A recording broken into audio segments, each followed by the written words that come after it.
Alright, so we're playing this game called Seduce Me The Otome. I'm not sure if I'm pronouncing it right, but it's a game created by Michaela Laws, which is a Twitch streamer that I follow.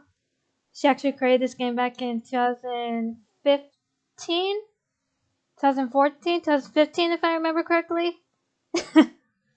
So, yeah, this is an older game, but yeah.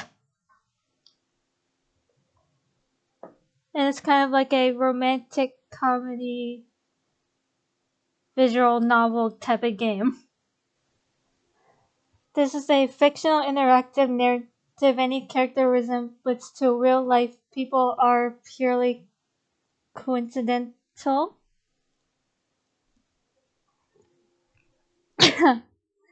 Also, please note that the following game is made for PG-16 audiences. Please note that sexual violent themes are explored in this game. Trigger warnings: abuse, implied rape, suicide. You have been warned. And also let me know how the volume is for the game because there'll be some voices added after this little thing. Please enjoy. Why, hello. My, aren't you a gorgeous sight? Can I be honored enough to know your name?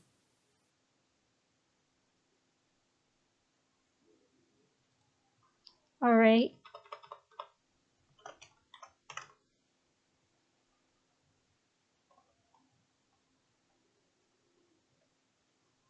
Let me turn that down a bit.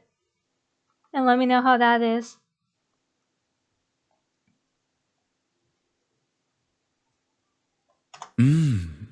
A lovely name for a lovely person like you. Wonderful. And I'd be happy to go into the options of the game itself, because I just turned it down from my keyboard, and I can just go into the options if needed to. Eric, do your job. Very well. This game was produced by Seraphim Entertainment under the direction of Michaela Laws and is powered by Ren. Okay, let me turn down the voice acting a bit.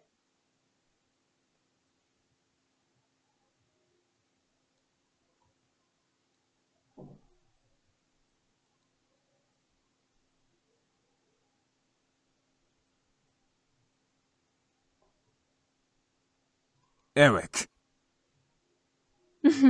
Fine, fine. How's that? Farewell, my Or did I put it too low? Somewhere.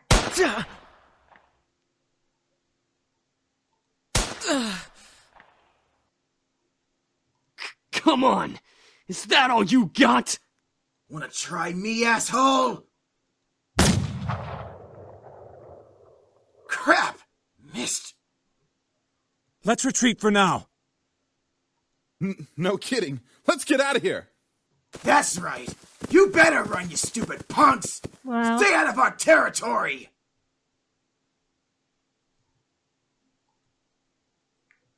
I'm actually really proud of Michaela Laws for creating this game like a few years back. I played through this entire game from beginning to end and played through all the routes for all the characters. Well, except for the women. Only the men. I haven't done their routes yet. So I'm going to be doing one guy's route, just so you guys know. Call it fate or call it coincidence, that one moment of violence started a chain of events I will never forget. This formula, created in the 70s, is one of the most important in the field of financial theory. It is used to calculate the price of European-style options and is widely used by option marketers, though there are some discrepancies that are now corrected with the modern viewpoint. And also, if you guys want to follow Michaela Laws yourself, you can just search Michaela Laws on Twitch. I think if I remember correctly, I think I have her Twitch channel in my suggested streamers on my profile. Just so you guys know, I think I have her channel suggested on there, if I remember correctly. But she is so hilarious. I love her. She is a very talented person. Rain. It's been a long time since we've gotten rain around here, but but it is the season for rainy weather, so it's not exactly that surprising. Personally, I loved the sound of it, the way the raindrops felt like the soft tapping of fingers. It was so soothing, even looking at the droplets hit the glass of the window was strangely calming. For this reason, I felt lucky for having a seat next to the window, though I did spend more time staring outside than I did paying attention in class. The lectures in class were pretty boring. Mrs. Phillips' voice wasn't, I can't pronounce that word, but I just wasn't interested in what she was saying. And since it was the period right before lunch, all I could think about was doing other things in my free time. Honestly, I didn't really care much for economics. Sure, I had good grades in this class, but it was only because I read the textbook and did my assignments as I had to. I was only taking this class because it was mandatory. If it were up to me, I would probably have taken another course. Luckily, it was my senior year, so after the semester, it would mean the end of high school courses forever. Thank God for that. I didn't hate high school. It was just kind of mundane how the days drifted on and on as if there were no end to it. The only thing I really enjoyed about going to school was meeting my friends and hanging out with them, but that was kind of it. In short, I was done with high school. The start of second semester brought a note of finality to it. I had already applied to many universities the semester prior, and I was expecting replies sometime in the next few months. It seemed like the start of something new, something that would change. That is, if things could change. Started stared I can't read. I stared at the faint outline of raindrops in the distance. For now, I was stuck in this class. Miss Anderson. Miss Phillips. Mrs. Phillips' raised voice interrupted my train of thought. Just when I was thinking about class, I quickly turned my head to face the teacher. Hopefully she didn't pick me just because she knows that I was spacing out. Yes, ma'am? Would you care to name the equation I set up on the blackboard? Oh, I think I read about that in the textbook last night. It should be the black... I can't pronounce words. Black... formula. Oh God, I can't say words. Oh God, I can't read words.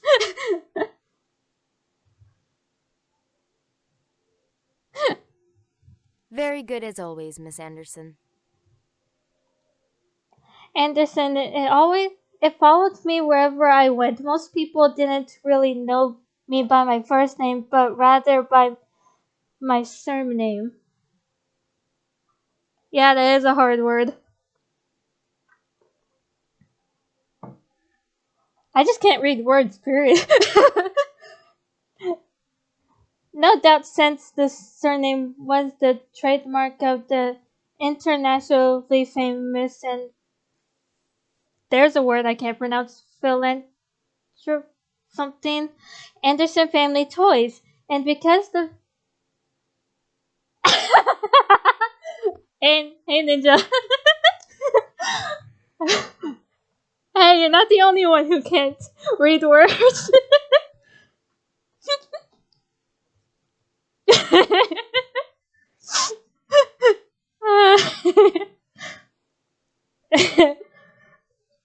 Because the founder was my own grandfather.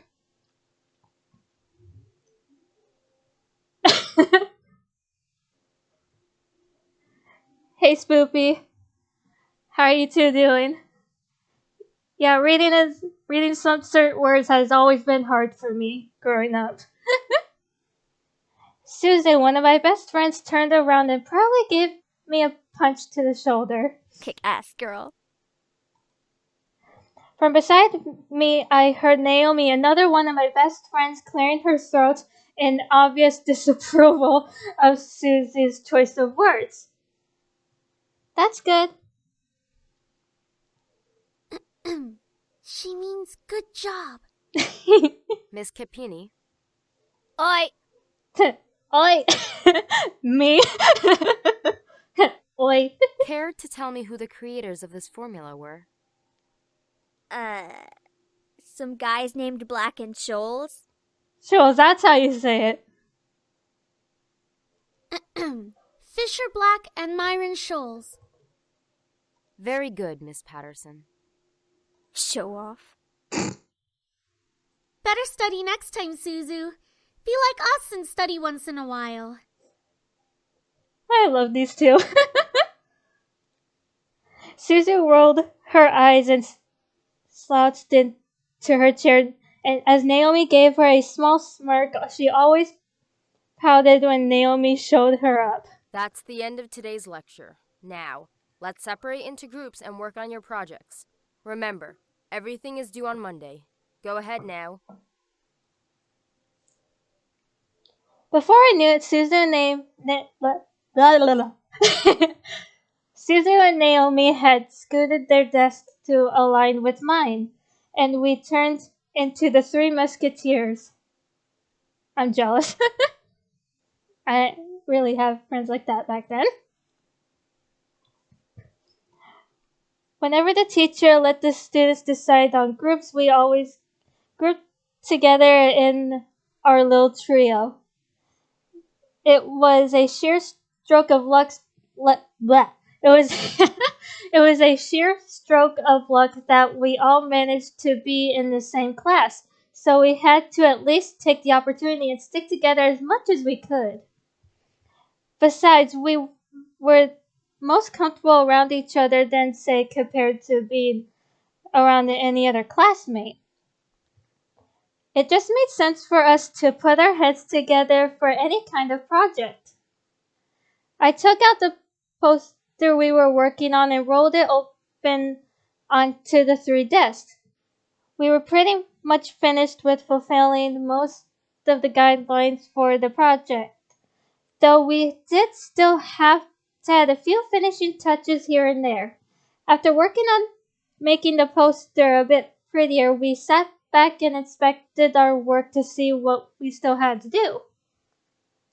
Naomi, as usual, was the first to look for any issues. She lightly tapped a pencil against her chin, staring intently at the project. Alright, so let's see. We finished the budgeting section, the building leasing, and the cost for labor. What else do we need?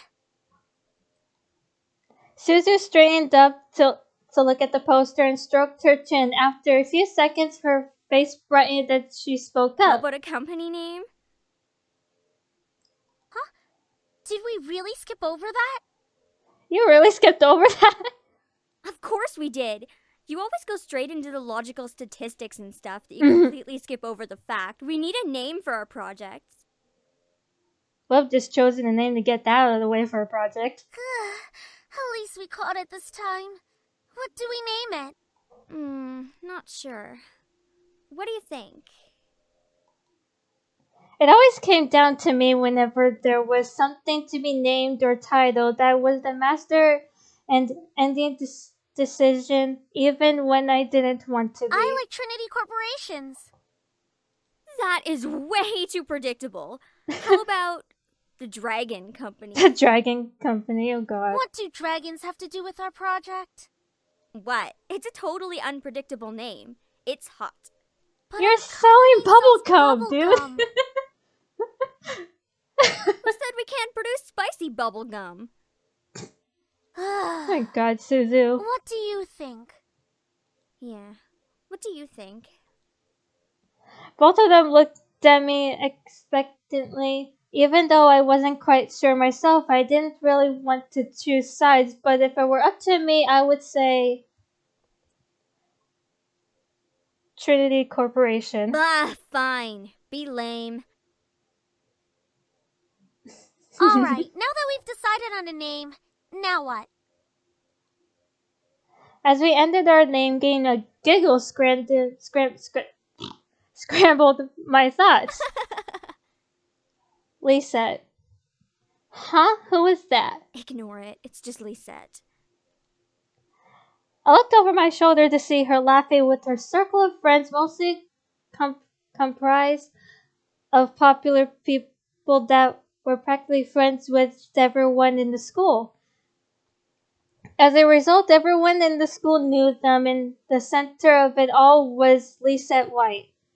She sat with a posture that indicated she was still working, but that she also was ready to casually chat about her day. Huh.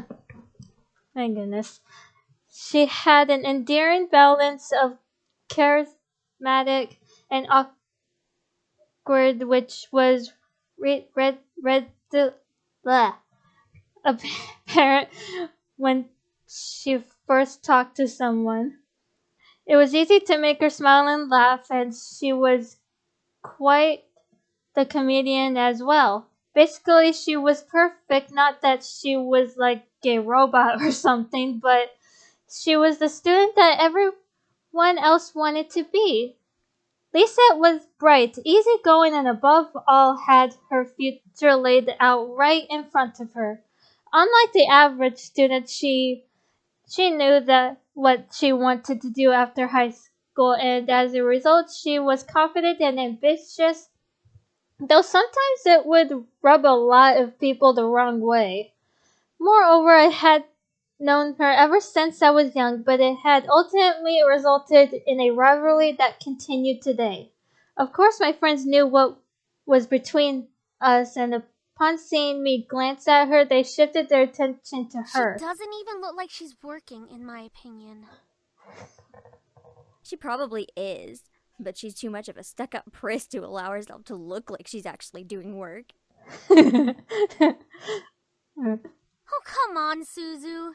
She may be a little off-putting, but she's not the giant priss that you're making her seem to be. The day she isn't a priss is the day I turn into you. Oh, God. What's that supposed to mean? Never mind. It's about time! Let's bail!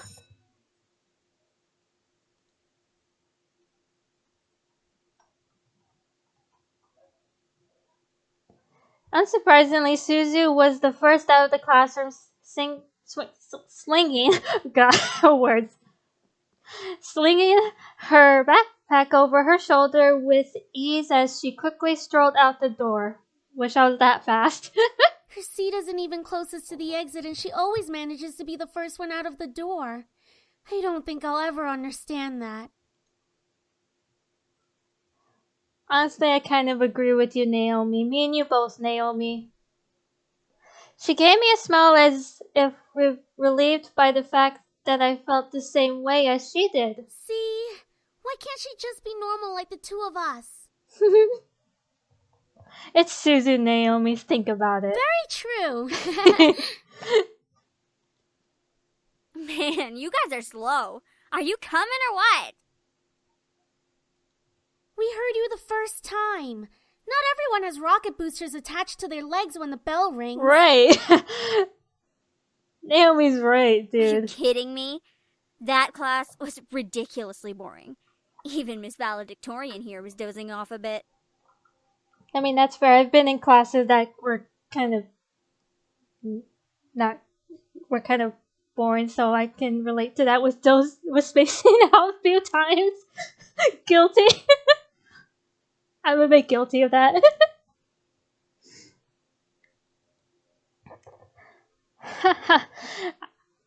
I do have to admit I was spacing out, and just because I answered one question doesn't mean I'm automatically a valid.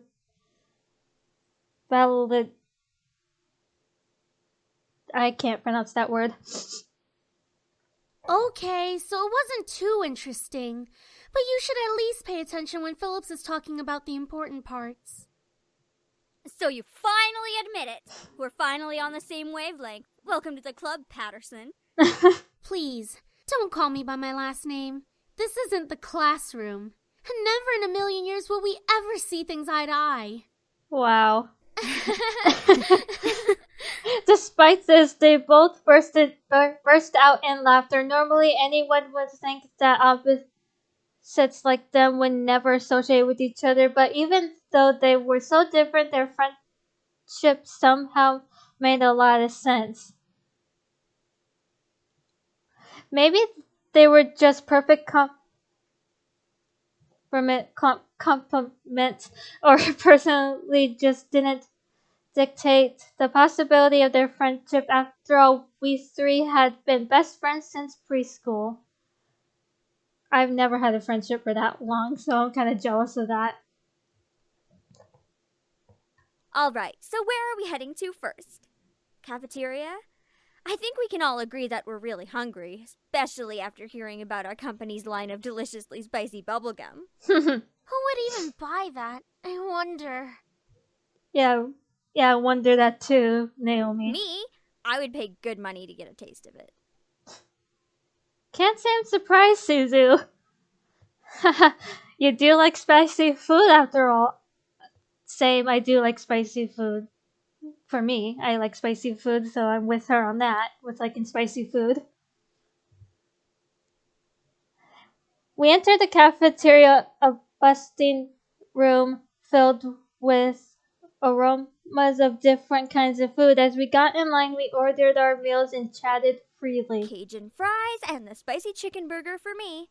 That's my definition of a good meal. Actually sounds kind of good. Not gonna lie. I'll take a tuna sandwich and some juice. You're probably going to need water or something to curb all that spicy flavor, Suzu. I can't be tamed by the likes of that. If it's spicy, then it's gotta be all or nothing. Oh god, Suzu, You're I love crazy. you. Hell yeah, I'm crazy. I think I'm getting a migraine. I think I'll go with the Cajun fries, spicy chicken, too.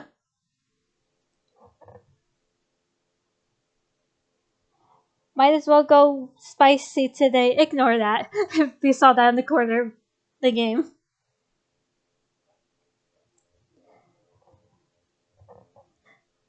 Might as well go spicy today. Once we got our food, we settled down at one of the empty tables, putting our backpacks aside to finally dig into the food. Suzu leaned back in her chair, tilting it back so that she could rest her feet on the table by her food. All right then. Is there anything we want to talk about? Bored already? I know. Let's talk about...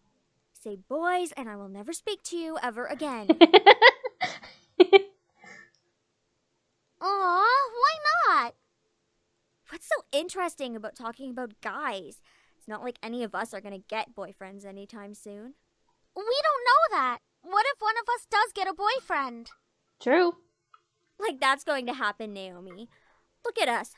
I'm a tiny Italian. You're a ditzy blonde. Oh, Hey! rude, Suzu. No offense. And Anderson here.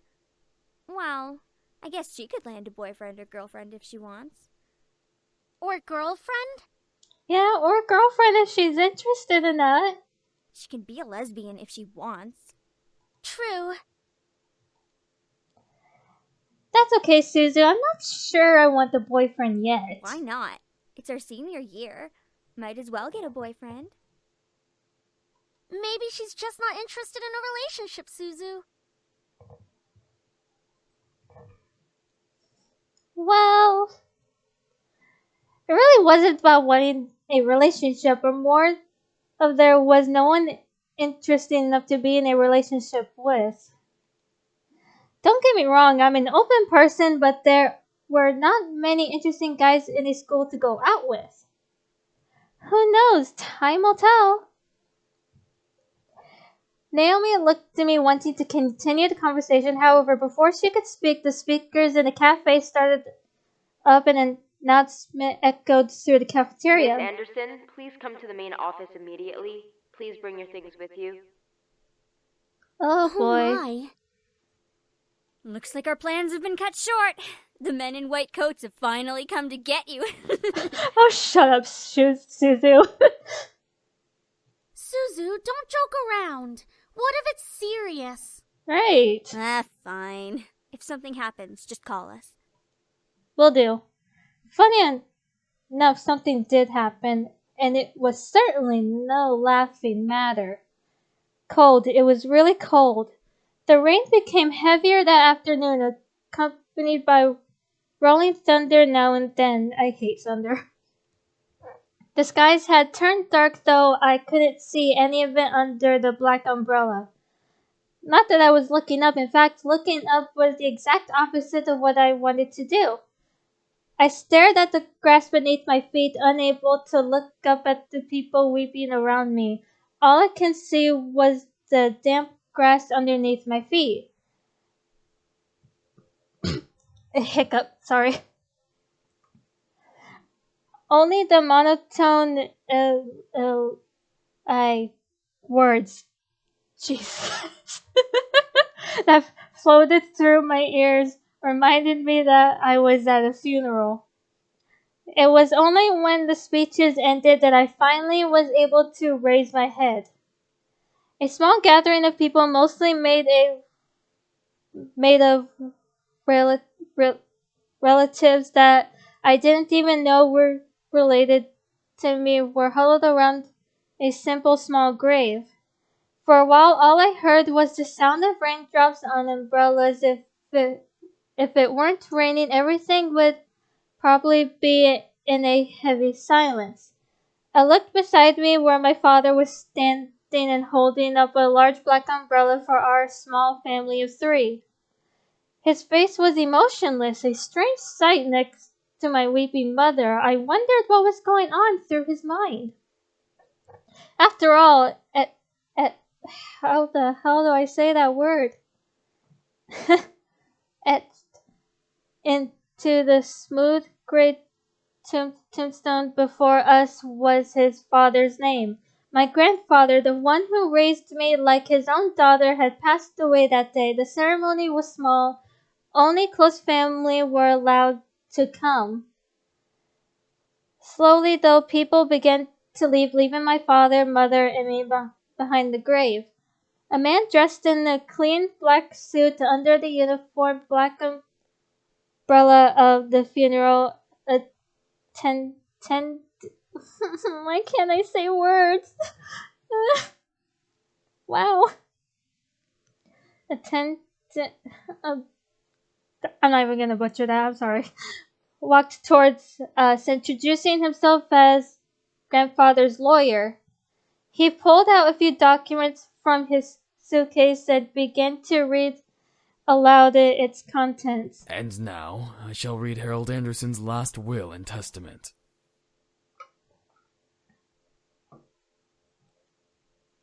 Only my parents and I were allowed to be present for my grandfather's will. It was under the strict request of his lawyer, and there was a reason why. And to my dearest granddaughter, I give my estate. All the furniture and decor that resides within the house shall also be given to my granddaughter. What? I couldn't believe my ears. I had earned the family estate at 18? That was impossible, and yet it was written by my own grandfather's hand? He passed the family estate to her? Why am I not surprised? After I played this game a few times, the only thing I don't like about this guy is his attitude. Dear. Well, did he say anything about what will become of the CEO and chairman position of the Anderson Toys Company? No. It is presumed that the vice chairman will succeed the position.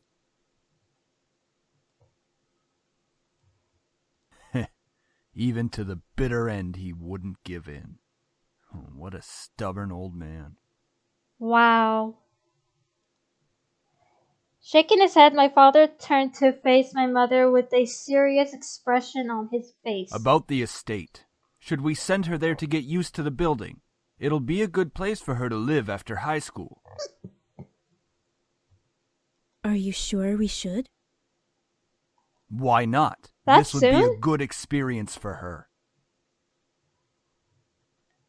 Honey, what do you think?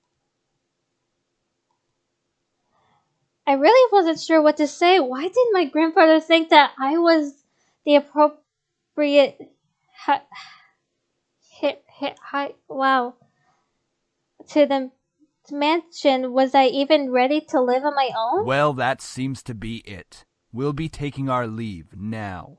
I'm sure the little heiress needs some time to adjust. Rude? David! Bro. Even though she raised her voice, my dad wordlessly began walking back to the car, disinterested. Don't mind him, honey. I think that your grandfather's passing really affected him.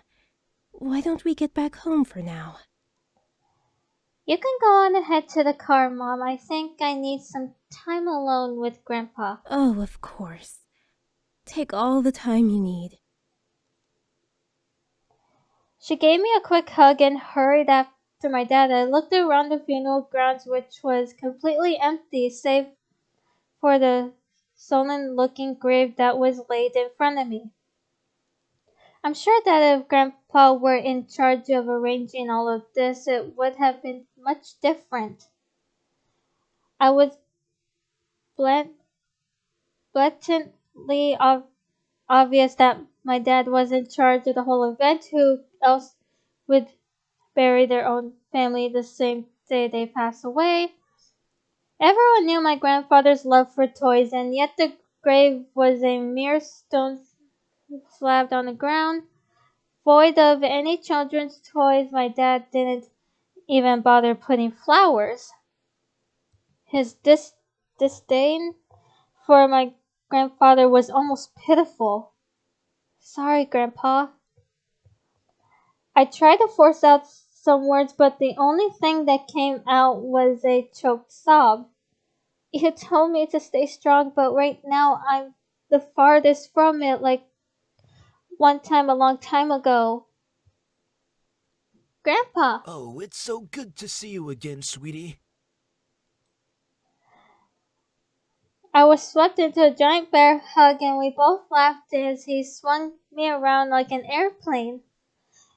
It was one of my favorite things about seeing my grandfather, the way he greeted me, and like my father.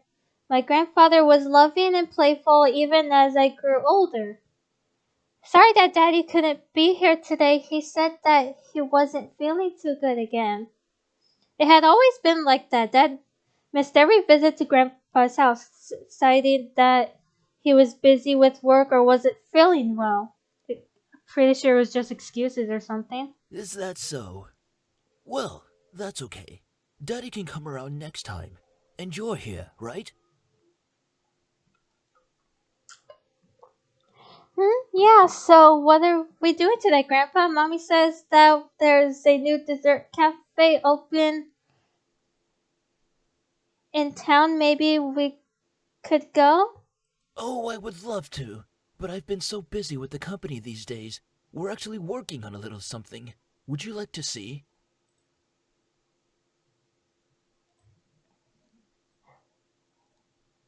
Yes. Oh, is that a toy? It is. I was designing a new line of them, but I feel like something's missing. You don't think you could help me out, could you? Of course. He placed the toy in my hands with a smile, and I inspected it carefully. It was beautifully crafted, and obviously a lot of work was put into it. There was one thing, though. So, what do you think? I think the heart on its chest should light up when you hug it. It'll be like it's alive, and it can be like a little nightlight before you sleep. He stroked his chin, considering my input while nodding his head. After a few moments of silence, deliberation, he turned to me with a chuckle. That's a great idea. I'll get to changing it right away. You're always like my little lucky charm, dear. You always know what to add to make the perfect toy. Well, I hope I can be like you one day, Grandpa. You want to make toys as well? Well, making people happy is the best feeling in the world. I don't know if I want to make toys when I grow up, though. Don't worry too much about it. You have plenty of time to decide. Besides, you should do what makes you happy as well. That makes sense. Daddy doesn't think of it in the same way, though. Your father. I'm sure he just wants the best for you. I'm not so sure about that. Sweetie, look at me.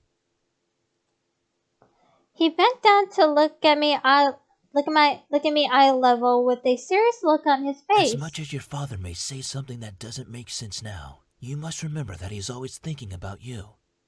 He loves you. There's no doubt about that. And you need to love him just as equally. I don't hate Daddy. I really do love him. I don't know why he's like this, though. Your father and I have had some difficulties with each other in the past. But it's nothing that you should be concerned about.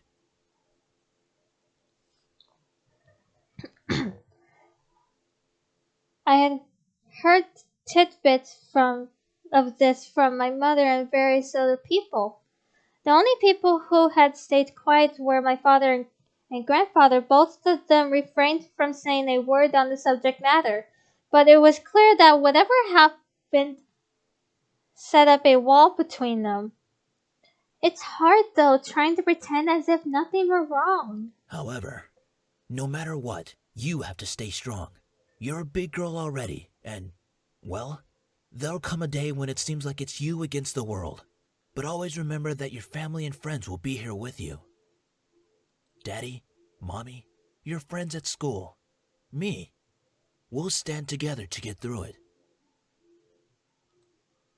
How can you be so sure of that? Because we'll be right here and here. He pointed his finger to my head first, and then he pointed at my chest. So stay strong. Promise?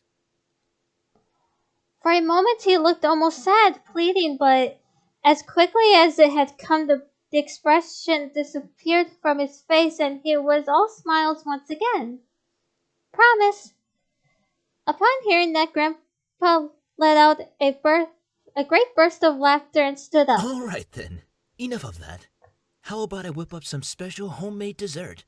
I know I can't accompany you at that new cafe, but we sure can talk and eat while I cook and do some paperwork. Homemade dessert? I'll race you to the kitchen. Hey, slow down there. I'm not what I used to be. You willed me the very home I loved to see you in. Why? Why would you think I would be ready to take it, especially after this? A surge of anger bubbled within me, but I quickly swallowed it. There was no use in getting mad, especially when the person in question was no longer there. I'm sorry, it's hard to stay calm when you've left me with so many questions, especially about what happened between you and Dad. Huh. What am I doing talking to a grave? My vision blurred and I suddenly realized that I was crying. My face heated up as tears rolled down my cheeks. I'll bring you some flowers later. I miss you, Grandpa. I'll try my best to fulfill my promise I gave to you, even if the world might be turned against me. I left the grave wiping my tears hazily so my parents wouldn't see. Well, it's time to head back home. I'll cook up your favorite lasagna when we get home, okay? Thanks, Mom. However, my dad didn't speak the entire drive home. I wanted to talk to him, but after his moment at the funeral, I wasn't sure if that was a good idea. It's about time we took off those dreary black clothes. Gathering my courage, I decided then that it was time to talk.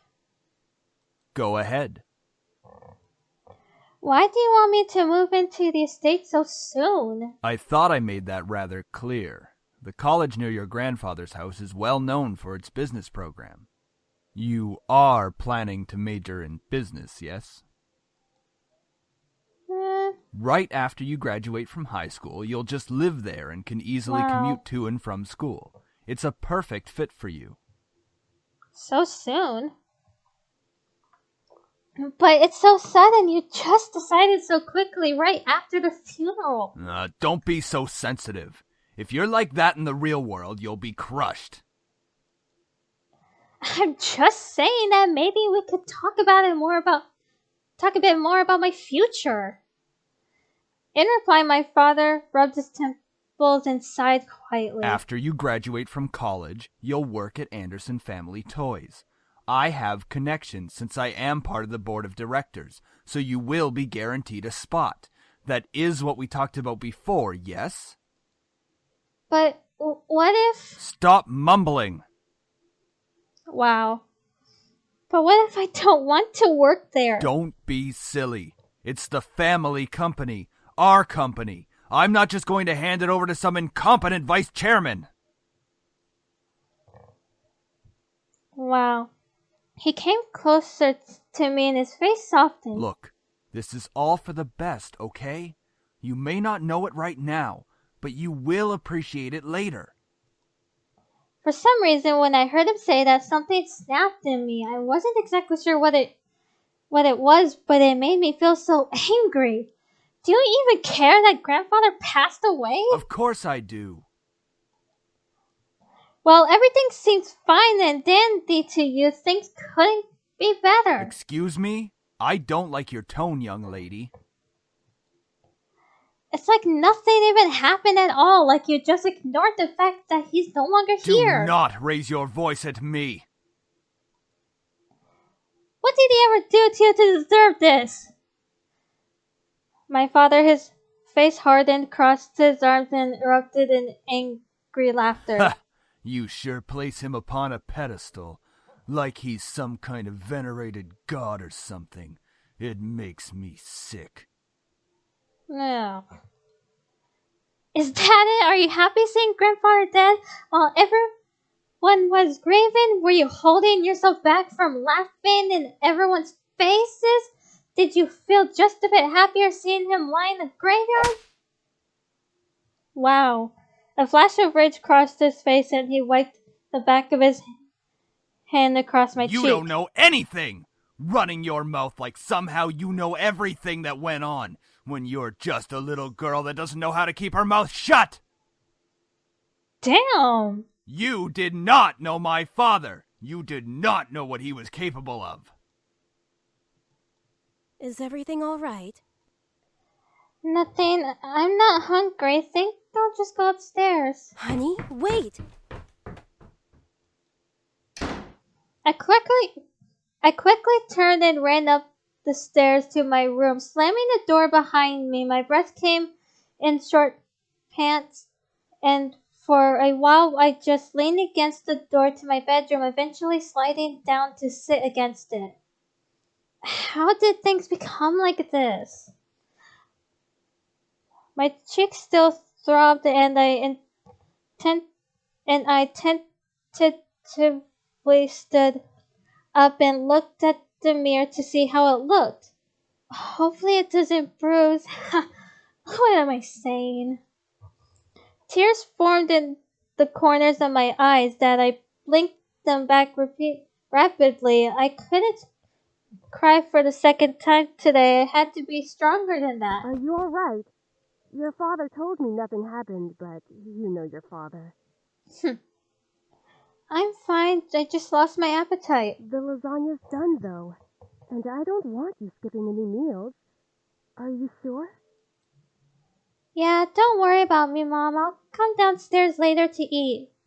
You're not telling me the whole story. I just don't want to eat right now. Please, dear. Tell me what's going on. I wish you would tell me why you're being like this. I wanted to tell her. Part of me was screaming to tell her what Dad had done. At the same time, I knew she couldn't fix anything. Besides, I was moving out regardless. I remained silent, letting the event remain in the past. Well, I'll leave your food on the table if you want to eat it later. Finally, my mom left me alone. It was strange to think that she was only a few inches away from me, only separated by a single wooden door.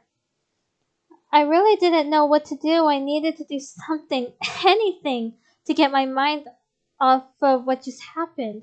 Anything would be better than thinking anymore about the pain still radiating from my cheek. I was going to move into my grandfather's house tomorrow. I should probably pack my stuff so I would be prepared for tomorrow. Yeah, that was a good idea. I should start packing. I opened the closet, rummaging around for a while before I finally found two large bags. Pulling them out onto the floor of my room, I then began to empty my drawers and cabinets so that I could bring all my things with me. I didn't have much to bring other than just clothes and some toiletries. It was kind of bizarre that I didn't have many personal belongings. It wasn't like my luggage was completely devoid of them, but I certainly didn't have many things in my room that I would miss if I just suddenly left the house.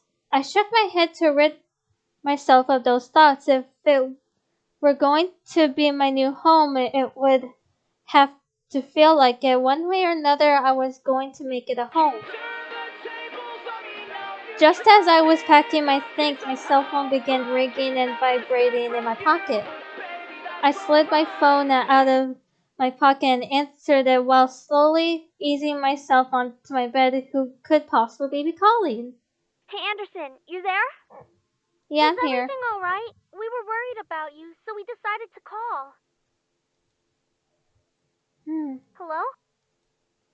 I'm really glad you guys called. My voice managed to come out, though it was only a whisper. What happened? Are you okay? Well, I slowly began to tell them about the funeral that afternoon. A small silence followed when I was done recounting what happened, and to my relief, Naomi finally spoke up. I can't begin to imagine how you must be feeling right now. I'm so sorry. Do you want us to come over right now? No, it's okay. My dad isn't in a good mood, could could we just keep talking on the phone like this? Of course!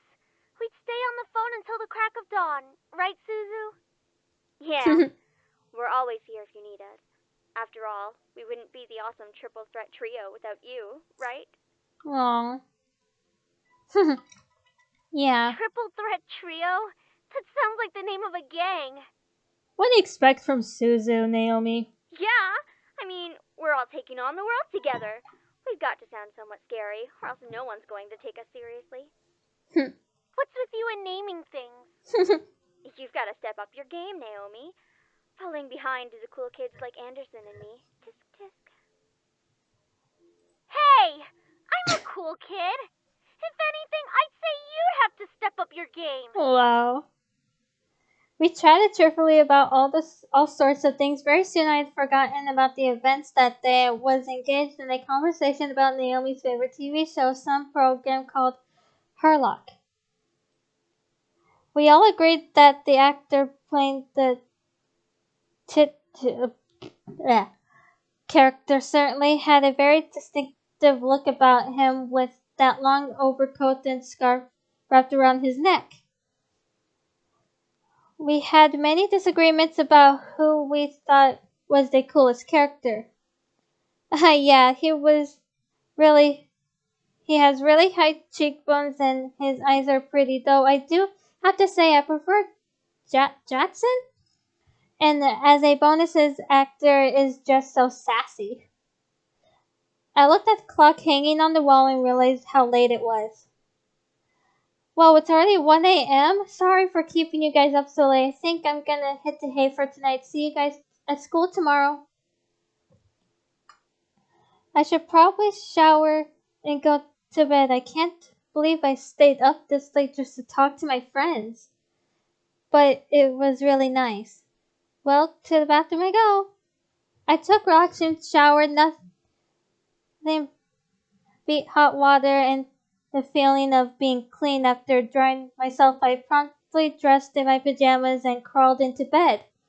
A nice hot shower after a long day. I'm so glad to finally be in bed. It had been a really long day. I knew that I was wishing for something to change back in class, but I certainly wasn't expecting any of the things that happened today. And I have to get back to school tomorrow. Ugh.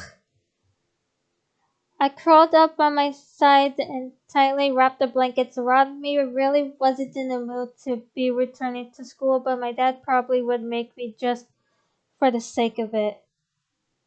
It's time to go to sleep. I reached out to the lamp of my nightstand to turn off the lights. However, my mind was so lost in the passing of my grandfather and the thought of inheriting something so big that it haunted my mind the entire night until the next morning.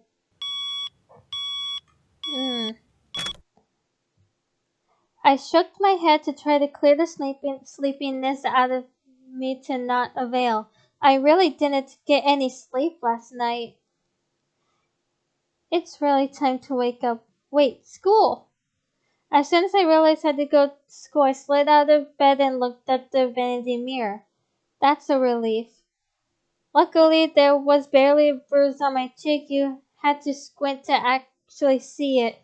I doubted anyone would actually notice it unless they leaned in really close. Breathing out a sigh, I got dressed. I took my backpack and caught the bus to go to school. It wasn't even hours before everyone heard of the news. I was approached in school and was giving condolences of my loss. However, that wasn't what shocked my friends. Wait, so you have the whole Anderson house to yourself? Lucky as hell, man! Quit being so sensitive, Naomi. Quit being so vulgar, Suzu.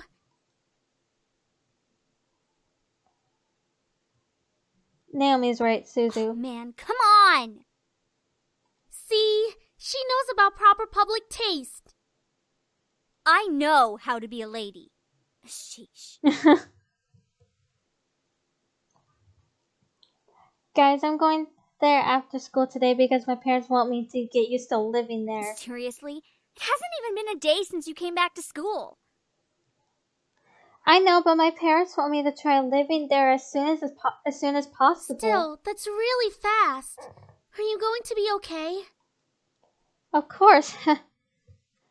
But even in the comfort of my best friend's life seemed to keep testing me. Oof. Hey! Don't go around shoving people like that. Whoops. Wow. Did I strike a nerve, Capini? Hi, Lisette. She let out a small laugh as she twirled her hair around her finger. Lisette, one of the last people I wanted to see today. It's not me you should be apologizing to. Oh, Anderson. Hey, how's it going? Not great. I'm alright. Haven't you already heard, Lizette? Of what? Her grandfather's passing. Well, I'm sorry about that. I don't really watch a lot of news. Of course you don't. It doesn't really sound like you mean it. I do mean it. Earnestly. Why wouldn't I? Typical Capini. Isn't her family involved with the mafia or something? I wouldn't be surprised if she brought out a bat from behind her back right this moment. Wow. I had nearly forgotten the crowd that followed Lisa, which was mostly comprised of people that no one wanted to see on a typical school day. No one had the slightest idea why exactly they followed Lisa around persistently, but they labeled themselves as social equals with her. That is out of line. Suzu comes from an honest family. Says the one whose family profits from political scandals. Rude? Yeah, your dad doesn't make anything unless he's in the court with dirty politicians. Wow. Hey, let's all calm down for a second, alright? I'm sure Anderson needs some time to recuperate. I mean, what just happened? We need to give her some respect. Right. Just stop. Stop acting like that already, like you feel sorry for me. What are you talking about? I'm sure you're happy seeing me like this. You already have everything you wanted.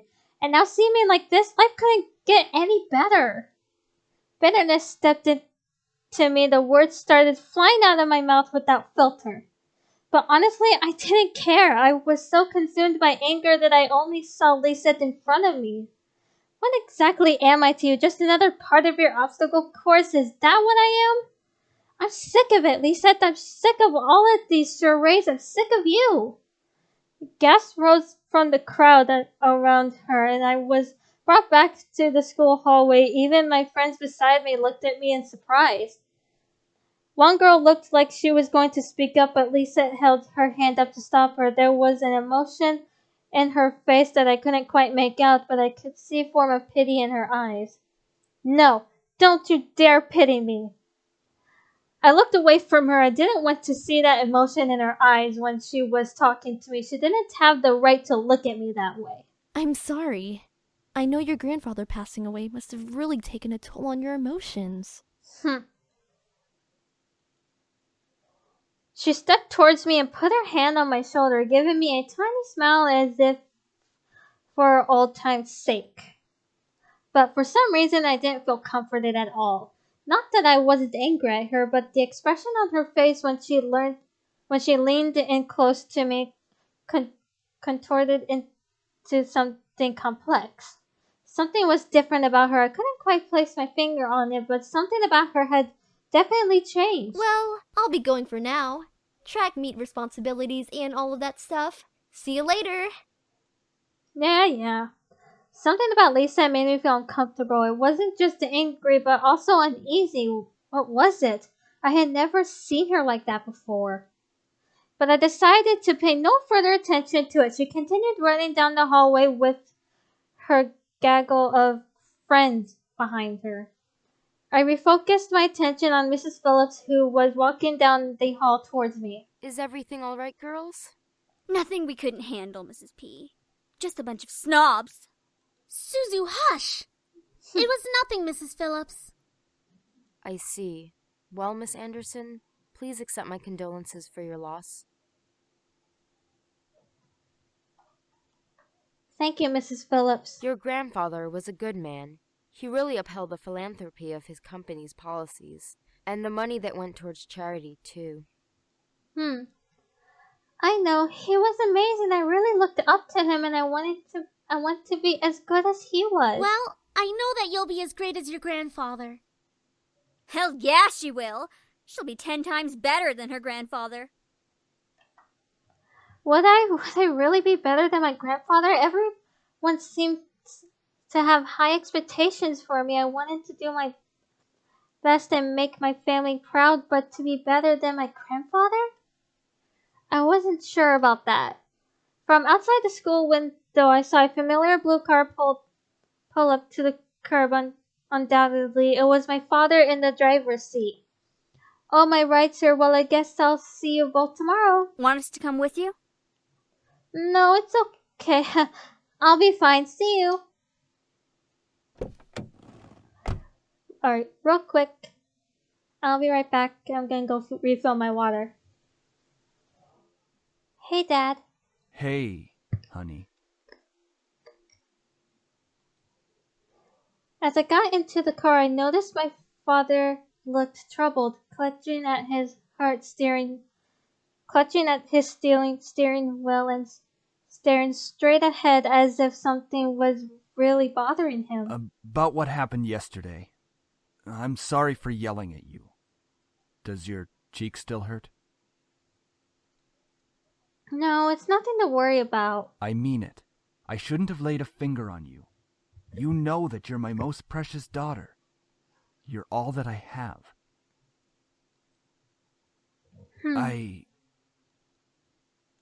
Yet he couldn't bring himself to say what he could never say to me for such a long time. I always wanted to hear those words to affirm how he really felt. But I guess even now he couldn't say it to me. Excuse me. Sorry. I turned my head away to look out the window. There was no point in waiting for something that was never going to come. And like that, he started to drive and the conversation between us ended. I decided to focus my attention on the passing scenery. We were taking the usual route. It was located within the vicinity of the school district, but it was still pretty far from the school and from where our house was. He had always lived alone. He insisted on doing things by himself, even at his age, living in such a large house. I wondered, did he pass away with no one at his side as well? It sounded so lonely and sad. It was strange that he decided on living all alone in his large estate. If anything, he could have lived with us. Though he and my father probably would have given each other the silent treatment the entire time, maybe living alone was preferable to that. I actually hadn't visited him for quite a while. Visits to his house were most frequent when I was a child, and I've grown up long since then. The last time I visited, though, I thought he looked just as he usually was, happy and healthy. But things changed. In the back of my mind, I knew that he would have to leave one day. It was like humans could live forever. So why did my heart still feel so heavy? The car ride mostly spent in silence until he spoke up again. How was school? Maintaining your grades, I hope. Yeah, I've been trying my best as of so far. Trying? That's not really doing the best you can, is it? Wow. With my father, only some words I said were filtered through his ears. It was difficult to keep up a conversation without eventually talking about academics or my future, even if it was something loosely based on it. He always found a way to integrate to integrate in whenever we talked. Anyway, your belongings are in the trunk. There isn't a lot, so I'm sure you can manage bringing them inside the house. After all, you are on the road to being independent now. Yes, I can manage on my own. The usual signs resumed between us. I really wasn't sure what to say around him, especially when most of the time we didn't share the same opinions. One question did linger in my mind, though. If he was going to justify acting so nonchalant at grandfather's funeral, I had the right to at least know why. No, I'm gonna leave it alone, because he's probably gonna make it into some whole big argument. There was no use talking to him about this. It would be like opening a wound or reapplying a bruise. I sighed. He gave me a side glance out of curiosity, but didn't pursue it further. Typical. I leaned against the car door and stared out the window. I really couldn't think what would this place be like. I had been to my grandfather's house before, but it was one thing visiting, and it was another thing actually living there. How would I manage living on my own without any training to really care for a house? I knew that naturally the bills would be paid by my parents who inherited grandfather's stocks to the corporation, but I had never lived independently before. Thinking about it made me feel like some kind of bird being pushed out of the nest.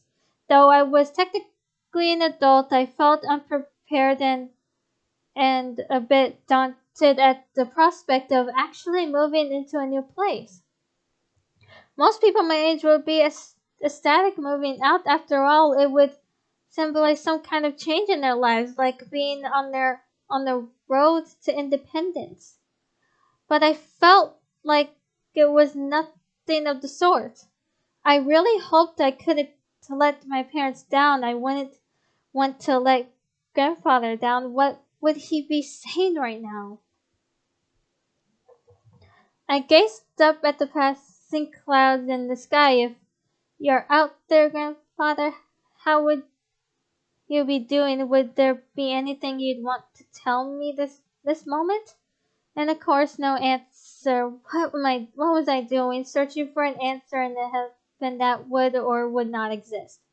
I ducked my head to stare at the blurred trees and cars from the car window. My head was definitely going into the clouds there at the moment. Either way, I found myself being driven off to my new home. The car rolled to a stop and I drifted out of my thoughts. Here we are. Go on in. Alright, tell Mom I love her. All right. Love you, Dad. No, make sure to come by and visit us often. No, I'm going to miss you lots. Nothing other than a blank stare. I paused a bit before reaching for the car door handle, waiting for any form of a goodbye, but he didn't speak again. I sighed and exited the car, hearing my dad pop open the trunk.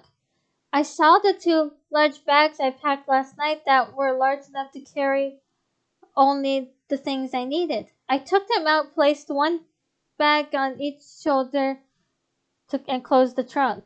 He then drove off, leaving me alone in front of the mansion. I watched the blue car fade into the distance of the road before turning to see my new home. There it is. It's huge. My grandfather gave me this. It's hard to believe. The house was framed by a set of tall gates, and I hesitantly pushed them aside to take in the entire estate. The house still looked like it was when I last visited him. At a glance, it seemed kind of intimidating with its size, though if I came closer, it was clear that there was no more to it than that. The brick walls were framed by shrubbery. I think that's how you pronounce that. I'm not sure.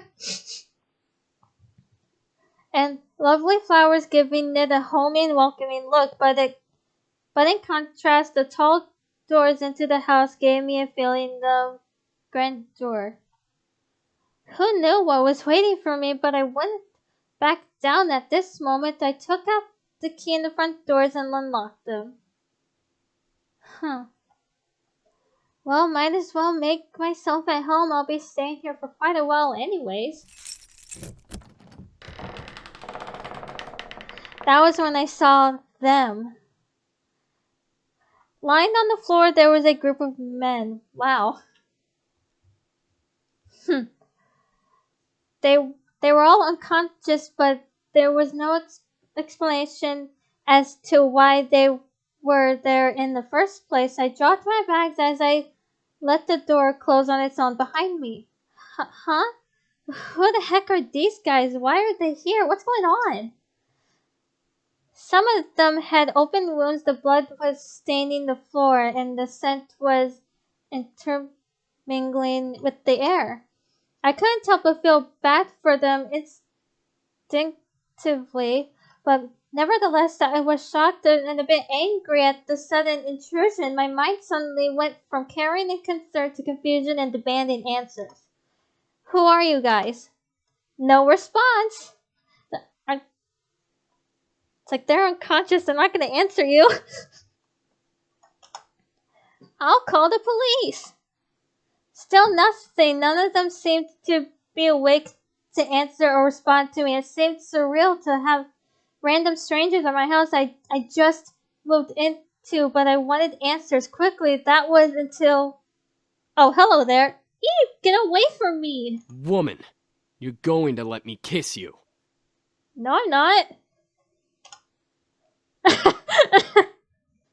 I couldn't believe it myself, but within a mere blink of an eye, one of the men went from lying on the floor to being right in front of my face.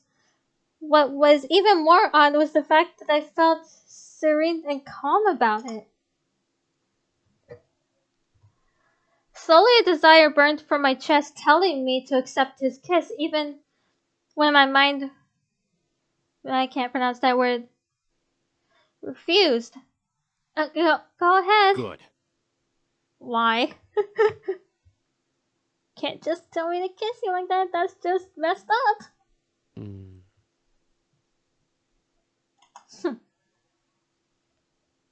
As he kissed me, I could feel my body go weak. I didn't know why, but that kiss was draining me of my energy, and yet it was so good it made my heart sing.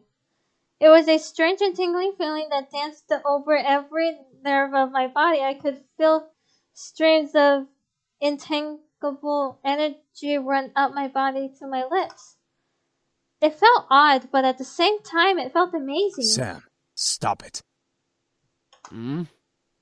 The person kissing me, Sam was his name, glanced behind him. I said stop.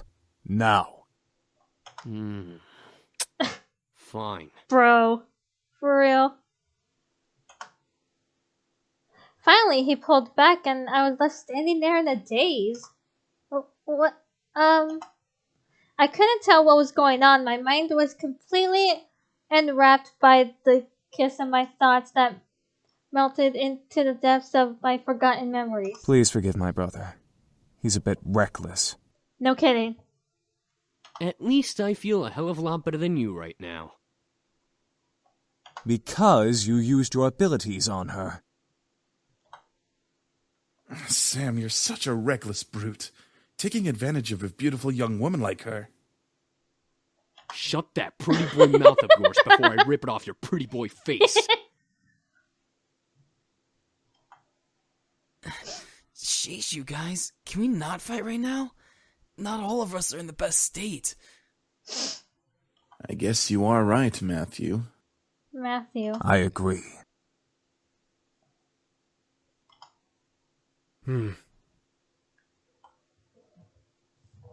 However, as the men got up and started to chat freely, my thoughts began to resemble, and I remembered my confusion and anger once again, only now multiplied tenfold.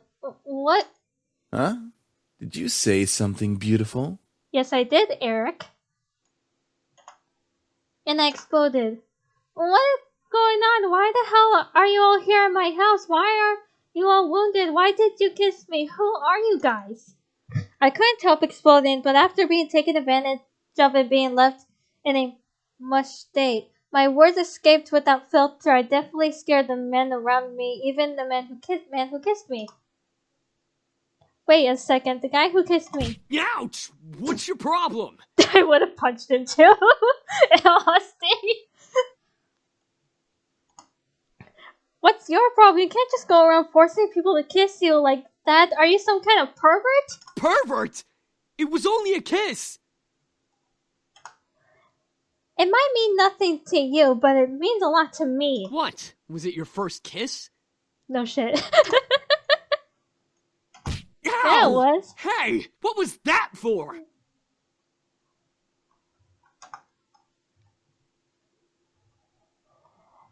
I know first kisses aren't exactly amazing and full of sparkles or something out of a fairy tale, but I had at least expected it to be more than just something forced. You can't just force you to kiss them, like I swear, dude. So it was your first kiss. Stop making such a big deal out of it. Can I punch this kid again? Are you asking to get punched again? For real, dude? Well, what do you want me to do? It's not like I can somehow take it back. No kidding. Ask for an apology. You should at least apologize. That would... I can't pronounce that word. As if to himself, he muttered something under his breath. Why do I always look like the bad guy? Apologies aren't my forte, but I'll try my best. Okay, fine. I'm sorry. Sorry about what? I'm sorry for kissing you like that. I went too far. He sighed and ran his fingers through his hair. I didn't mean for it to turn out that way. It's just... I act on impulse, okay? It's difficult to control myself and... Okay. What am I saying? No, dude, I get it. It's okay, I get what you're trying to say. Thank you for the apology. Yeah, no problem. Anyway, if you try to pull any funny business in the future, just a fair warning, I know Taekwondo.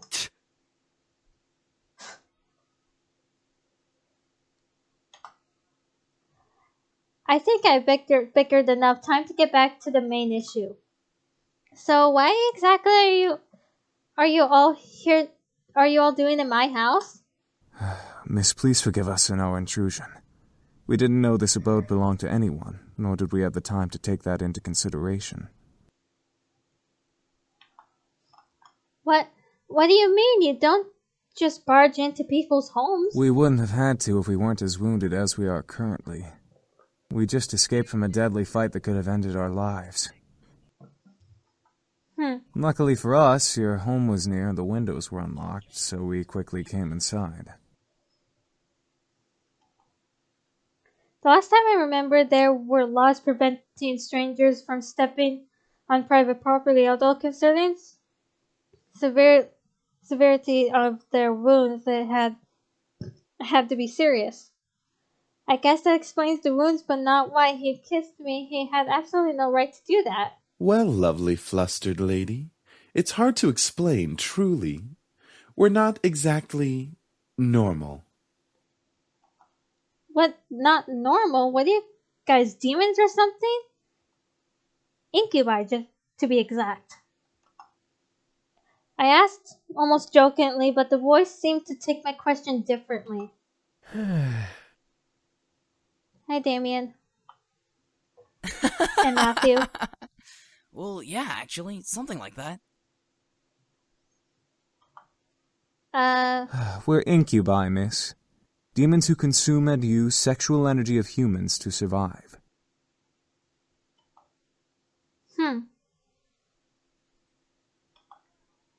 Incubi. The fabled demons that existed to hunt humans and made some sex-crazed monsters. The mythical beings that could look like anyone just to get into your pants. The imaginary monsters you only saw in the movies or on TV. Hello? Did you hear him? Yes, I did, Sam. Shut up. We're telling the truth. Do you think she's still processing it? Yes, and she'll understand right about... Right. It was funny while it lasted, but it's time to cut the joke short. Incubuses don't exist. I don't know if I pronounced that right. There was no way they existed. That would be practically impossible. Incubi is the correct plural form. And sorry, yes, dude. We do exist. Prove it. As soon as the words left my mouth, I instantly regretted it. Instantly regretted them. Very well. Eric, go ahead. Very Hello, well. Eric.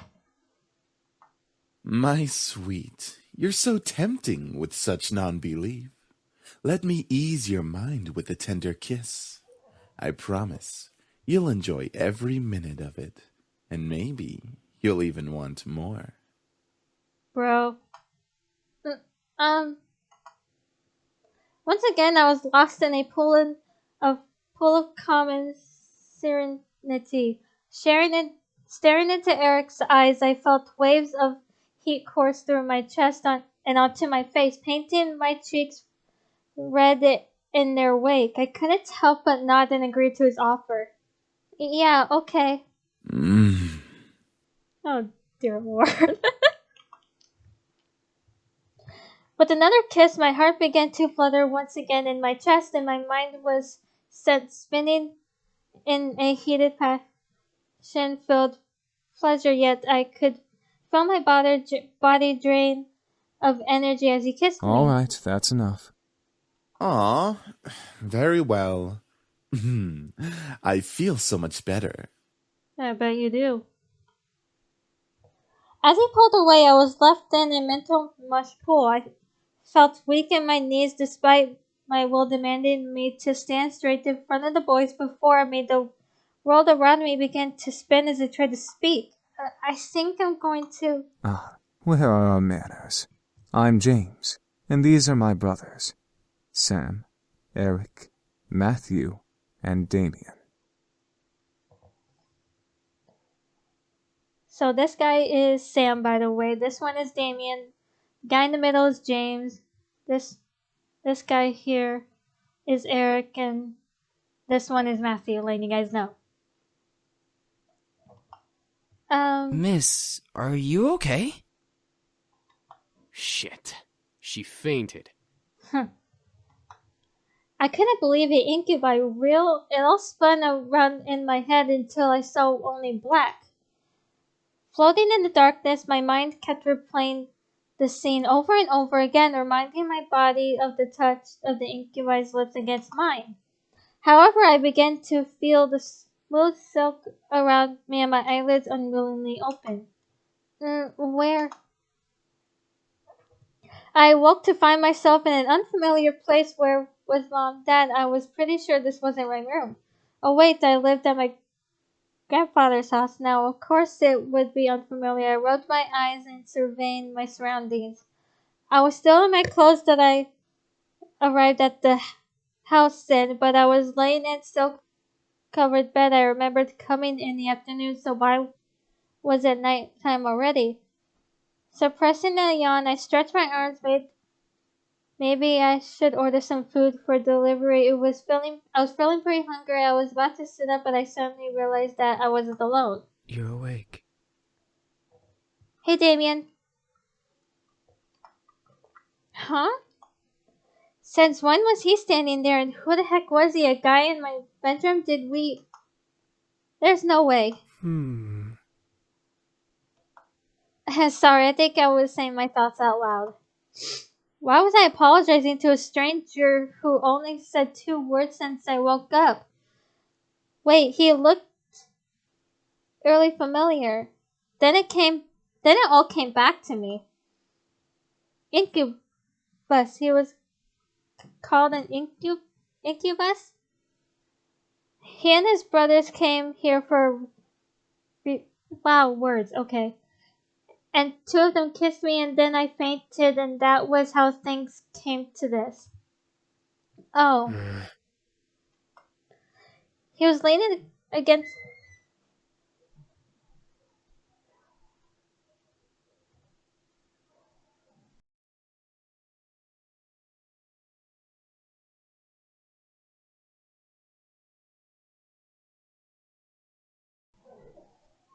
Okay, sorry about that.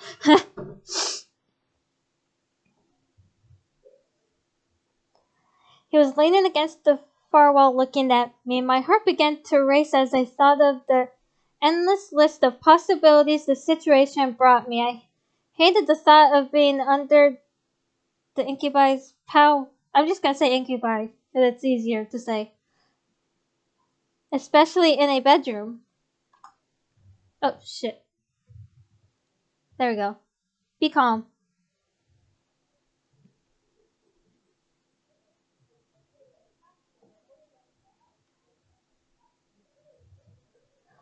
I took a deep breath. I was sure that if any of them wanted to take advantage of me, they would have already. Yeah, I'm awake now. That's good. I love how calm Damien's voice is. I really love that. I saw a small form of a smile on his face, which made me blush a bit. Why, though?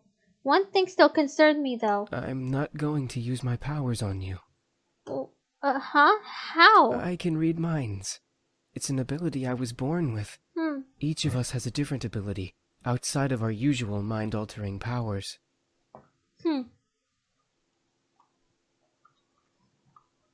Great, even more surprised as I grew even more worried about the situation I was in. I see. How long have I been asleep? For a few hours. It's already gotten quite dark outside. Well, where are the others? My brothers are downstairs, cleaning up the blood from the lobby floor. And making you dinner as an apology. Aww.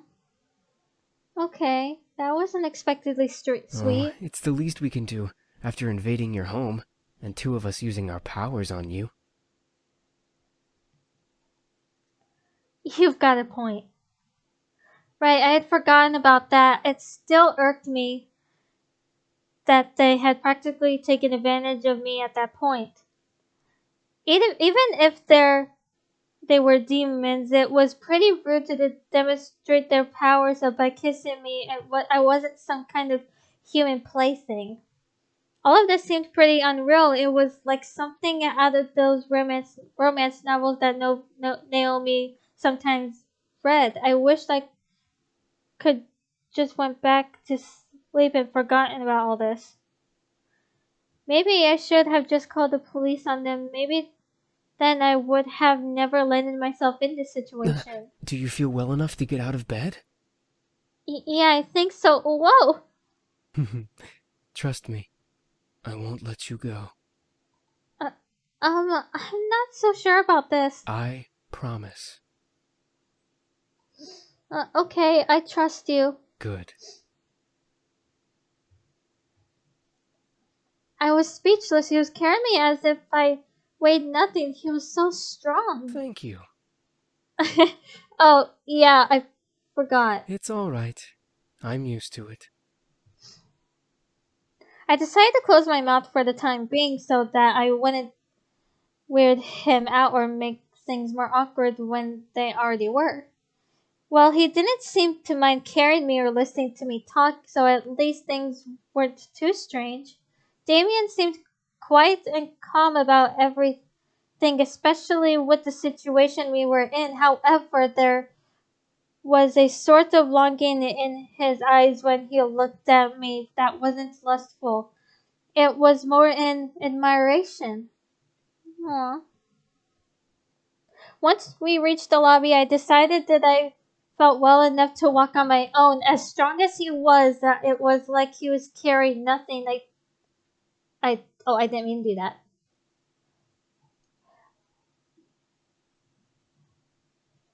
I didn't want to make him carry me everywhere.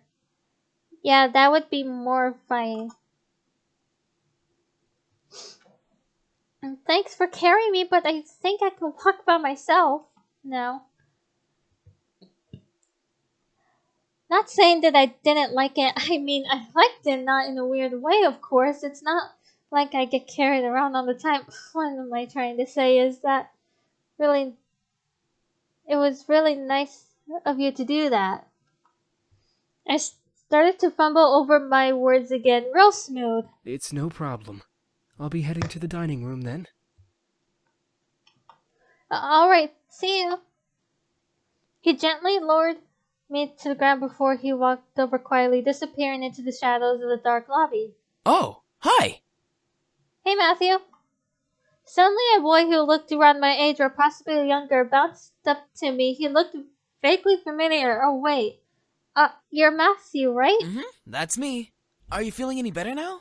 We were all worried when you suddenly passed out. I love Matthew, I swear.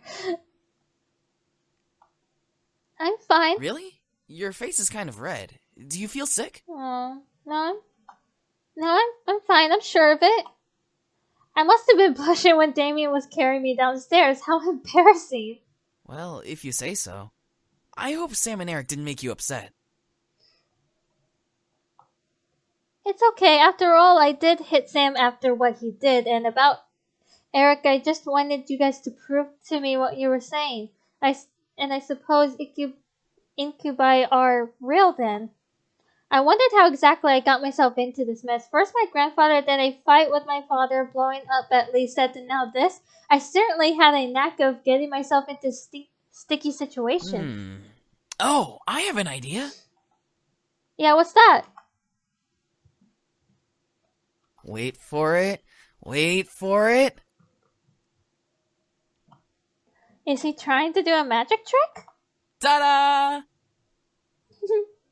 What the heck is that, dude? What is that exactly? He smiled as if to wave it off, but when he opened his eyes and saw what he was holding, his face froze in shock. Wait a second. What did I just make? This is... What he produced from his pocket was a creepy-looking doll. Ah, what is that? Oh, I'm not sure. The little sound it made. His face paled considerably, and he dropped it on the floor, scooting away from it frantically.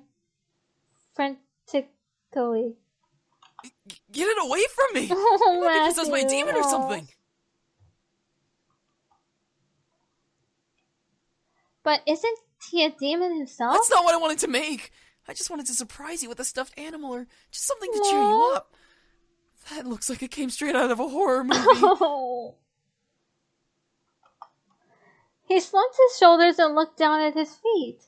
Oh, it's okay. You don't have to look so dejected. I mean, it's certainly unique. I think I'll keep it. But it looks so creepy. So it's the thought that counts. It's the thought that counts. Yeah, it's the thought that counts, right? You wanted to cheer me up after all. I picked up the doll and looked at it closely. Sure, it looked pretty weird at first, but it could be cute if I looked at it from a certain angle. I gave him a small smile. Thanks. You're welcome. It's good to see you smiling, even though the thing I made still kind of creeps me out. Anyway, you should come with me to the dining room.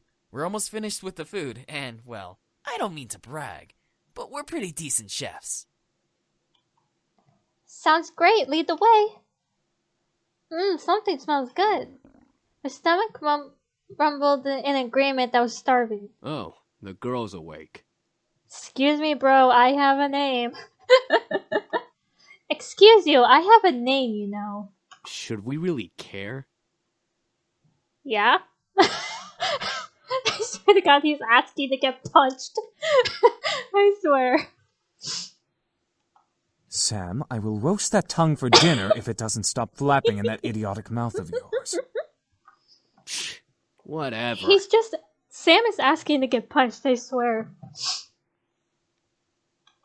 I apologize for his attitude. That's fine, don't worry about it.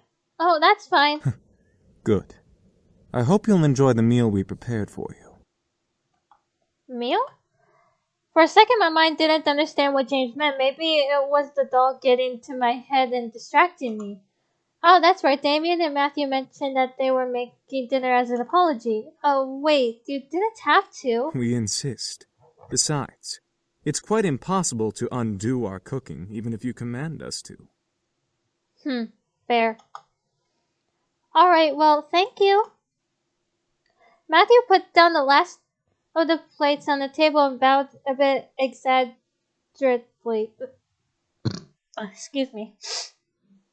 Gesturing to the table with a sweeping motion. Ah, there we go. Dinner's all served.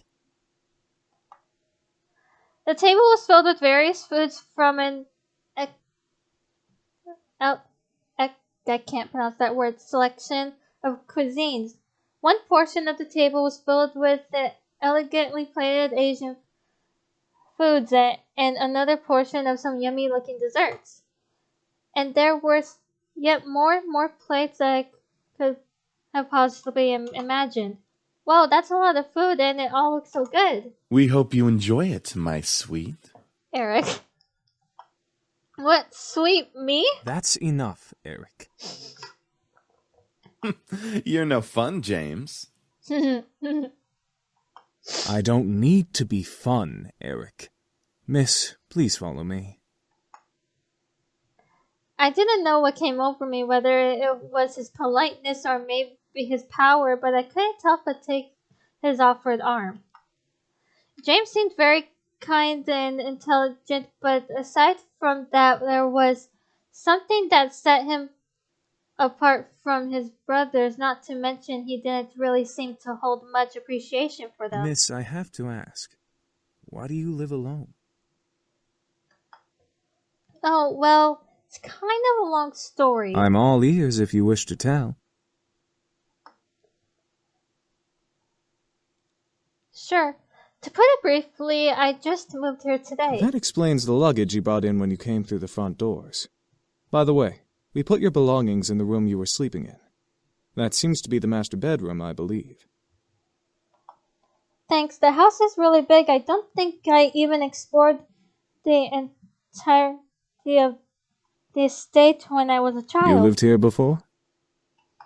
No, truth be told, this is my grandfather's house. I used to visit him all the time when I was May I younger. ask why you now live in your grandfather's house? He actually passed away yesterday. It was bequeathed to me in his will, and I was sent to live here whether I liked it or not. My condolences. It seems like you don't like the idea of living here. It's not that I don't like this house or that I don't have fond memories of being here. It's just the implications that come with staying at this estate that's kind of complicated to explain. How do you feel about it? I certainly wasn't expecting that question, but in a good way. It was different from what I had heard the entire day at school. I appreciated the fact that he was willing to listen. I feel angry, sad, scared, and confused. It's hard picking out the different emotions that I'm feeling right now. I wish I was stronger. You don't have to be strong. Aww. What do you mean? I understand that you're going through a difficult time, so it's okay to feel those emotions. You don't have to be strong at all. Thank you. Are you all right? There seems to be a small bruise on your cheek. Oh yeah. He caught me off guard with that comment. I thought no one would have noticed something as small as that. I'm fine. He stopped and leaned close, a bit too close for comfort, or maybe it was just me. Inspecting my face, he was really quite tall, having to bend over so much to just look at me straight in the face. It was hard to look at him, especially when he was so close. After a few seconds, he straightened up and began walking again. Well, if you're having any problems, I'm always here to listen. That's really kind of you to offer. That really is. My pleasure. Here's your seat. Let me get your chair for you, lovely lady. Eric was very charming, and his smile pulled at my heart. The way he kept flirting with me definitely designated him as the character of the demon, yet there was a little distance in his eyes. By the way, I apologize for my behavior earlier. Stealing your second kiss like that. Huh? Oh yeah, why? I didn't believe that they were incubi. It's fine, I guess. I mean, you didn't have to just get up and grab a kiss for no reason. I'm not as forward, unlike Sam. Suddenly, Eric leaned in and whispered in my ear. I won't lie, though. I enjoyed kissing you and feeling you melt in my arms. Oh my god. I was torn between smacking him and trying to play it cool. Be cool. You sure are quite a charmer. Yes, I am known for that. As much as I do appreciate the constant compliments, you don't have to keep talking to me like that. Like what?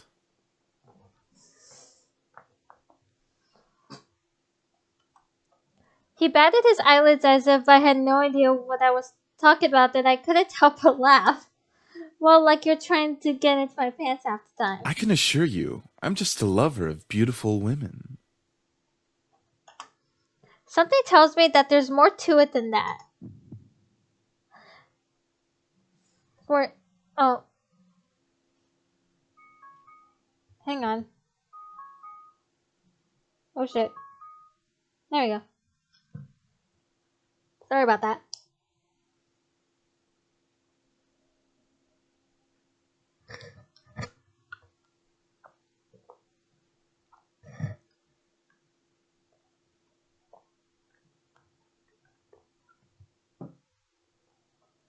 Alright.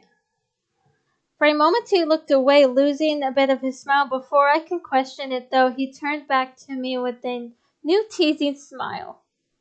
Did you want there to be more? I didn't want to hit him, but I didn't know how to react, so I couldn't look at him. He merely chuckled again in my ear. Sorry. You just look so cute when you're blushing.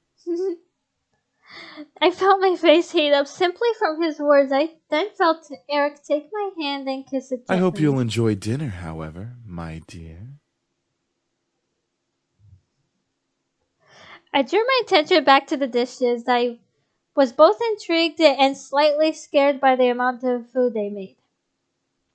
Seeing my expressions, Eric leaned forward and proudly smiled, gesturing to all of the dishes with a dramatic sweep of his arm. I made almost all of the dishes myself. Humorously enough, Matthew looked at him with a shocked expression as if he was betrayed. His face changed instantly to that of a frown. And I'm the Queen of the Nile. Aww. What's that supposed to mean? Me, you, and James did the work together, dummy. Matthew. It's you, James, and I, Matthew. Little boys will always make mistakes. Can you please take it easy on poor Matthew? Oh my gosh. Matthew looked at James in disbelief, probably from siding with Eric, and he annoyedly swiveled back to Eric to confront him. I'm not a little boy. I'm barely a year younger than you. Well, you certainly don't act like it. I couldn't help but laugh. Matthew seemed very much like a kid. He was adorable. He is adorable. I couldn't help but feel like in a way he was much more mature than the others, especially Eric. Huh? Is something funny? No, it's nothing at all. Thank you for the mail, all of you. Oh, you're welcome, miss. Such a well-mannered young lady. Beautiful inside and out. Eric. Eric, knock it off. In agreement with Matthew, Sam cocked up his head and glared at Eric. Seriously, you're getting really annoying with that suck-up act. It was obvious that Sam was the bad boy of the group. He had this big tough act, and it was obvious he was physically stronger than the rest of the guys, but there was more to him than that. I'm just trying to be a gentleman. The young girl has already gone through so much. She deserves a good treatment. Aww. There's a difference between being a gentleman and being an obnoxious flirt. Schooled even by James. You're gonna need some cold water for that burn.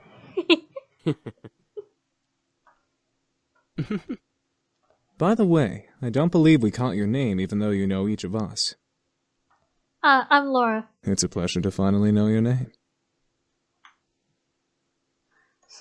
Yeah, that's a nice name. They were all comfortable around me despite the awkward situation we were in. It was as if it were natural for them to be around humans. I guess that was just how incubi worked. But I was still curious about one thing. Excuse me. All at once they looked at me. I didn't know why, but have all of them looked at me made me feel kind of important, like a queen or something? What is it, miss? I wanted to thank you for the food, but I still want to know why you all came here. I felt like I don't quite understand. Understand, yeah, but like being told that a bunch of incubi randomly appeared in your house was perfectly understandable. Oh, how do we explain? We were attacked. We came here to heal. What's so difficult to understand? You're really asking to get punched, aren't you, Sam? Jeez. You're really asking to get punched. Now you're just being rude, Sam. I know, right? I'm just saying, how is that difficult to understand? No, I mean, what specifically happened? Well, you see, we've been traveling around for quite some time now. Just recently we came into town, but we were jumped by this band of misfits. So, in order to escape and heal, we came here for shelter. Again, we apologize for the mess we made. It's fine, I guess. So you're all better now, right? Yup, all thanks to you. Huh? Me? You see, beautiful, we feed on sexual energy. But we don't just get it from kissing lovely ladies such as yourself. We can simply touch someone's hand to obtain sexual energy. Everyone carries sexual energy, you know. I was still shocked about their powers. It wasn't just kisses that gave them power. It was anything physical. No wonder I was out for a while. These incubi intrigued me, but at the same time, I could almost hear a warning siren going off in my head. Is there anything else you wish to know? Well, what do you all plan to do now? Yeah, what are we gonna do now, James? That is a very good question. We just got here and surely we'll be hunted again if we leave. We can take him easily. You sure? Not without more training, Sam. The result of that was clearly evident in our last encounter with them. At the moment I didn't know what came over me, but I suddenly felt sorry for them. They couldn't possibly... hang on. Sorry. They couldn't possibly survive out there if they didn't know it was illegal to break into people's homes. They probably didn't know a bunch of other stuff. They probably would cause chaos all over town. Or on the flip side, they could be taken in for question and be poked and prodded like lab frogs for research that was even worse. But most of all, they reminded me of back then. I was standing alone. The entire classroom was filled with laughter and chatter, but I stood in the middle of it, quiet and alone. It was strange seeing the whole world pass in front of me with such vibrancy all while I stood there. On the plus side, I wasn't engaged in any of the drama that might have arisen,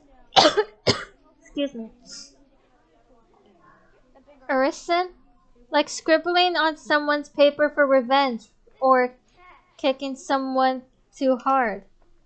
It was kind of nice standing back and watching things pass by and life go on. I had long before convinced myself I preferred being alone. I often said to myself in encouragement, yeah, I want to be alone. There's no one that I like better than me, so I added to spend more time with myself. But there was a certain bitterness to that, coupled with being alone, made me feel so sad. There was a difference between being alone and lonely. I just didn't realize it at the moment. And even after that moment, my mother, there was no one to turn to. I was lonely. That's when I decided on it right then. I was going to see my grandfather. I didn't care if my father wouldn't take me. I was going to walk my way over there and see what he had to say about it. I had never met him before that. What better time to see him then? If no one else was going to help me with what I was feeling, I might as well have turned to him. So after school, I decided to walk there. I had no idea how to get there, and I was armed with only a scrap of paper with the address scribbled on it. As a 7-year-old, I obviously had great ideas. I soon became lost, and like I always did when I felt lost, I just stood there on the sidewalk, back pressed up against the wall and eyes looking at the strangers passing by. And like always, people continued to pass by and life continued to go on. I was sadder than ever, and I ended up in the situation I was originally in. Nothing had changed. I thought that I was silly for even thinking I could change things in my own hands. That was until a voice brought me back to reality. Is that you?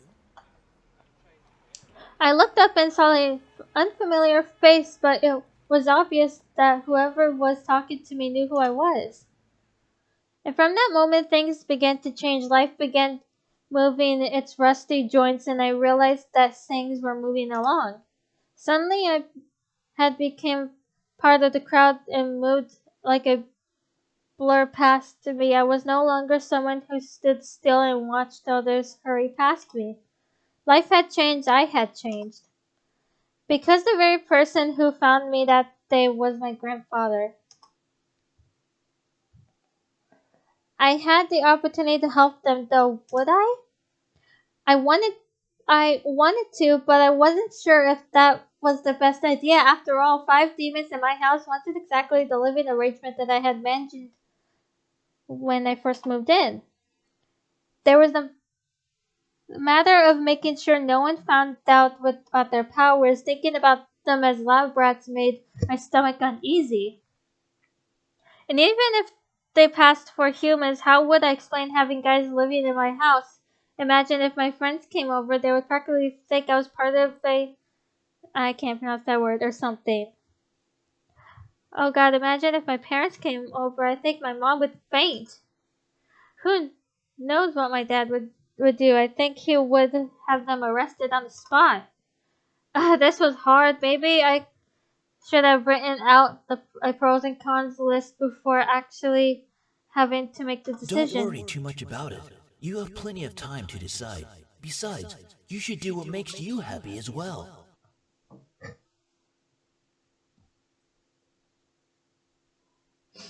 It was strange that I happened to remember what my grandfather said to me when I was little, but it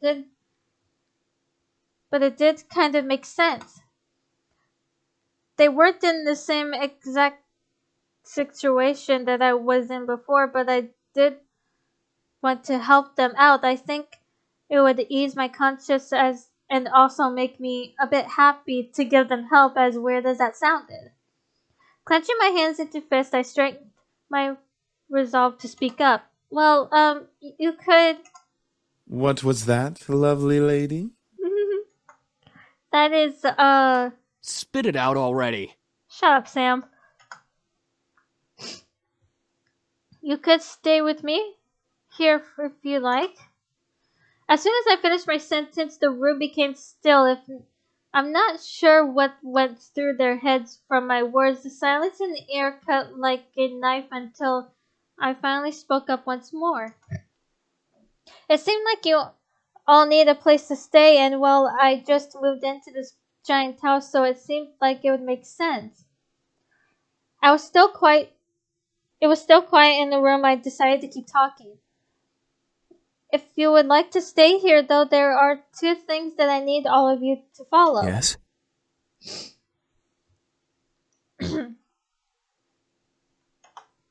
First of all, you can't use your powers and deliberately on something that might harm me or any guests that come over. Well, save for enemies, but you get the drift.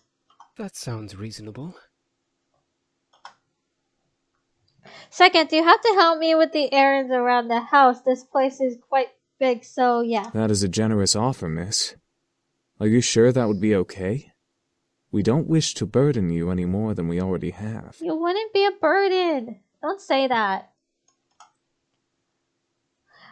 It's alright, really. I mean, I just started living here myself, so I would appreciate some help around the house. A wonderful idea. Oh my god, We'll look at live Sam's here and face. train while helping you with the house. Servants for the lovely princess. What? Are you serious? Shh, be quiet, Sam. I haven't slept in a bed for days. They all seem to like the idea except for Sam, and hey, I didn't really hate the idea either, even if they were incubi. It would be interesting having 5 guys help me with taking care of the house, even given they would follow the rules that I had just laid down. Fine, but we're not staying here forever. Only until we can beat up that group of punks. I think that is a reasonable time limit for our stay. Yes, this is awesome. Also beautiful, if you need a bedfellow. Eric. Eric, knock it off. I was happy that they agreed. Maybe it was because I was going to be lonely for a while. Maybe it was because they all needed help and my want to help people was fulfilled. I would never be sure. So what are we waiting for? Let's celebrate and dig in. Finally, I'm starving. Instantly, Matthew and Sam began to stuff themselves with the food on the table. I noticed James's eye twitching in irritation, so I stifled my incoming laugh. Really, you two? You're both acting like pigs. Oh my god. Oh, let them have a little freedom, James. It's not like we've eaten recently either. I'm sure they've been starving. Still, that's no excuse for stuffing their faces like backyard swine. I almost couldn't hold it in, so I didn't. I couldn't hold in my laughter anymore. As I laughed, Matthew and Sam looked my way, faces stuffed. Is something funny? What are you laughing at? I stopped to catch my breath, leaned over on the table, and looked and took a few breaths before replying. You both are so funny. Both of their faces turned a slight pink before they looked away from me, and they swallowed the food in their mouths. Shut up! We're not funny. We're hungry. Well, we're glad that we made you laugh. They're so cute. Shut up, Matthew! What? I'm just saying. See, James, it's entertainment for her.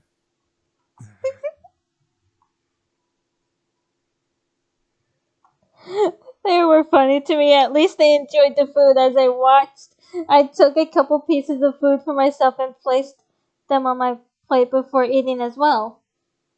Eventually, we all ate together. It was strange eating with just guys, but they were enjoyable to be around. They made me feel like a part of their family as we ate together. However, our peace was soon disturbed. Hello? Hey, honey, how are you? I'm sorry I didn't get to see you off. Hi, Mom. Everything's fine. I'm actually eating dinner right now. Oh, good, good. So there was food there. Well, your father wanted me to call and talk to you about having a house party tomorrow night. Of course. Celebrate the new house and all. A house party tomorrow night? So soon? Your father insists. You know how he is with events. I knew exactly what she meant. He didn't like long, relaxing periods between important events. It was slightly messed up. True, messed up. I was expected to act on the drop of a dim from moving immediately the day after a funeral to my grandfather's house to now organizing a party. I know. Well, since I don't exactly have you two here to help me arrange it, I'm going to need some time to prepare things. Oh, that's fine. I mean, Suzu and Naomi can help. I have work, and you know how your father is. I know. I have to do it myself. He won't help. I'm sure it'll be amazing, honey. I have faith in you. Thanks, Mom. Alright, I gotta go. I love you, sweetie. Love you too. Great, now how am I going to do this? Is something wrong? She has to organize a house party for her parents. Huh, how did you... Oh, right. Mind reading. But yeah, I gotta do it soon or my parents will be really disappointed. I'll have to stay up and organize everything tonight. Hey, why don't we help you? That's what we're here for, right? Alright. I don't see why not. I can name a few reasons why we shouldn't. Sam. Sam? I want to punch this kid, I swear. Back off. We'll take care of everything, miss. Just leave everything to us. Sure. That was surprising. I didn't think the boys would offer help right off the bat. I couldn't help but smile. I was actually rather thankful now that I let them stay now. I didn't have to do everything alone. As I kept thinking about it, I couldn't help but yawn. Feeling a little tired over there, princess? Yeah. It's been a long day. At least tomorrow's the weekend so I can sleep in. Then it hit me. Wait, where are you all going to sleep? We found some guest rooms on the opposite end of the house from the master bedroom. I'm sure those will do just fine. Oh, got it. Alright then, I'm heading to my room to study and sleep. I guess I'll see you all tomorrow. Have a good night. I will. You too. With that, I left the dining room and went to my room. Eric, no. What? I wasn't going to do anything. Yes, he was. Yes, he was. Shh. As soon as I got into my room, a wave of exhaustion hit me. Why am I so tired all of a sudden? I just woke up from that nap. I dragged myself to bed and hauled one of my bags. I opened it and grabbed my economics book, knowing that no matter how tired I was, I had to study at least a page or two before sleeping at last. The words on the page scrambled in my head as I read through them, but after 2 or 3 tries, I managed to understand what the page was about. Equations, ugh. Finally, I decided to change into my pajamas and head to bed. Today had been a long day and I needed the rest. Hopefully tomorrow would be better. 3 days of surprises in a row would kill me. With that thought in my mind, I drifted to sleep embarrassing in the darkness of slumber. You fucking pretty boys think you're all that, huh? Well, save that to the end of my pistol! Huh? What's going on? I couldn't move my body. I felt like I was tied up and I couldn't see anything beyond the darkness that surrounded me, yet I could hear the sounds of the heated argument coming at me from all directions. One move and she gets it! Let her go! Matthew? Come on, chicken shit. Fight us like a real man. Like you scare me, Sam! Come on! Take one Yikes. step, I dare ya. Why can't I see? Stay away from her, Malix! And what are you gonna do, nerd boy?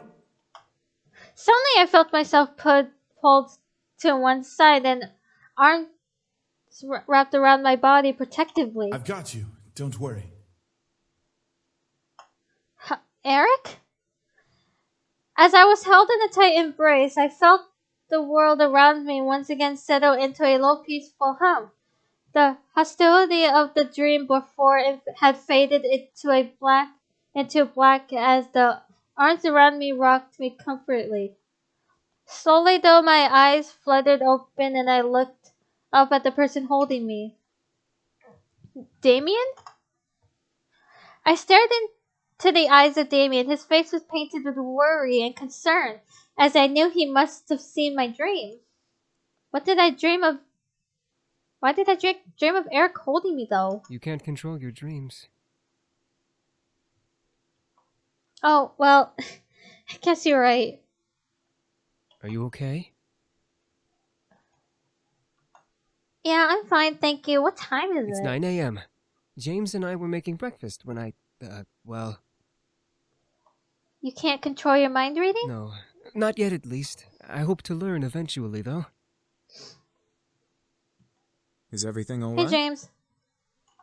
Huh? Yeah, I'm alright. That's good. I'm assuming you had a nightmare. Yes, I'm sorry for disturbing you both. You didn't disturb us, miss. Besides, we'd rather make sure you're okay before anything. Oh, thank you. Now, why don't you come downstairs with us and have some breakfast? I'm sure some nice food will take your mind off of what you dreamt of. It was embarrassing to be damsel in distress once again, but I felt rather happy that James and Damien were concerned for me despite only knowing me for a short time. I wasn't sure if it was just courtesy or if they were generally concerned. I couldn't exactly read their minds. All right. The two boys led me back to the dining room where the smell of bacon and eggs danced in the air. The smell wafted from the kitchen and made its way into the room, making my stomach growling indeed. Breakfast smells good. We should be done with breakfast soon. If you want to sit down at the table, you can. I nodded before sitting down. As I sat down, however, my mind drifted back to the dream I had. That feeling of hostility around me made my body shudder instinctively, even though I knew it wasn't real. However, as my eyes closed, I felt a hand place itself on top of my head, breaking me out of my thoughts. Huh? Morning. You alright? Yeah, I'm fine. Sam, the owner of the hand on my head, raised an eyebrow before rustling my hair and moving away to sit down at the table. He then barked towards the kitchen where James was working. Hey! Is the food done yet? I'm starving! There's no need to yell, Sam! You're yelling too! Don't argue with me! From behind me, Eric appeared and sat beside me, rubbing his temples in obvious annoyance. Can we not yell this early in the morning? It's not like we're in the castle. Castle? For some reason, when I heard the word castle, I couldn't help but yell in surprise. These guys had a castle? So Sam looked at me and smirked at my reaction. Yeah, we have a castle back home. Our dining room's 10 times bigger than this room. And wouldn't it be logical to not yell? Whatever. Soon James and Damien appeared, hands full of plates that carried bacon, eggs, toast, and waffles. They placed the plates down by each seat before seating themselves. My favorite. Finally. Thank you for the breakfast. It looks amazing. It's our pleasure. All of a sudden, my phone began to ring, assuring me to pull it from my pocket and answer. Hello? Hey, good morning! Guess who's at your door right now? Oh boy. Right on cue, there was a knock from the lobby door. My heart stopped. Susan and Amy were here. I'll get it. My heart quickly began to pound in my chest. Matthew was in the lobby and he'd get the door first. I instantly jumped out of my chair and rushed out of the dining room. As I passed through the archway between the dining room and the lobby, I saw Matthew reach the hand for the brass door handle, causing the world to go into slow motion. Matthew, don't! But before my words could reach his ears, Matthew had opened the door and revealed the surprised faces of Naomi and Suzu.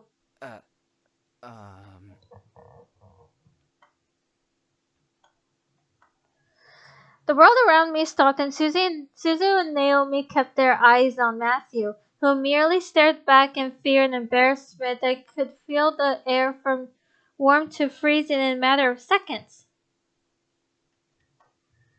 Hi? I could not believe this was happening. How was I going to explain this? This week was already bad enough.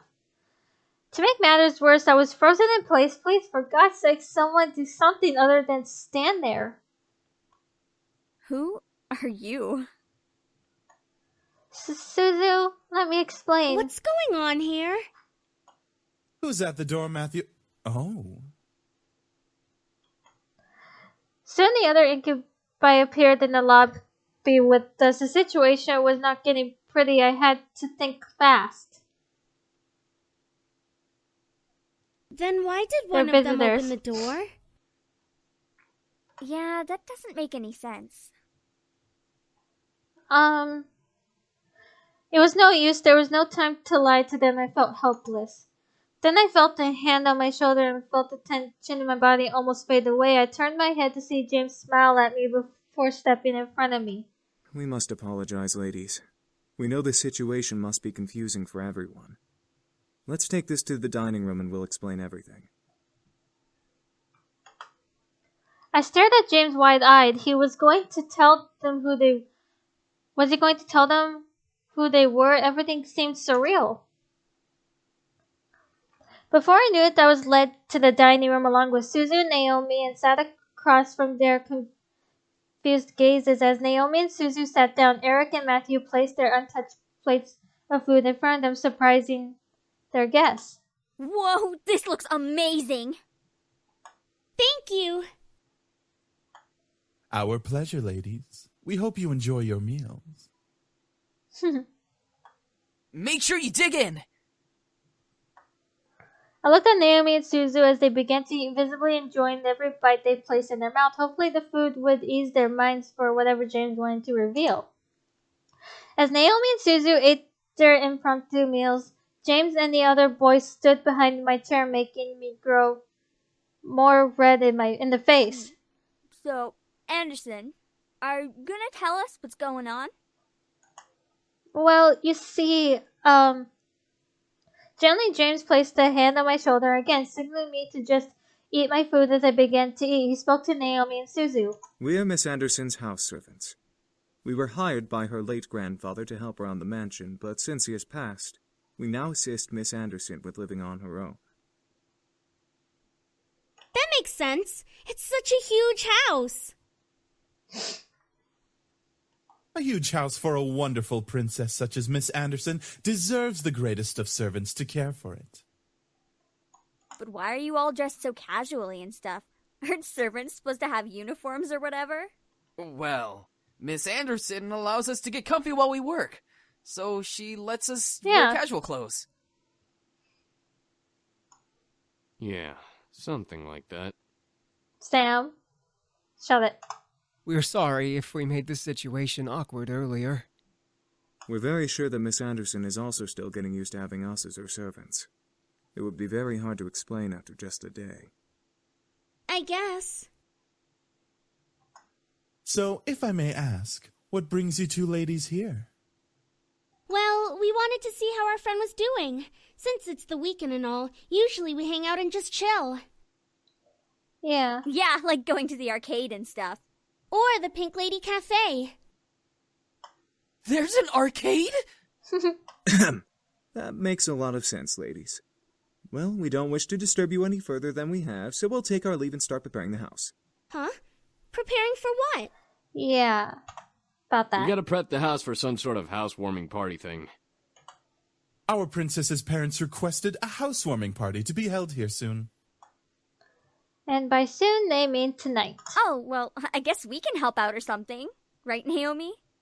I thought you wanted to go to the arcade. This housewarming thing is more important. No need. We can handle it. If you'd like to, miss, you can go out with your friends while we handle things here. You sure? Seriously? Sam? Sam, not now. Well, I wanted to help out, but at the same time I wanted to go out with my friends. James gave me a look of understanding, letting me know that if I left, everything would be okay. I had to make a decision. I'll stay and help out around the house. Are you sure? I'm sure. Besides, it is my housewarming party. I should help out too. Want us to help out as well? I think we got it all taken care of. Thanks though, girls. All right. We'll head on out then so we're not in the way. Sorry guys, I'll hang out with you guys soon. It's all good, Anderson. We'll definitely come to the housewarming party tonight. Thank you. I led them back into the lobby and walked them to the doors, opening it for them with a thankful smile. They both gave me hugs before walking out to Naomi's car, which was parked in the driveway. And with that, they left. I was happy that they wanted to help, but I had to do this on my own. It was not their work, so I didn't want to force it on them just because they were my best friends. We had the entire day to work. The party was tonight, and we had to do all we could to make everything right. We sat down and talked about what needed to happen before the party started that night. Each guy has been assigned different parts of the party to do, and right after lunch we began to work. Since everything was taken care of by at least one incubi, James told me I could assist one of them. The question was who?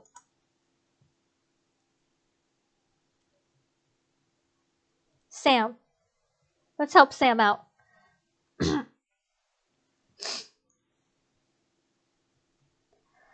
I walked out to the front yard to see Sam not cleaning but doing slow motion with his hands and arms. He was doing Tai Chi, a form of martial arts I had previously learned aside from Taekwondo. However, he wasn't cleaning, which made me cross my arms and glare at him. Aren't we supposed to be cleaning the front yard? You were taking too long. I already finished cleaning. What? I looked around the front and noticed that the windows were polished and the weeds were pulled and tossed out from the sidewalk. The lamps were wiped down and the stairs were swept. He really did finish cleaning. We literally disbanded a mere minute ago, though. Wow, you worked fast. Sam didn't respond. He kept his eyes closed and continued to do his Tai Chi. For a guy who wanted to be a badass, I would have imagined him doing the hard workouts or karate moves for practice. Tai Chi was not what I expected out of him. I stood there wondering what to do. Join him. I remained quiet as I stood beside him and began to move along with his movements. He was going slow and it was easy to follow along. What are you doing? What does it look like I'm doing, dude? Alright, hang on a second.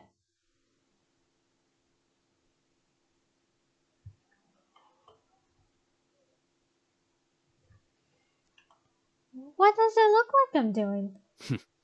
This isn't supposed to be fun, okay? It's actually supposed to be difficult. Sure.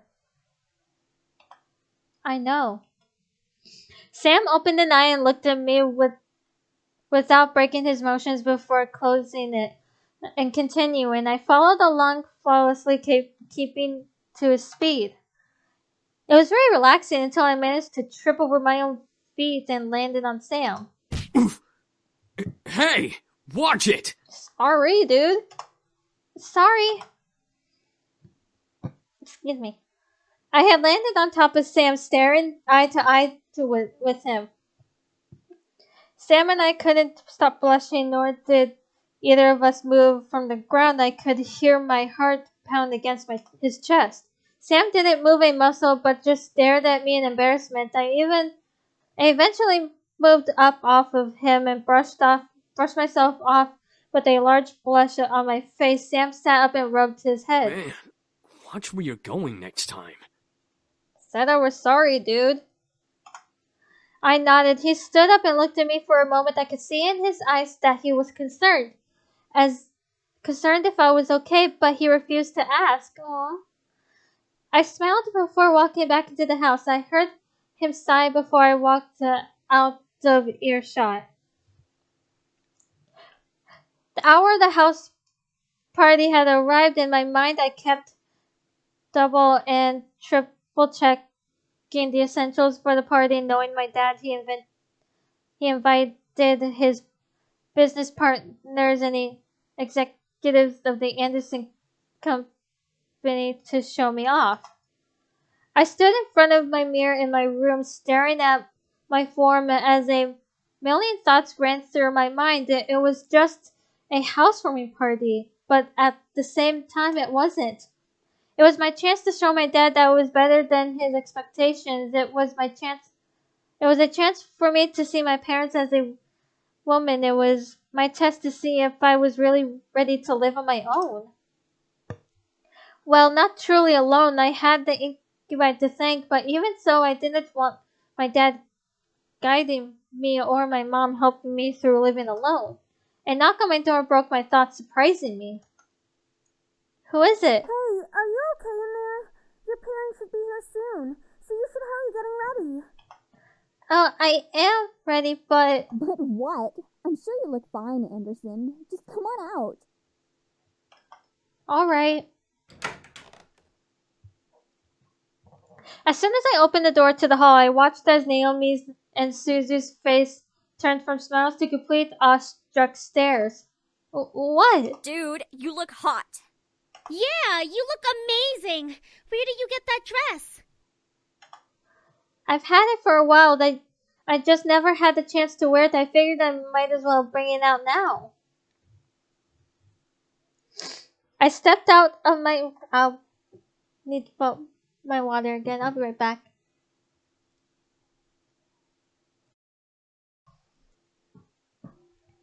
I stepped out of my room and closed my bedroom door behind me. As I walked down the hall to the grand lobby, the incubi stood waiting for me at the bottom, all dressed to the nines as proper servants. Oh. Whoa! They really know how to dress well, don't they? Yeah. I was slightly taken aback on how great the boys looked in uniform. Each had a poise of a perfect gentleman, even Sam. I slowly began to climb down the steps with Susan and Naomi behind me. The boys watched as I descended the staircase one step at a time. The knights waiting for their princess. I felt my face slightly flush, but I quickly shook my head to try to regain my thoughts. As I reached the last step, James offered his hand out to me and walked me down the final step smiling. As beautiful as a princess, miss. Thank you. So, are you prepared for tonight?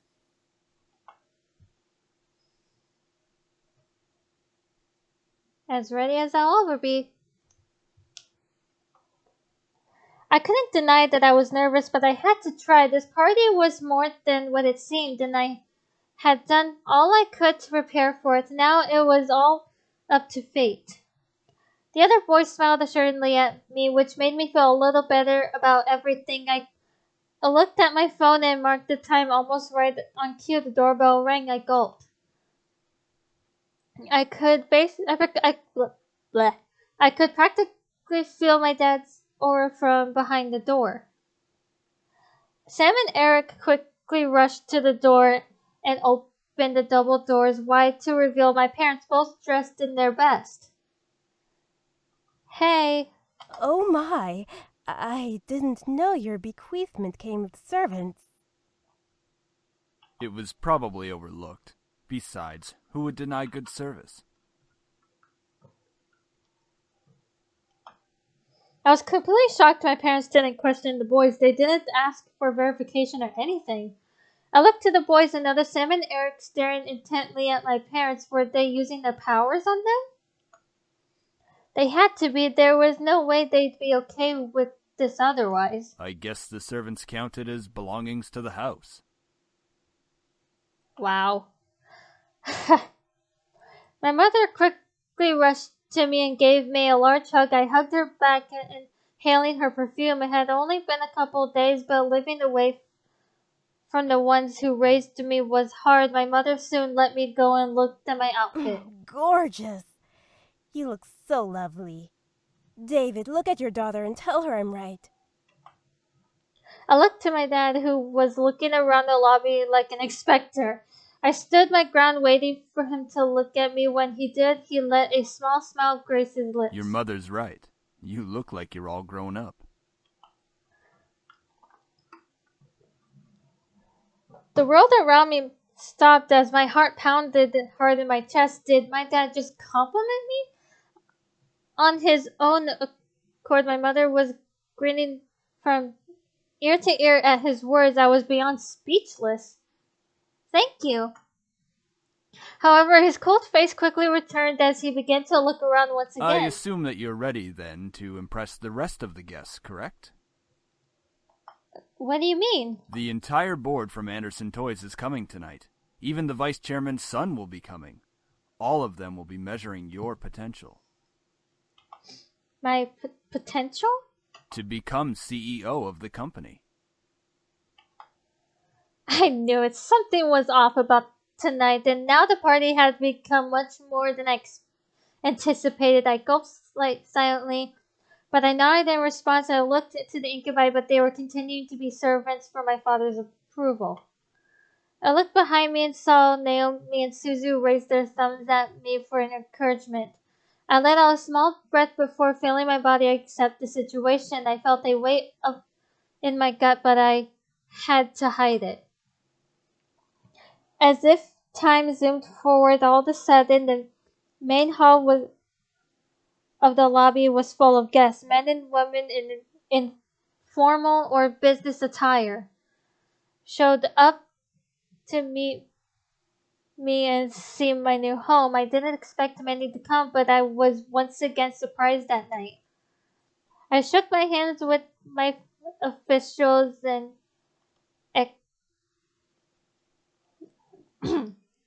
executive members, putting on the professional face of my dad trained me to have. I felt overwhelmed, but I hid it well behind a small smile and handshake. Many even asked me questions. I tried my best to reply as maturely as possible. I had to remember say what they want to hear, not what you want to say. So, how do you feel living on your own at such a young age? Doing I'm my best. so sorry about your grandfather passing away. It really hit all of us hard. Thank you for your condolences. Do you have college plans? Yes, I do. I felt like the questions came up one after another. It was tough to answer some of them because they weren't about me, they were about the company. What do you think will happen with the company now that your grandfather has passed? I'll get back on track soon. What do you think of the philanthropic policy the company has?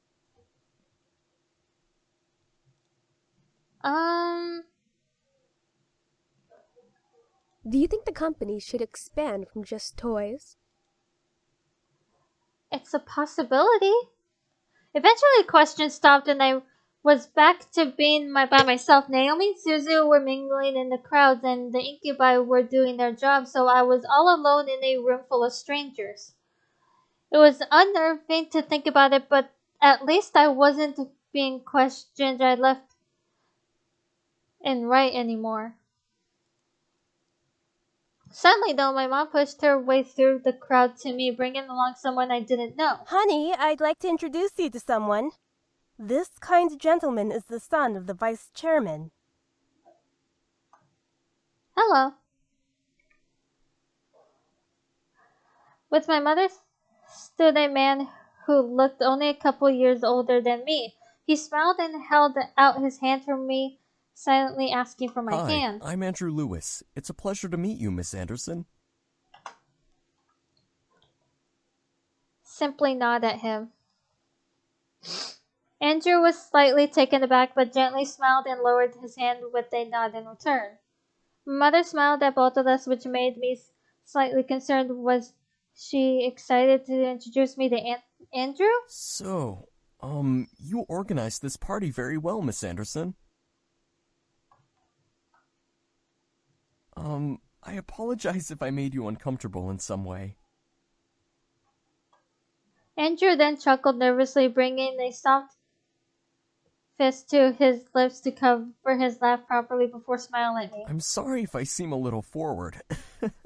I've just been excited to meet Harold Anderson's granddaughter. Why? He used to talk about you all the time in the office on how you helped him refine his toys. I only attended meetings and heard all of the stories. You've helped a lot with the success of the company without having to actually work there.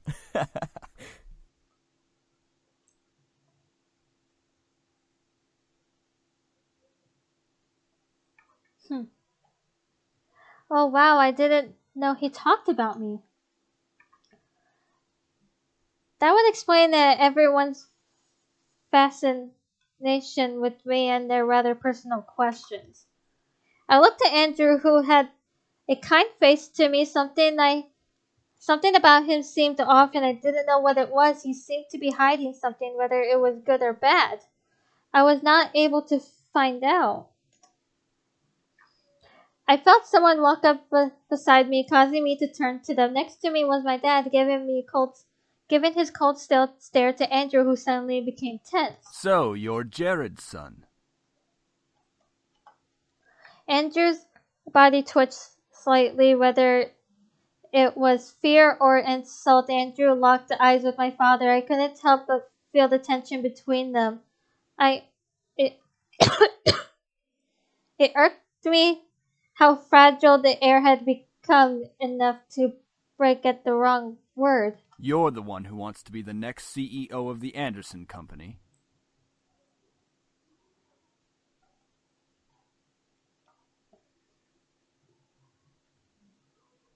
Well, I stared at Andrew. This guy wanted to take my grandfather's place as CEO? I thought the vice chairman wanted the position. David, leave the poor boy alone.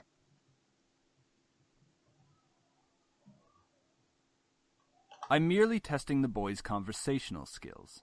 Nothing wrong with that. Uh-huh. Of course not, sir. And polite as well. Interesting. If you'll excuse me. Quickly, Andrew retreated away from my family into the crowd of people. Stay put. I watched him as he disappeared into the crowd towards the back of the house. I was worried, but I gave him his space. He obviously needed it. Peh. He's not CEO material. Bro. That's because you practically interrogated the young man. Right. A little questioning shouldn't have bothered him. He's obviously not ready for any title in our company. I bit my tongue. I didn't want to make a scene with my dad. One wrong word and he'd lecture me in front of everybody. That was not something that I wanted at my housewarming party. I let it aside before looking at the clock. It was getting close to midnight, meaning that the party was going to end soon. I lowered my gaze out the window and saw a limo pull up. Huh? Whose limo is that? Oh, that must be Lewis's car. I'll go get him. Stay with your father so you can escort your guests out together. Yes, Mom. My mother left my dad and me slowly escort the guests out. My dad held his simple smile as he thanked each person for coming. I did the same and Drew quickly past the doors before I could speak. Eventually, only Susan, Naomi, my parents, and the incubi were left. My dad suddenly walked over and placed a hand on my shoulder with a smile. I stared at him, a wave of confusion washing over my face. What? You did good tonight. I'm proud.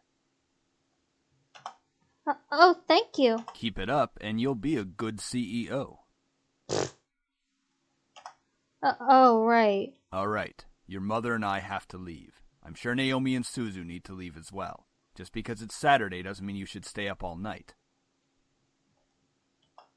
Oh, right. Thanks for having us. It was a great party. We'll come visit tomorrow or something. All right? Right, see ya. Good night, sweetie. Come visit us soon. Will do. All 4 of my remaining guests left the building, all but my dad waving back to me with the last of the guests gone. I sighed and sat on the staircase exhausted. Phew, that was exhausting. It's not like you had to do any work, though. Sam, shut up. Give her a break, man. She was getting interrogated left and right. Right. She handled herself the best she could. As expected, Princess. Since you're exhausted, why not head to bed? We can clean up. Hush, Sam. Sam, I swear. Are you guys sure? Positive. It shouldn't take long. Ho ho ho! It didn't take long to find you little shits after all. I felt a hot shudder run down my spine. The voice from my dreams echoed through the air into my ears. I looked around, panicked alongside the incubi. James placed a hand on my shoulder, trying to remain calm. Don't worry. No one will hurt you. Are you sure? Are you really sure? All of us shot our heads towards the door, finally pinning down the direction of the voice. The doors quickly swung open, revealing a sight I would have never expected to see. Skin red as blood, eyes black and gold piercing into mine, roughened up clothes and a pistol in his hand. I saw a monster. I've covered my mouth to not scream at the sight. Dried blood covered the bandana around his neck as he smirked at me and the boys around me. Beside the red-skinned man was a similar-looking woman in a matching thug-like clothes. Aw, what's the matter, boys? You really didn't think I wouldn't find you, did you? I hoped you would, you piece of... All of a sudden, the man raised the gun at Sam's face and instantly pulled the trigger. We all gasped and shocked, instinctively expecting to see the bullet run through Sam's face, but nothing happened, did it? What? What should have been a headshot ended with a loud but empty blank shot. The pistol echoed in empty shots as the man grew more and more pissed, pulling the trigger over and over in aggravation. I can't pronounce that word. Luckily for my ears, it became quieter after its first shot. Why the fuck won't you work? This place is protected. What did you say, Shrimp? This place has a seal, protecting it from hellborn magic. What the fuck is that supposed to mean? Ah! The man growled and threw the gun at Sam, who was able to dodge it in time. The pistol bounced off the ground a couple of times before sliding further away, hitting the wall in a final stop. As it stopped moving, the gun faded into black flame and disappeared into the air. The previous owner had this place protected by magic, Malix. Oh, her grandfather. Malix, that was his name. His existence resonated in my memory from the dream I had. However, I looked to Matthew in the same confusion as Malix did. The place is protected by magic? It would seem that your grandfather had some sort of protective barrier around this house. From the looks of it, it only disables hellborn magic. Interesting.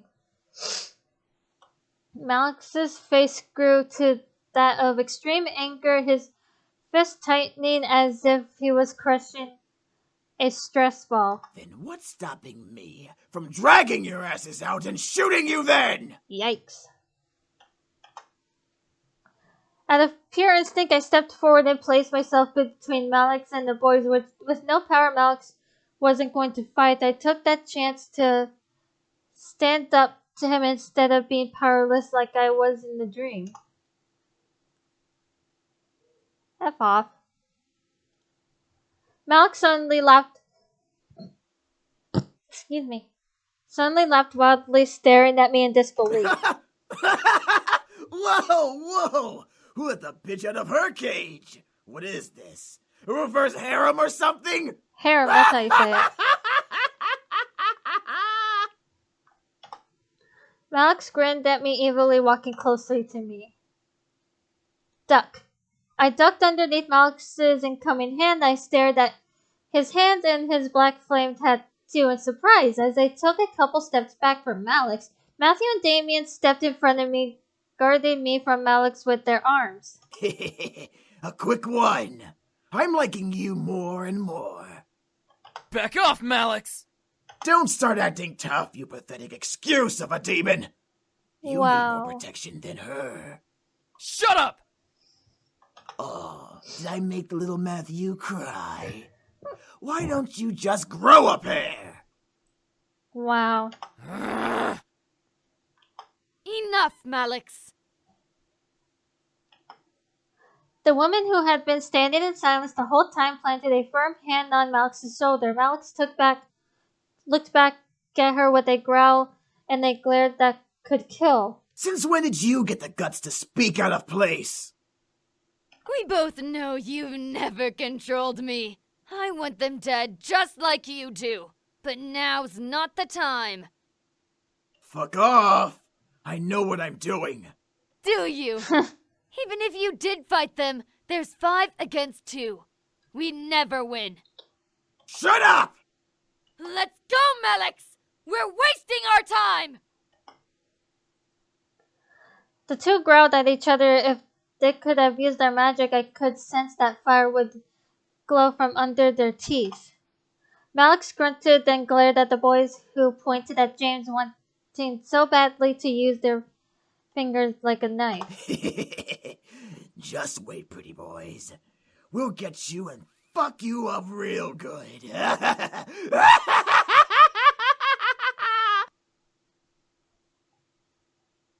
Wow.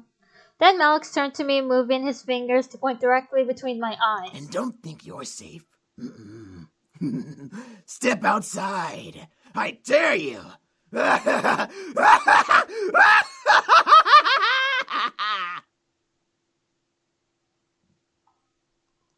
Piss off, asshole.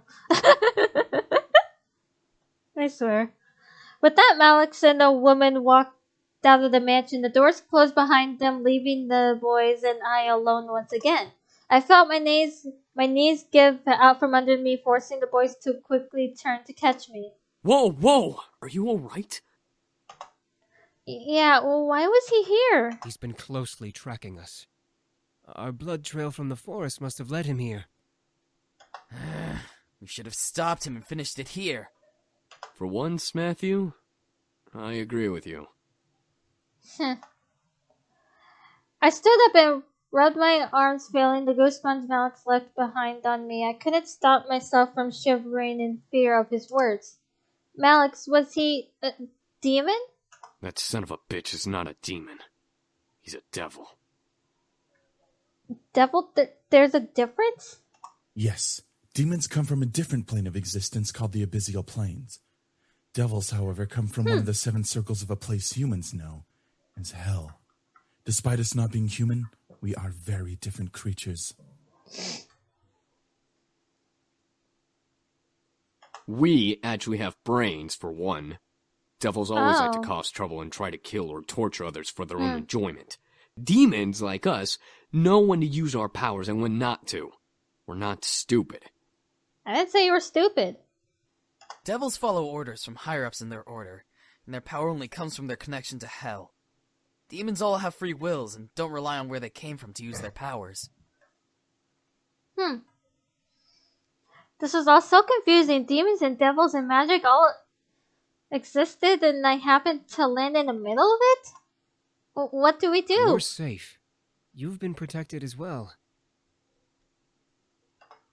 What? What Damien's saying is that the magic that protects this place also protects you. Oh. Your grandfather must have cast it when you last saw him or something of that nature. We can sense its aura around your body. Interesting. I couldn't believe my ears. It was the 3rd day of surprises, and this one took the cake in being the most surprising. I felt my head spin once again. What did I get myself into? Miss, please don't worry. We'll find a way to train ourselves and become stronger to finally finish this feud. I want to kick his ass right now. Until then, we'll protect you as much as we can. If Malix comes back, we'll be here for you. But what about being outside? Won't he... Like we said, you have a protection spell on you. Even if Malix attacks you, he won't be able to use his magic on you. He'd be just like any other human you can fight back against. Didn't you say you knew Taekwondo? Yeah, but I felt somewhat relieved that I was mostly safe from Alex. Still, I could not help but feel very nervous and apprehensive about the future. The boys were safe here to train and become stronger, but what if Alex did the same? Even more so, I was lost about how my grandfather knew about magic. I had to find out. At least I had time. I went to bed that night feeling nervous. Despite the words of the incubi, I feel like a target to something I'd never be able to explain or prove. Magic, devils, demons, how did all of this even happen? Should I really meddle with the situation? They're only staying until they defeat Malix. That's right, they said they'd only stay till they defeated Malix. After that, my life could go back to normal, temporary insanity, as Kay would say. The question was then, would I want them to leave? If my life went back to normal, then I'd have to take care for the house all on my own. I'd get to focus on my own life of being distracted by the boys. I'd have to. My life. Where was my life going anyway? I was under pressure for my parents with only my friends and the boys to comfort me. Without the boys, I'd have no way to hide from my responsibilities. Enough, let's just sleep and deal with tomorrow when it comes. Defeating my sense of doubt, I forced myself to sleep, unsure of what tomorrow had planned for me. Hopefully, whatever the future had for me, I would be ready for it. I promise to be with you forever. You're so important to me. I swear I'll give my life to you. Please, let me love you. I'll be by your side, always. I can't imagine living without you. I want to be with you. Oh, shit. I love you. I slowly opened my eyes, letting the voices of my dream echo in my head and force me awake. I rubbed my eyes before sitting up and looking at my clock. 7 a.m. Why am I up so early? I fell back onto the bed and closed my eyes, trying to go back to sleep. However, something kept me awake. Why? It's too early to even be alive. I gave up and sat up, staring at the fireplace across from my bed. A sigh escaped from between my lips before I threw my legs over the side of the bed. What to do at 7 a.m. in the morning? Explore the house. I decided it was a good idea to wander around the house. I never really explored it much as a child, so there were bound to be new surprises. Well, come on, feet, let's go on an adventure. I stood and exited my room, hoping that the boys were still asleep. I began to wander the halls on my end of the house, opening each door to find what room each door led to. Quickly, I found an old office. A desk and chair sat by the far side as a large bookshelf of documents and memorabilia donned its nooks and crannies. There were a couple of pictures of me growing up peeking from the shelf as I walked further into the room. I don't believe I've been in here before. I tried to recall memories of ever seeing this room, coming up with nothing as a result. The room was new to me. Did I want to disturb the furniture? I'm curious. I gently opened the shelves and the drawers I saw in the room, and a couple of them were books and even sewing kits. I assumed they were used for my grandfather's toys, so I left them alone. One drawer, however, was locked no matter how many times I pulled. Grr! Come on, open. Nothing, it wouldn't budge. The drawer beside it, though, did, revealing a laptop.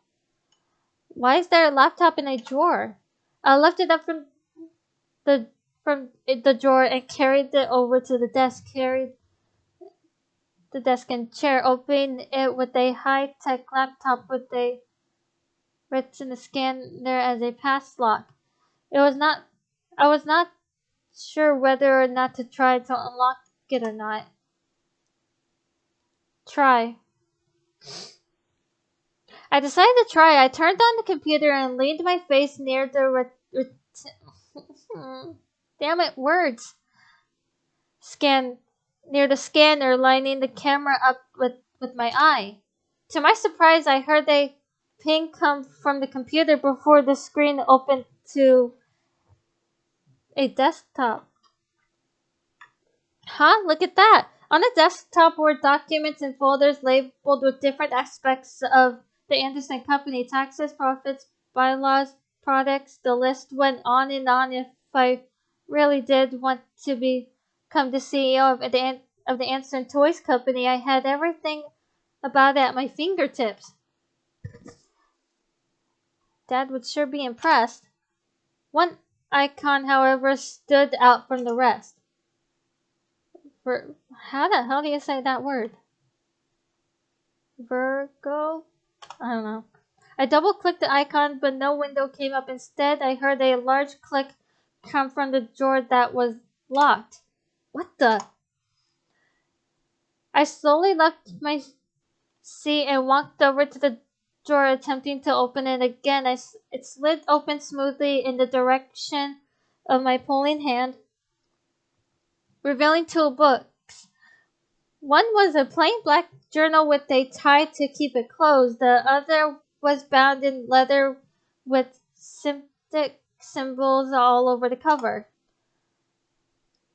I took out the journal and skimmed through it, seeing my grandfather's notes. They were all detailed explanations and opinions on his findings on demon magic. He really did know about magic. I sat down at the desk and read through the journal further, finding drawings and sketches of symbols and magic circles, each with their own different meanings and effects. It was all fascinating. There was even a page of important spells to know. I read through them, trying to memorize them into my mind.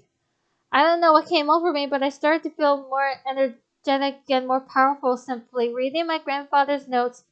I was suddenly aware of the energy that surrounded my body and the power that was around the house.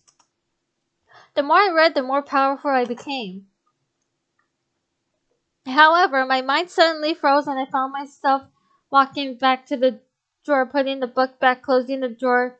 The lock reset and I snapped out of it. Huh? What? I shook my head and looked at the drawer, realizing what I had done. I walked over to the desk, opened the lock, but suddenly felt the need to stop. Something held me back and didn't want to pry any more than I already had. I was curious beyond belief, but I obeyed my thoughts for now. Eventually, I would come back and look into it. I returned to bed, feeling the weight of the morning drag me under my covers to try sleeping again. I had energy, but I wanted more sleep. It was Sunday and nothing was happening today. Come on, eyes, back to sleep. I shut my eyes and tried to slow my breathing. I looked at my phone to check the time. Once again, it was noon, yet it felt like I'd slept for much longer. Why is time going so slowly? I sighed, got changed into normal clothes, and went into the main hall and sat on the stairs. Sundays were very boring. Tell me about it. Especially when there's nothing to do on the weekends. However, the muffled sounds of battles caught my attention. Huh?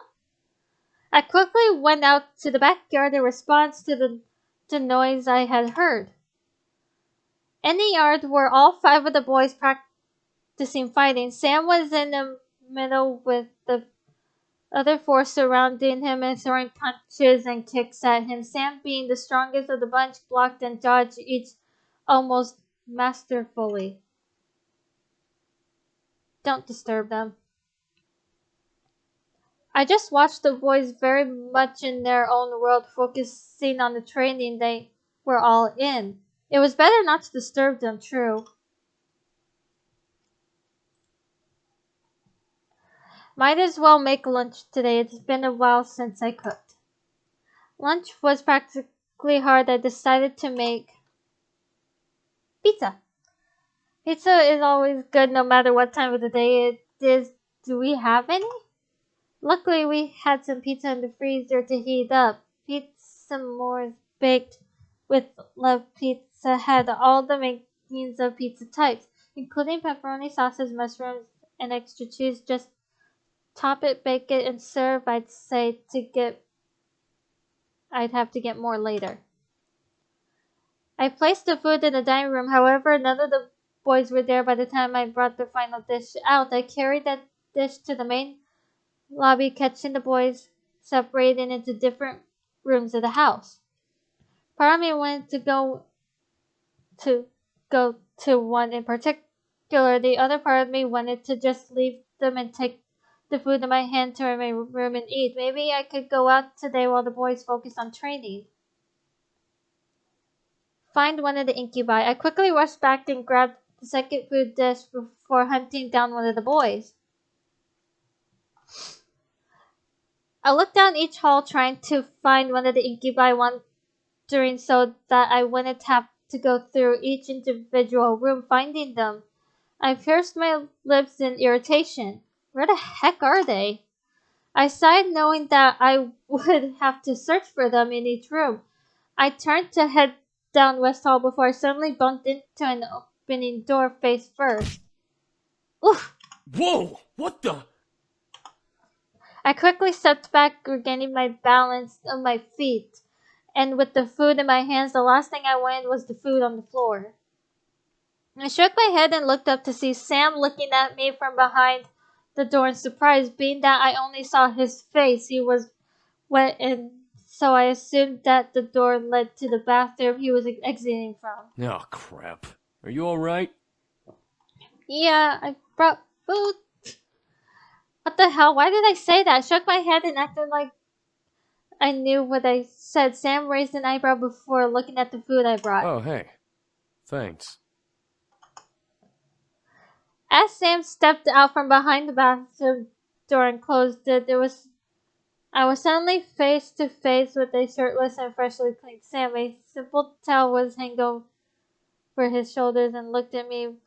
I remained frozen, unable to tear my eyes away from the sight. Damn, he was ripped. Hey, you alright? Hello? Sam let a sly smirk appear on his lips before tapping on my forehead with his finger. It was light, but I still felt pressure from it to push me back a bit on my feet. You gonna give me my food, or do you plan to keep staring into space like a nut job? Oh, good lord, Sam. Right here. I quickly gave Sam his food, glaring at him. He chuckled before quickly dropping to the floor and crossing his legs to sit. I did a double takedown at him before joining him to eat. I was hungry, so might as well. Sam must have been hungry because he practically scarfed all of his food down before I could get 2 bites out of mine. Cheese, you eat fast. Oh, sorry. It was good, yeah. Thanks. Sam sat in silence waiting for me to finish. It was odd. It was not far from having a dog watching you while you ate. Nevertheless, I finished my food quicker than I normally did and looked to Sam, who somehow got his shirt and vest while I wasn't looking. Damn, he was fast. Alright then. I'm heading up to the roof. Okay then. Roof? He was heading to the roof? Why? The roof? Yeah. Wanna come with? Hold on, he wanted me to join him on the roof? The roof of a huge mansion? How? Why? I promise you won't fall, or whatever. Okay? Okay. I didn't know why I was up for this, but I said okay. The small adventurous side of me was very happy with my decision, but another side of me was screaming at me, asking me why I did that. Sam took the empty dishes and placed them on the nearby stand before walking to a nearby window and looking to me. Wait, a window? Come on. I walked towards Sam, unsure of what he wanted to do. As I stepped to his side, he wrapped a tight arm around my waist and hugged me against his side. Whoa! Better hold on tight. I instantly wrapped my arms around Sam. As he opened the window and stepped up on the ledge, I could feel him tighten his grip on me as he looked up and grabbed the end of the roof with his free hand. I gripped tightly to him as he somehow was able to pull both of us up to the roof. With that one hand, he lifted me to the roof first before pulling himself up and sitting with the content side. See? I told you I wouldn't let you fall. Yeah, thanks, dude. Yeah. I sat up beside Sam, trying to shake off what had happened. He was a demon. I had to remember that not matter how human he looked. Pretty sight, huh? I raised my eyebrow before looking ahead of us. I gasped. The sight was truly beautiful. The estate was settled on a high hill, so the view I saw made me feel like I was flying. I could see Chicago in the distance, surrounded by forest and suburbs like the one I resided in. Something about that sight took my breath away. I slightly thanked my adventurous side for taking the risk to come up here. You know, it's things like this that make the human world worth coming to. Oh yeah? I turned to Sam at his statement, unsure of what he meant. He kept his eyes to the view, but I could see very soft amazement in his eyes. What do you mean? I'm not like my brothers. I didn't come to get away from anything or to fulfill something. Whatever they may tell you, their reasons were. Aww. I came because, well, they're my brothers. And that's that. However, I didn't expect the human world to be so pretty. I didn't understand. The boys were running from more than just Malix? What could have possibly driven them from where they were? You all ran from something? We all had our reasons for leaving the Abyssal Plains. James didn't want to deal with his problems. Matthew wanted to live with humans more than demons. I came because I didn't want to be without my brothers. So I left with them.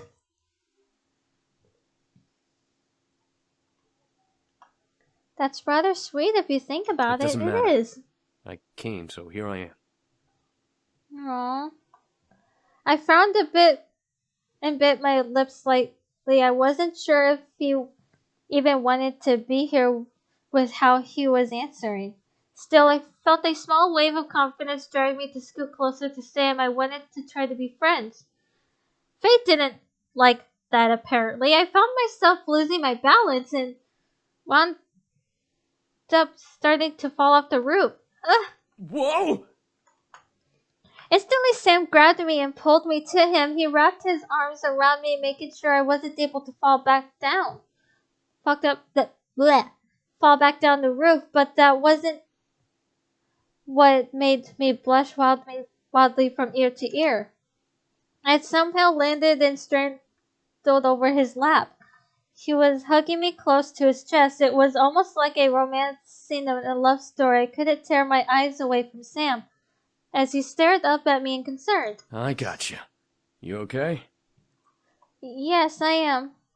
However, I continued to look down at him as he stared up at me. Neither of us knew what to do, as I could feel that we were both lost in the fact as we looked at each other. Sam's face grew slightly red. Hey, I might as well say it now, but sorry for being a dick when we met. Aw. I must have been dreaming. Sam was being sincere. Why?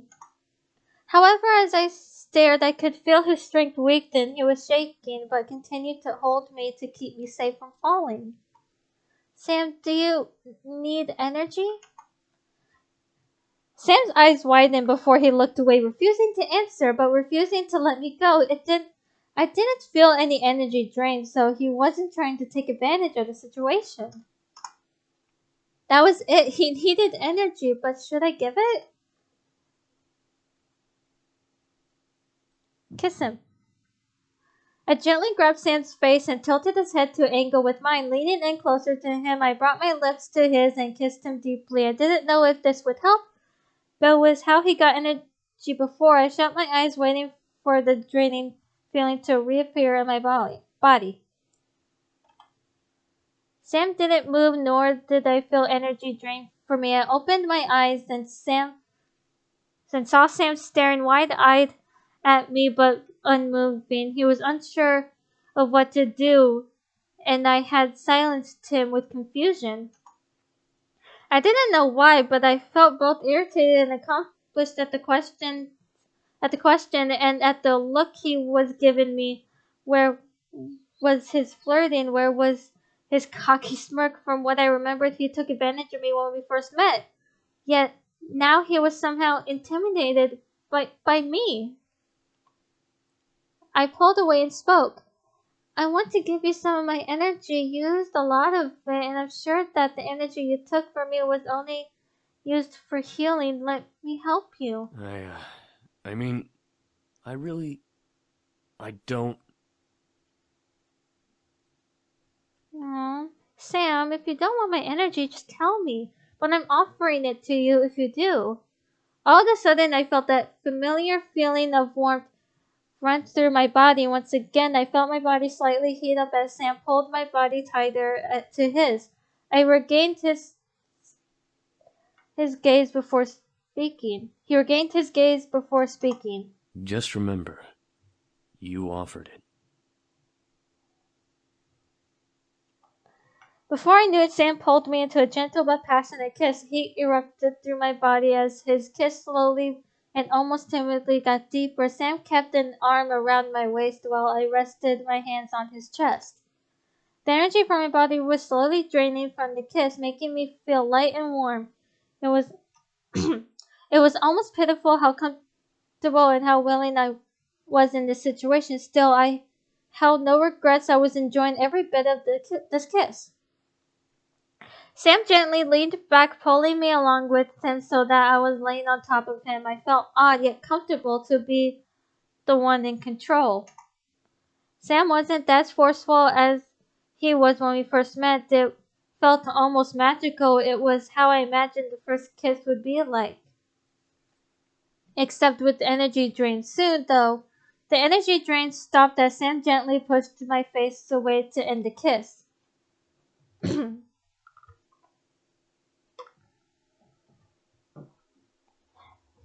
I stared down at him as we both panted for air. I had never kissed like that before, and I was so lost in the moment that I'd forgotten how to breathe. Sam moved a strand of hair from my face to behind my ear, eyes still full of desire.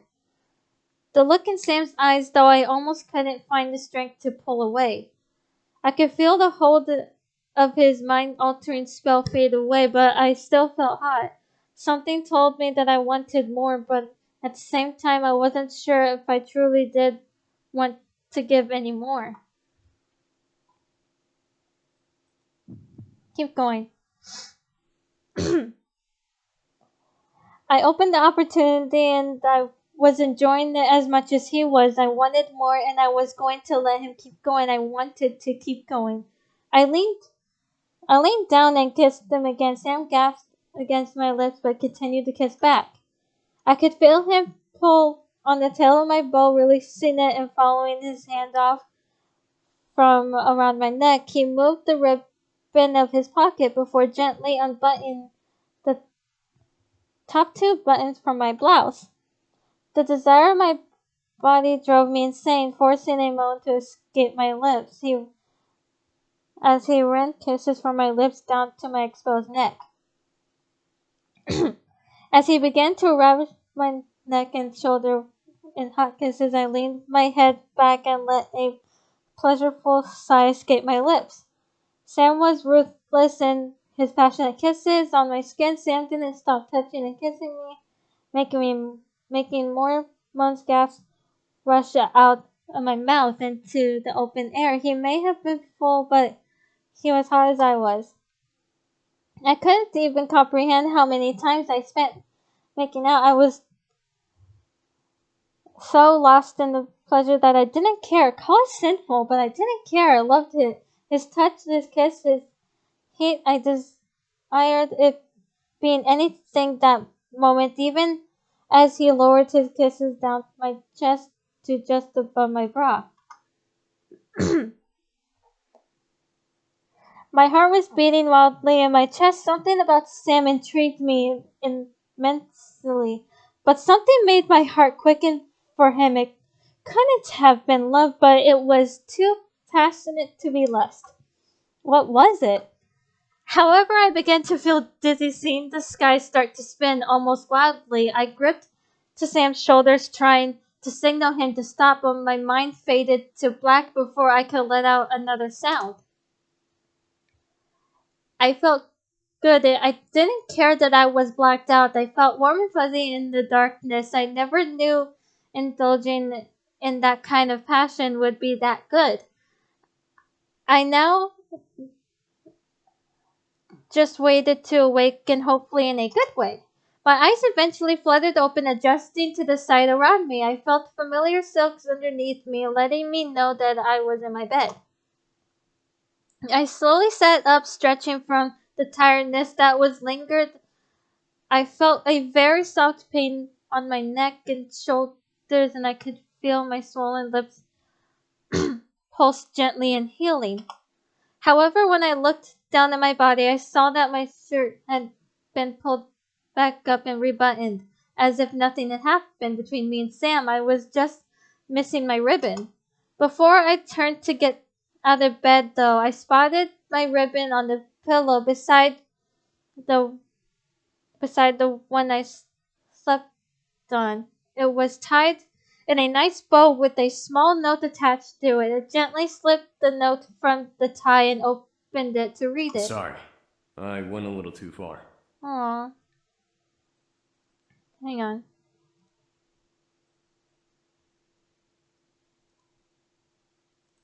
There we go. I stared the note, letting a small smile grace my lips. He went too far. I enjoyed that. Despite the first time circumstance, it was cute, though, to imagine him thanking me for something we both didn't enjoy. I brought the note to my chest, letting the memories of our meeting flood my mind. I indulged myself to Sam. I looked up to the time out of curiosity. The large white numbers on my phone showed 5:31 p.m. Yikes, 4 hours being knocked out and I still feel tired? It was Sunday, so I was allowed to sleep longer if I wanted to.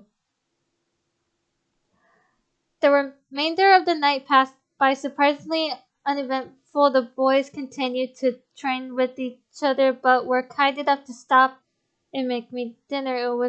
I was glad for that. Unsurprisingly, the food was perfect, but it felt a little empty without the boys to eat with me. They most likely had already eaten, but still I felt lonely. I couldn't let it bother me. I ate and went back to my room to study and sleep. Surprisingly, I felt good going to bed that night. I felt like I could have peaceful sleep after the previous rough nights I had. I felt good.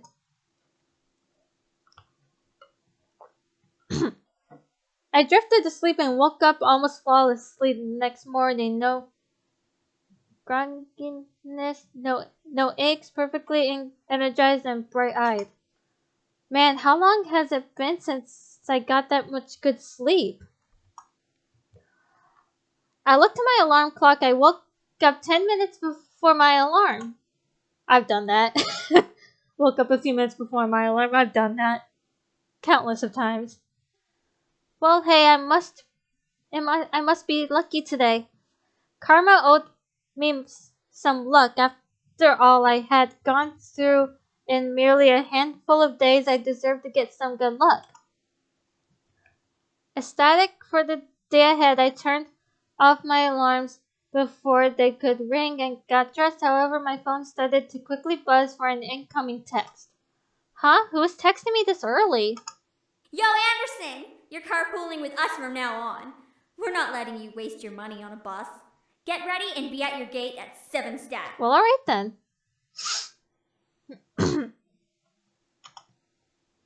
I smiled. My friends were the best. I couldn't drive and yet I didn't have a car, so it was awesome that my friends would let me carpool. I checked the time, 6:30. Perfect. I can eat some breakfast before they come. I packed my bag and carried it downstairs towards the kitchen. As I entered the dining room, I saw a plate of eggs, toast, and bacon sitting on the table. A fresh steaming cup of coffee sat next to the plate with the sugar and creamer on the side. I walked to the table and I couldn't believe what I was seeing. Who made this? As I spoke aloud, a small red note caught my attention. Have a good day, yours. Aw, my heart skipped a beat as I finished. I couldn't tell if it was from one of the boys or maybe it was from him. I smiled before putting the note in my bag, and eating up the food was so delicious. I devoured every amazing bite. I looked to the time again, time to go. I quickly rushed to the doors, checking myself in the passing mirror. I wasn't wanting to impress anyone, but I still need to look decent. Before I could reach the handle of the door, however, someone took my hand. Huh? Hey, Sam. My name. Oh, I accidentally pressed enter before I could read that. Okay. Thanks, game. Your name? My true name isn't Sam. I want you to know my real name if something happens. His true name? What does he mean? Why is he telling me this now? I remembered reading about the demons' names from the journal I read yesterday. If you knew a demon's true name, you can summon them to you no matter where you were or where they were. Sam gently pulled me to him and leaned close to whisper in my ear. My name is Amaris. Amaris. As he said his name, I could feel it lock into my memory. Something in my head would make sure I would never forget it. Sam pulled away and stared at me despite still carrying worry in his eyes. If you're in any danger, any time, it doesn't matter when, call my name. I promise that I'll come and help you. Alright then.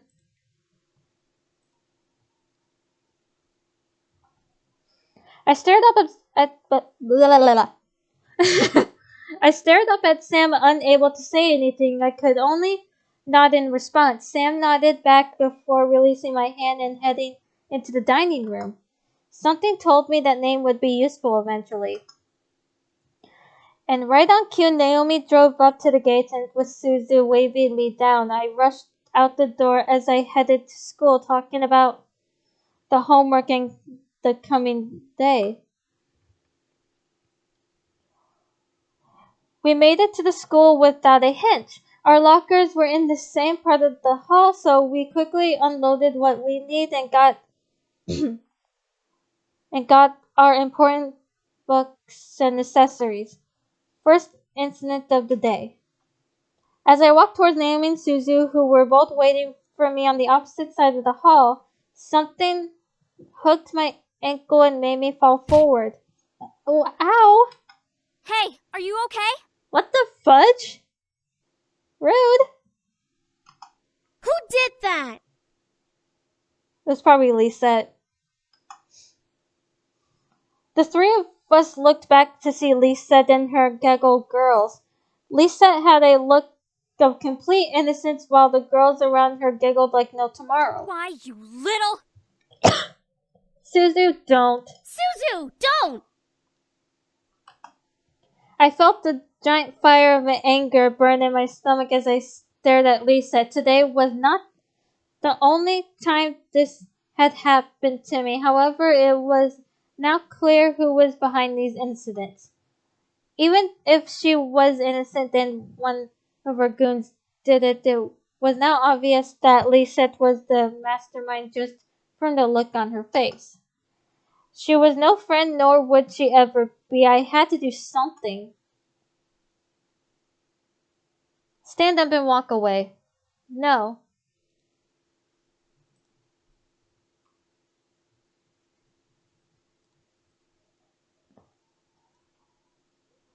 I need to figure out how to romance with Suzu and Naomi, because I know there's a way, including this one character that we're gonna meet soon. So yeah, which is voiced by Michaela Laws. And I found this one site where of how to romance with the choices that they make to romance with each of the characters. So I only know how to romance with the guys, but not with the girls. So I'll try to figure it out soon. I wasn't going to bring myself to her level. She was a bully, but I was not going to let her get to me. I had to be stronger than her, and only then I would have beaten her. I stood up and brushed myself off, pretending nothing had happened. Anderson, you okay? That was a pretty bad fall. Yeah, I'm fine. A fall like that is nothing. I merely smiled to them, not wanting to let them know the pain rushing through my body from that fall. My arms were quaking, my shoulders were pulsing, but I remained content-faced. I quickly gathered to my... Excuse me. I quickly gathered up my belongings and nodded to my two friends. Come on, we'll be late for history.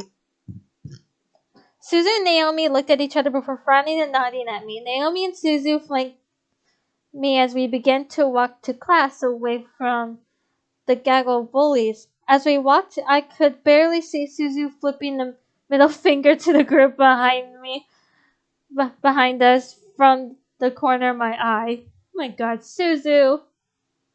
Friggin' bunch of Lisette feet lickers. Oh my good grief. Suzu! I love you, but my gosh. That's gross, Suzu. Same, that's gross, Suzu. It's true. It's all OMG! Lisette is the best! Let's follow her around because we obviously don't have lives. Suzu! What the hell? I love you, my goodness. Naomi and I could not help but laugh. The group behind us, however, did not like Suzu's words. Well, no kidding. At least my dad doesn't screw around in the black market to keep a stupid casino running. The hell did you just say? Suzu stopped. Naomi and I stopped as well to look back at Suzu, who was completely red in anger. Suzu slowly turned her head to the group, glaring daggers at them. Who wouldn't? The fuck did you just say? Suzu, don't give in, please. Don't want to fight with people, okay?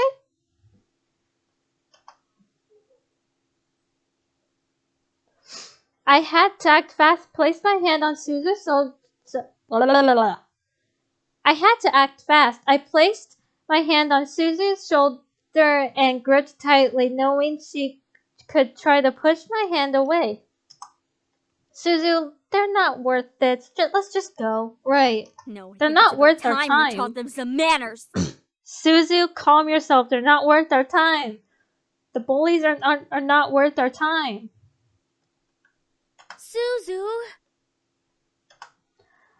I looked at Lisa and her group. Lisa had a widely amused smile on her face, which irked me to no end. Nevertheless, I knew that fighting wasn't going to get us anywhere. Let's go. I grabbed Suzu by the shoulder, roughly pulling her back to Naomi and me. Suzu tried to step forward to the group, but Naomi held onto her other shoulder. We held onto Suzu, who fought against our hands as we marched to class. Surprisingly, the rest of the school day went off without another incident. I went to my classes, had lunch, and was anxious to get home. As the bell rang for school to end, I felt my phone vibrate in my pocket. Huh? A text from Dad. I'll be picking you up today. Make sure you're ready to go when I get there.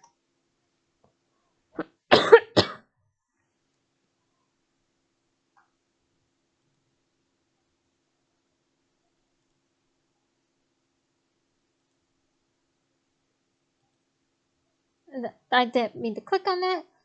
Okay. I didn't get to read that, but okay. I quickly headed back to my locker and got my things before waiting for Naomi and Suzu. Hey, are you ready to go? Actually, my dad's picking me up. Really? Okay, I guess that kind of makes sense. We'll drive home together next time. Tell your dad that we've got you covered from now on. Yeah, alright. Even while I laughed, something didn't seem right. My dad texted me to say this. Why was he going to pick me up? Had I done something wrong? I didn't know. I waved goodbye to Naomi and Susie before heading off to the usual spot where my dad picked me up. I took the time to listen to my music while I waited. I need to go to another Rise of the Phoenix concert. Eventually, I had played the entire album with no one showing up. What the? Hey, Dad's never late, especially not this late. I quickly dialed my dad's number again, but soon as I pressed call, it disconnected and read signal disconnected error message. What the? No signal error? How do I not have signal? I double-clicked my phone and saw all 5 bars for signal. He must be in a dead zone. Before I could finish, a group of hands grabbed my hands, feet, and covered my mouth. I screamed into the hand over my mouth, struggling to pull away from the hands grabbing at my limbs. It felt disgusting and scary, feeling their hands on me. I needed it to stop. Hey! Don't dirty up Malix's prey. Oh, you son of a... The voice which sent a feel... The voice which sent a fearful shiver down my spine whispered into my ear. You're coming with me, Miss Anderson.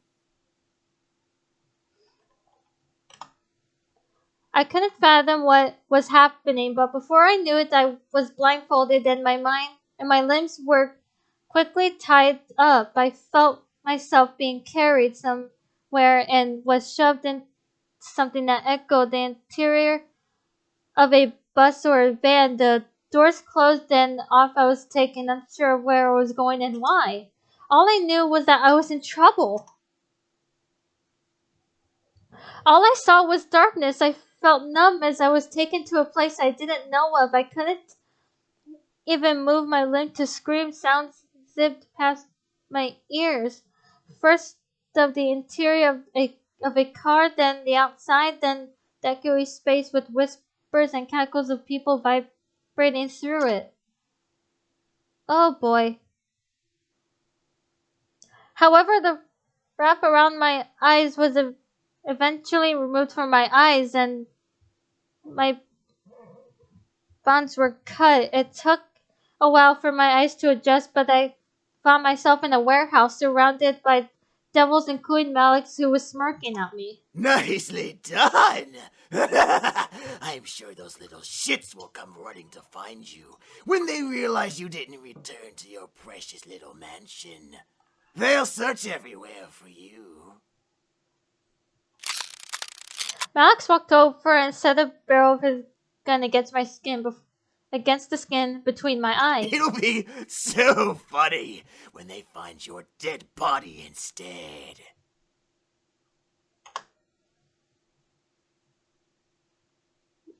Let's call for Sam.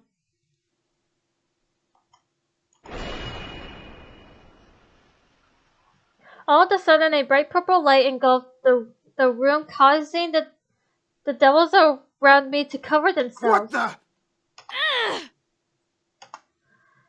Guts of wind rushed past me, almost forcing me back. I covered my face with my arms, bracing myself and standing my ground. I tried to peek through my arms to see what was going on, but the light continued to shine brightly. As the gust slowly started to die, a light began to fade, revealing a very pissed off Sam. Sam! Don't worry, I got you. At the moment, Sam didn't even give Malix a chance to breathe. As I blinked, I saw Sam's first fist ram itself into Malix's cheek, sending the devil flying back against the wall of the warehouse we were in. You motherfucker! Sam was relentless. He quickly followed Malix to the wall and began slamming his fist into Malix's body. An imprint of Malix's body began to form into the wall as Malix was being in. Damn, dude. The remaining devils stared, trying to figure out what to do. Help, Malix, or watch in silence. Eris, however, walked up beside me and crossed her arms as she watched with an amused smirk on her face. Wow. Get off! Yeah, like that's not gonna happen, Malix, so you can just shut up.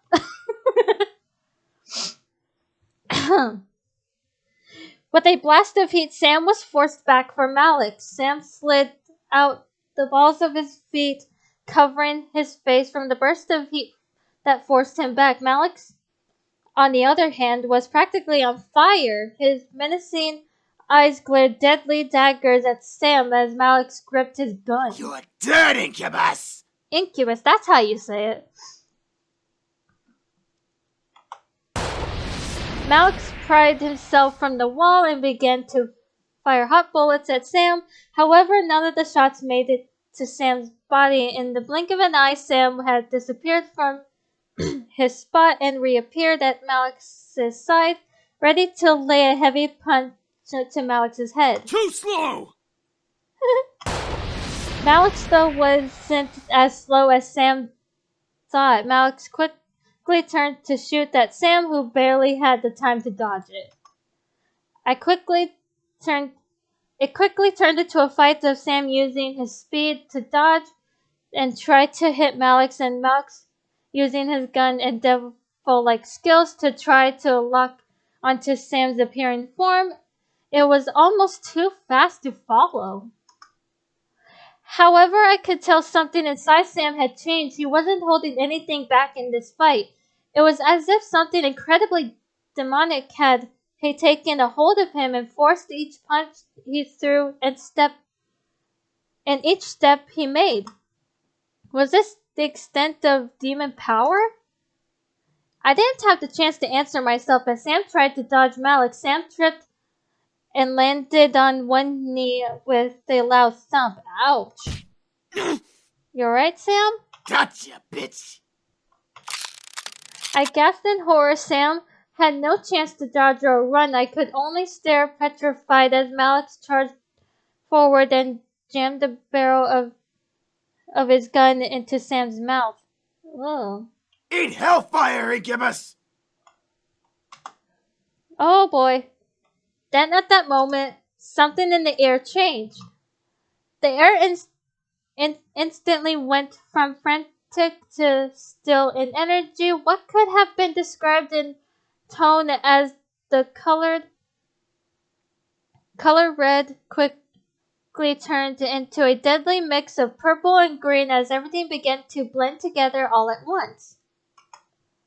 My eyes never strayed from Sam's face. However, even as it changed, his eyes began to glow a bright golden color as Sam began to bite down on a gun in his mouth. Damn. As the trigger was pulled, the gun was snapped into pieces. Sam's teeth, small fragments of the gun flew everywhere, while the look of Malix's face went from confused to petrified. There we go. Before Malix could utter a single response, Sam let out a giant animalistic roar, sending waves of fear down my spine, and tackled Malix to the ground. Holy crap, Sam. I stared as Sam began to slam punches into Malix's face, one right after another. Sam's skin began to morph a shift with each punch, changing the Discord, I swear. I don't know if I can get rid of that, but okay. There we go. Each punch changing from human to something else. Before I was allowed to see Sam's new form, however, a pair of hands quickly covered my eyes and I can't say the damn word. Instinctively, I think that's how you say it. I reached up and gripped them, trying to pull them off. A voice stopped me. It's me. Don't look. Hi, Damien. I listened carefully and let the last two words linger in my mind. Don't look. Why? What was being hidden from me? I wanted to know, but something told me to obey Damon's command. I could still hear Sam screaming and grunting with each punch. He rammed into Malix's face with the occasional cracking of bone and blood splatter echoing in the air. Yikes! Maybe it was better that I wasn't able to see. That's enough, Sam! Almost instantly after Sam's command, the sound stopped. The only thing anyone could hear was Sam's pants and grunts for air.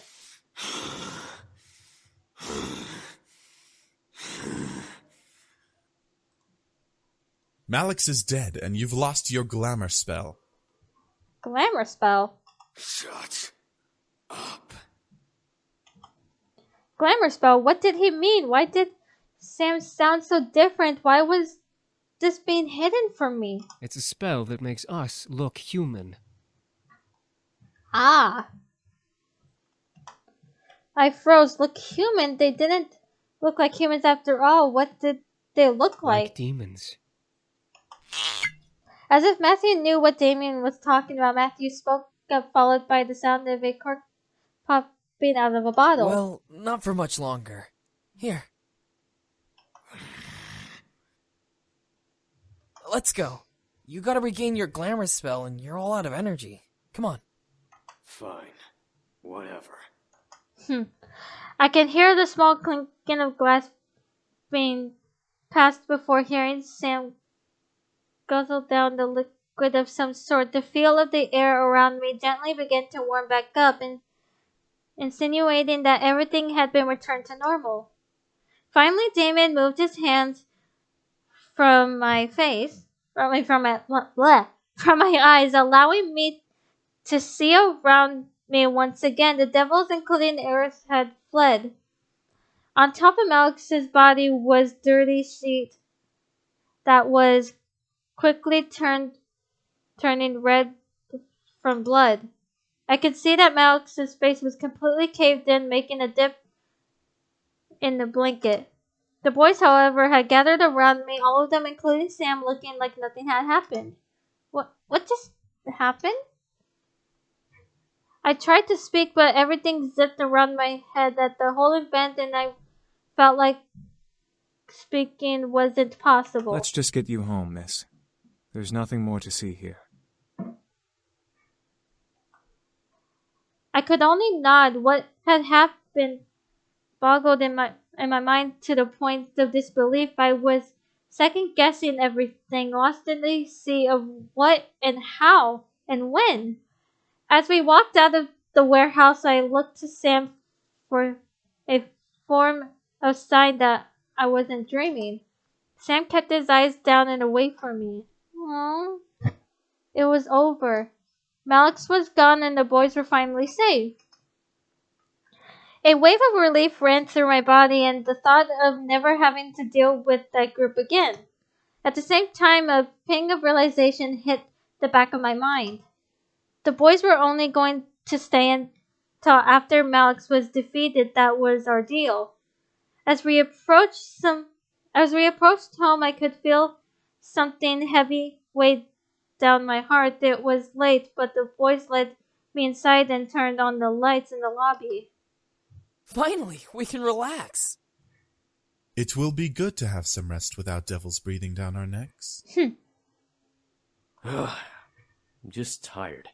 Can I hit the hay early? I think some sleep would be good for all of us. I looked at Damien knowing he could read my mind and frowned. I didn't want him to know about my thoughts on the situation. Yeah, bed sounds good. I wanted to just to end tonight. Too much had happened and I felt dizzy just trying to figure it out. However, Damien spoke up, stopping all of us from moving. Should we be gone in the morning? Aww. The air became still with tension. The realization of the situation hit the boys like a wave, forcing them to turn to me in curiosity. They had remembered their deal and were now awaiting me to decide their fate. I gulped face to face with the reality of the situation. The boys were leaving it up to me. They looked like they were willing to accept whatever I had demanded.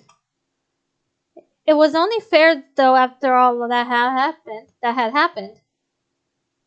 I looked to Sam, feeling my heart flutter in my chest. I didn't want him to leave, but would he ask to stay? I hoped that he would say no and ask me to stay longer. As if he knew what I wanted, Sam moved and stepped to me, putting his hands in his pockets and looking down at the ground. He was still ashamed of what he had done, but he spoke to me regardless. Hey, I kinda... I wanted to thank you for your energy and stuff. Well, I kinda want to stay here. Can we stay here? Please?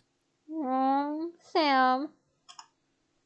My heart skipped while a large red blush ran across my cheeks. The boys stared at Sam wide-eyed but didn't dare to speak out. Sam stepped back to give me space, returning to where he was.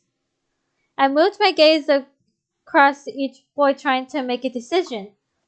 If they left in the morning, I would never see them again, and my life could return to normal.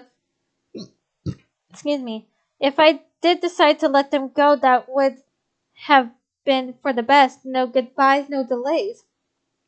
But did I want to? They had done so much for me they did so much for me in such a small amount of time. I wanted them to stay. I wanted him to stay. I merely smiled, staring at the man I've come to have feelings for before speaking at last. I would love it if you all could stay. The boys cheered tiredly, but nonetheless, enthusiastically. I giggled at the sight. It was cute to see everyone so excited despite the tiredness that ran equally through their bodies.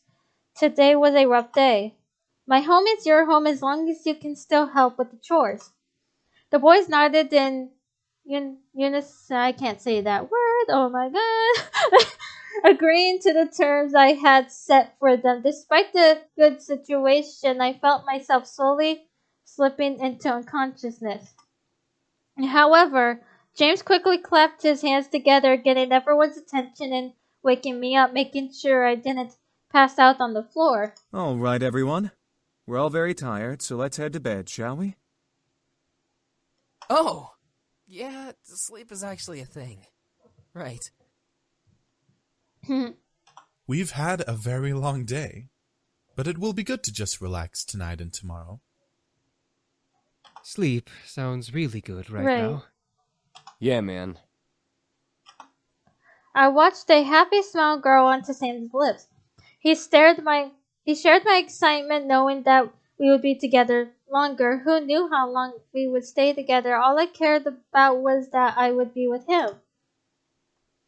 The others quickly left to finally rest, leaving me and Sam alone at last. My heart fluttered a bit as Sam walked closer to me, looking to his feet. He was nervous, but it was really cute to see him that way, so I didn't do anything but smile. Hey, thanks for letting us stay. Oh, you're welcome, Sam. I'm happy to have you stay here. I watched his smile brighten a bit before he cleared his throat. It looked up at me with a serious face.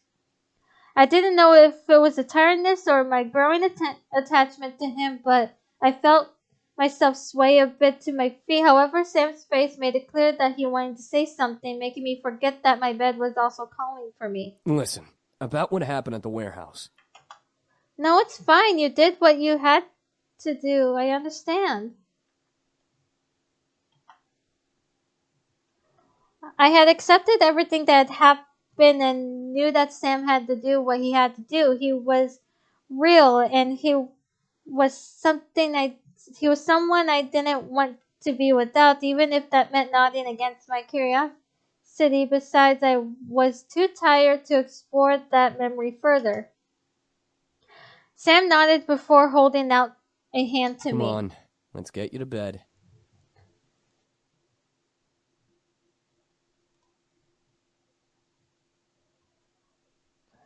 I nodded before Sam gently lifted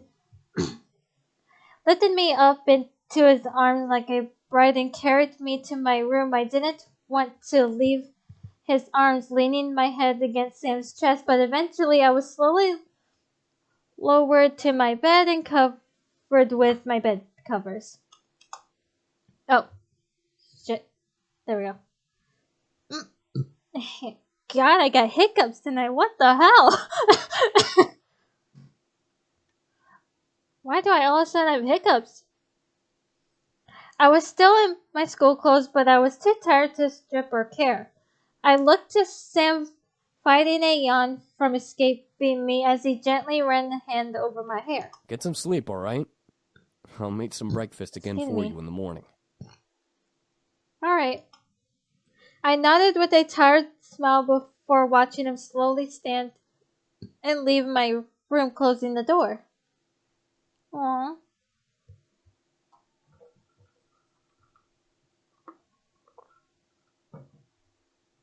A wave of happiness washed over me as I laid in bed. I made a good choice. Sure, it would be hard, but I could tell that I would be able to manage it. Help around the house and being with a man whom I was slowly starting to fall for would be worth it. I slowly felt my exhaustion take over. I let sleep consume me as I drifted into the darkness in my mind. Everything was peaceful. I was happy.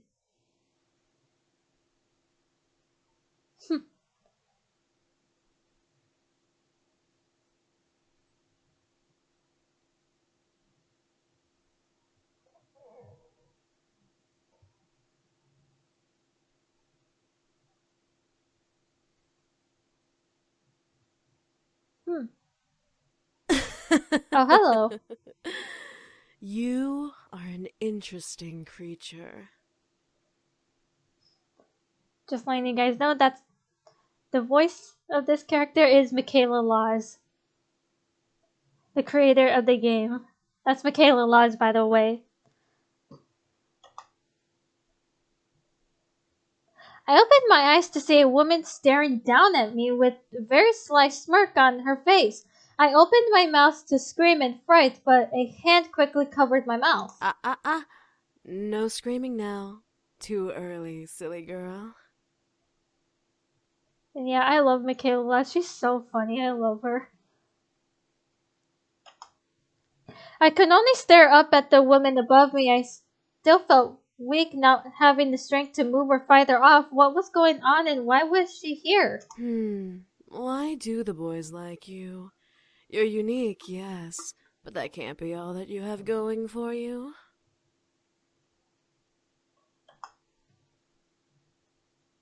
Rage began to assume my core again. This woman, whoever she was making me mad. She must have known as she let another smirk grow on her face. Ooh, you're feisty. That could be why. I am feisty. Whatever the fuck.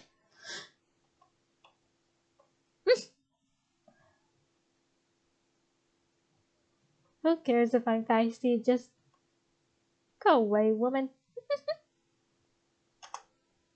Before I could bite her hand in anger, she removed her hand from my lips.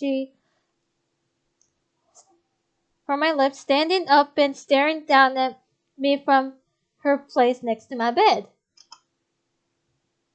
I quickly stand up and glared daggers at the intruder. She was very beautiful, but I felt more anger than amusement. Amazement, whatever. Who the hell are you? Why are you in my room? The woman began to laugh, making the rage inside me increase. I wanted to punch her, but I waited for her answer. How silly of Diana. me. I forgot that we demons are not well known of in your world. You can call me Diana, little human. Little human? Don't call me little human. Diana, demon? You're a demon? I am, but I'm much more than just an average demon. Oh yeah?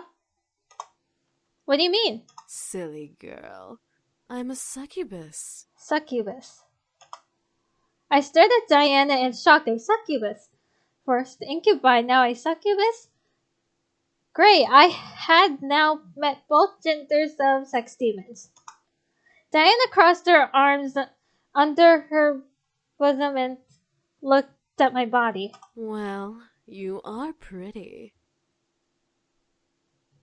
A goody little two-shoes, aren't you? So? I moved down and stood from the bed, still glaring at Diana.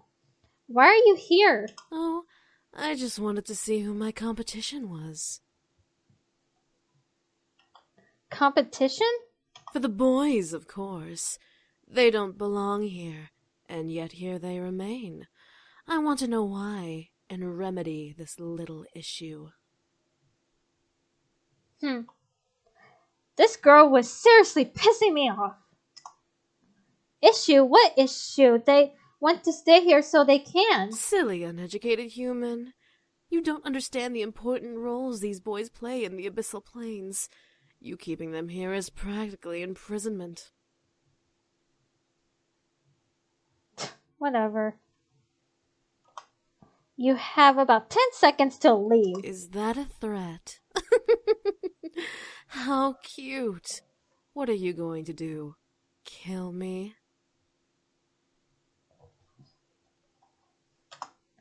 And if I do? You barely have the strength to stand, little human. I can rip the rest of your energy out and knock you into a coma. You'll never be able to wake up again. Wow. Oh, hang on a second.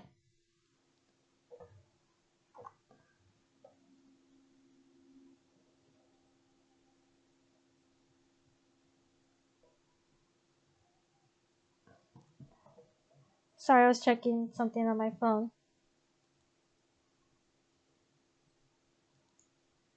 Touch me and I'll... Enjoy every minute of it.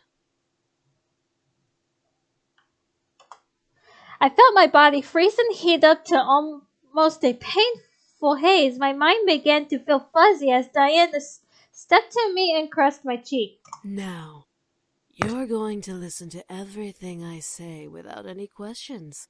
Got it? What? I nodded. Good. I plan to bring the boys back to the abyssal planes. Why? Why? So that I can take my place as queen of their realm. They have no reason to be here in this silly little world, so I'm going to make sure they return home. Okay, Pumpkin? I nodded but growled. My rage couldn't be concealed, despite the hold I was under. You evil bitch. Call me evil all you want, dearie. I'm not evil. You're just in my way.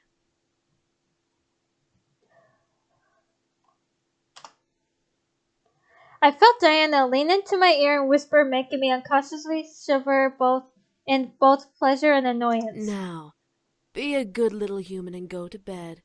I'll make sure they're gone before you get home tomorrow from school, so make sure to say goodbye in the morning. Hang on.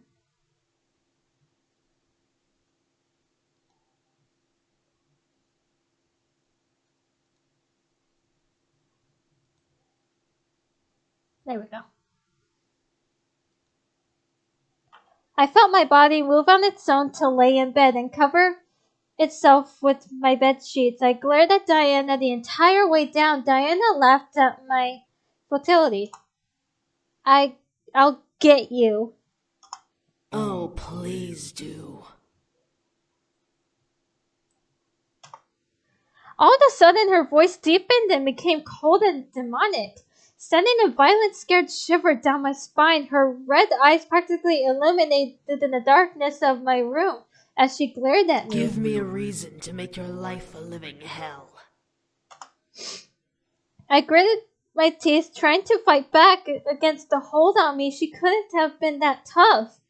She needed energy to survive, right? I was sure she couldn't have had enough to hold me down forever. Diana then laughed and returned to normal. Oh, and make sure you don't tell the boys I was here. I want my visit to be a surprise. Uh-huh. I felt the hold on me disappear, allowing me to sit up and practically growl at Diana in rage. What's stopping me? Huh? Then you must not care about your friends and family as much as you care for the boys. Oh, you bitch. I stopped and stared. What did she mean by that? Was that a threat to my family? Diana smirked at me, knowing the confusion behind my eyes. Let's just say that if you tell the boys about me, I'll make sure that no one will care for you, and you'll be all alone in this little house until the day you die.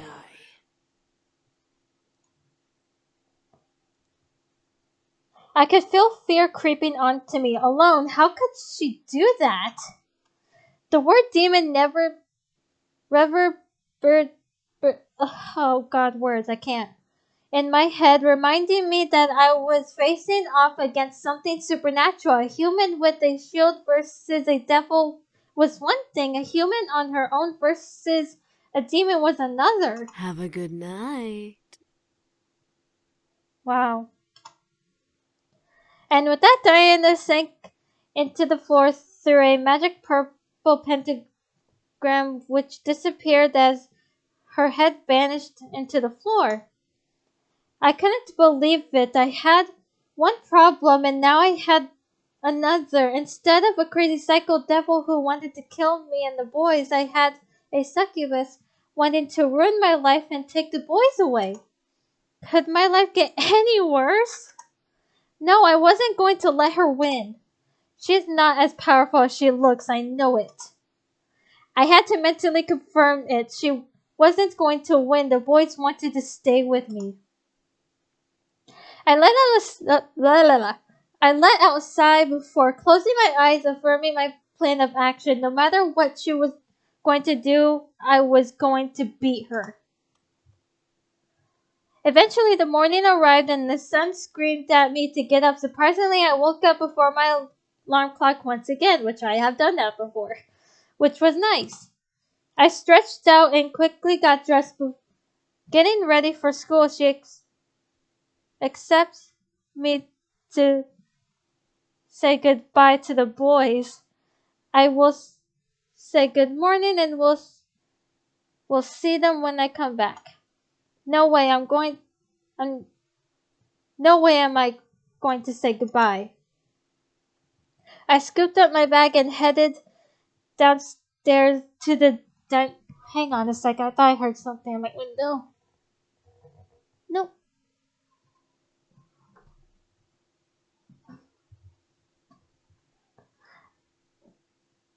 Seeing the boys already eating a delicious selection of food, the smell made my stomach growl wildly as the sight of food drew me to walk further into the room. Good morning, miss. Did you sleep well? I did until Diana came into my room and interrupted. Before I could lie hiding the innocent in the back of my mind, Damien furrowed his eyebrows and stopped eating. She's here. The boys looked at Damien in confusion while I cursed his abilities silently in my mouth. Damien, what's up with you? Of course she's here. She kinda owns the house. Damien looked at me, wanting me to explain for him. However, the threats that Diana gave me last night warned me to keep my mouth shut. No, screw it. Damien pressed his lips together into the fine line. The other boys looked at me with a raised eyebrow.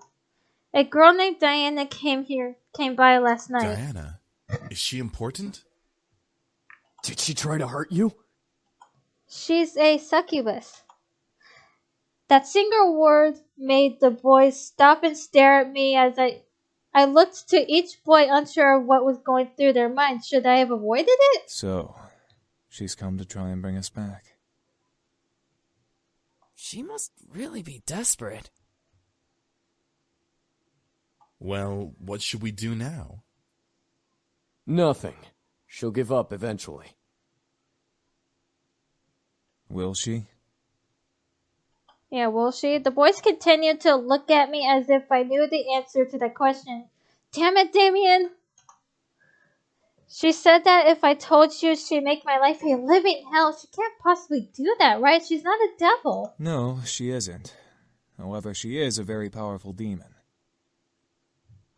She's a master of mind manipulation and has been trained in illusion.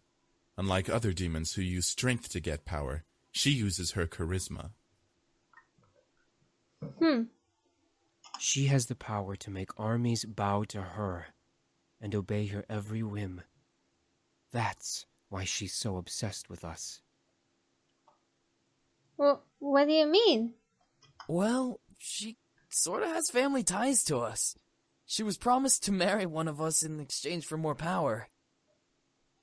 Yikes. She's just some whacked up hussy who doesn't know how to close her legs. She's not a real threat. Oh, really? Oh, shoot. I feel insulted. The boys and I looked around the room, wondering where the voice came from. I felt cold sweat run down the back of my neck and fear, remembering what kind of power she had.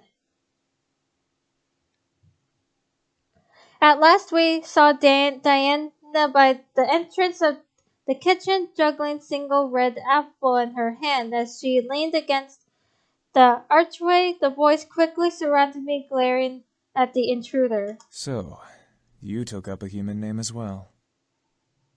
Beautiful name, isn't it? Well, for a human name, anyway. What the hell do you want? To bring you back, of course. Right. However, you weren't supposed to know that I was coming. I completely forgot about that little mind-reading ability. My mistake. Diana pushed off from the archway and walked towards us, making the boys step closer to me in a protective circle. Diana laughed. My. What has the world come to? A group of demons protecting a human girl? I'll tell you right now, she's not that pretty. And from what I can tell, she's still a virgin. Bro. My face grew red in complete anger and embarrassment. How dare she? Oh, hell no. I stepped up, gently pushing the boys away to be face to face with Diana. I was furious and she was about to feel my wrath. You are in my house and you are an intruder. You have no power here. Oh, really? Do I have to remind you of the power I have, dear?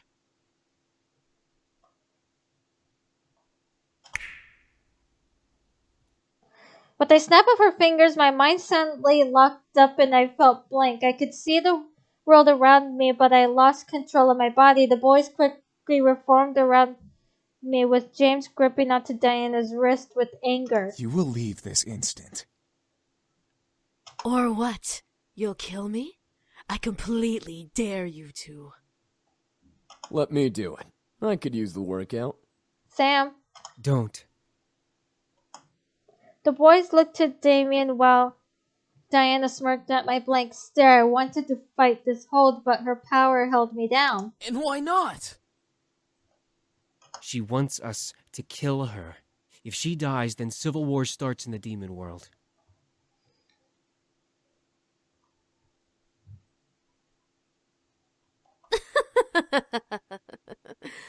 Very good, sweetie. Don't call him that. What happens in the demon world doesn't concern us anymore. We live here now. The demons will come to the human world and hunt us down before attacking each other. Yikes. The demons will come to the human world all because of her? You sneaky bitch. Right. With another snap of Diana's fingers, I was released from her hold, almost buckling to my knees. Well, will you all change your minds? I assure you, it's for the greater good. I expected the boys to say no. What I heard was complete silence. None of the boys replied to Diana, which made me both nervous and fearful as to why. Diana leaned her head back a bit, surprised for a different reason. No. Well, I see.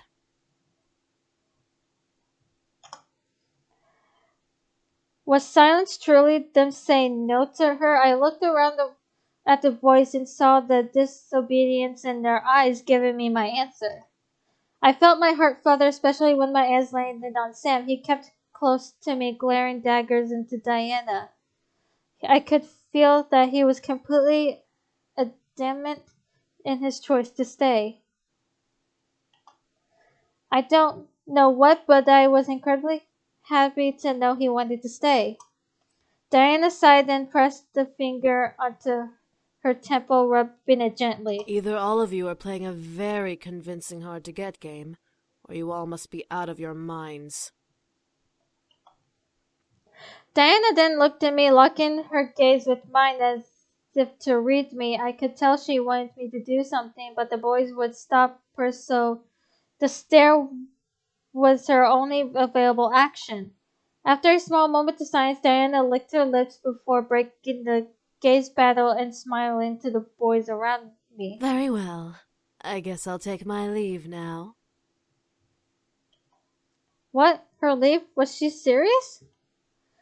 The boys around me straightened up and grew confused looks on their faces as Diana stepped back and walked away from us with a small bow, flaunting her... Okay. Without another word, a deep purple pentagram appeared under her feet, and Diana's body slowly sank into the floor. As her head vanished into the floor, the pentagram vanished. At once, the boys relaxed and slowly began to return to their spots at the table, each in deep thought. She'll be back, but she won't kill us. She needs us alive. Whatever. We'll just keep saying no. She can't force us to come back. She can't do anything but annoy us. Eventually, she'll give up. That's the hope, anyway. Hopefully. Sam walked over to me and placed a hand on my shoulder, looking at me with concern. If she comes after you, you need to tell us, okay? Okay. I nodded, knowing that he wanted to protect me. Sam gently took his hand from his shoulder and very gently moved a strand of hair from my face, however making me blush and forget what I was thinking about. The sound of collective chuckles and playful snickers whispered through the air, making me blush even more. As Sam grunted in reply, the laughter stopped. I looked up to see he was glaring at his brothers, a fist forming his hand ready to swing at one of them. He and I pulled away from each other just as the sound of Naomi's car appeared. I quickly ate my food, waved to the boys, and left, confident that nothing was going to happen. Never ever say that nothing will ever happen before the day is over. I avoided talking about the ride back home yesterday, saying that the ride was a one-time thing. I'll be riding with you guys from now on to and from school. The girls seemed very happy. We entered the school, quickly gathered our things from our lockers, and headed to class. There was no events to our surprise. History wasn't exactly fun, but our teacher was great. At least he would have been great if he was in class that day. Naomi and Suzu took their seats around me, Suzu in front of me, Naomi beside me. Before the class bell rang and the class greeted by the dean. Students, you'll be having a substitute for class today. Everyone meet Miss Diana. Ah, shit. My heart stopped at the door with the dean was Diana. Looking over the students and smirking as her eyes landed on me, she strutted to her teacher's desk, ignoring or welcoming the whispers from the other students before sitting on the wood and crossing her legs. Thank you, Dean. You can go now. With a wave of Diana's hand, the dean left the classroom, closed the door, and left the area. Diana smiled at us, making my stomach turn. What was she going to do? So, history. History. Such a silly thing, isn't it? I mean, what do we care about the past? We're in the present.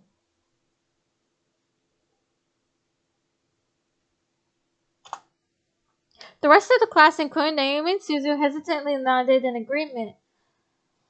Unsure about this new teacher, but willing to listen to more of what she had to say. The present is so full of wonderful things. While the labors of the past are the reason we have many things, it is our chance and privilege to utilize what has been given to us.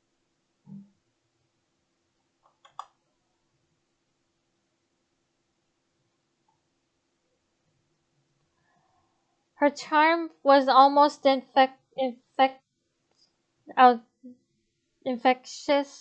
The class was practically starting to eat out of her hand. I looked around to see classmates grinning and agreeing with Diana. I pressed my lips together as I listened further. I had no choice. What's even funnier about human beings is that some of the bits of history we hear is either made up or completely biased to one side.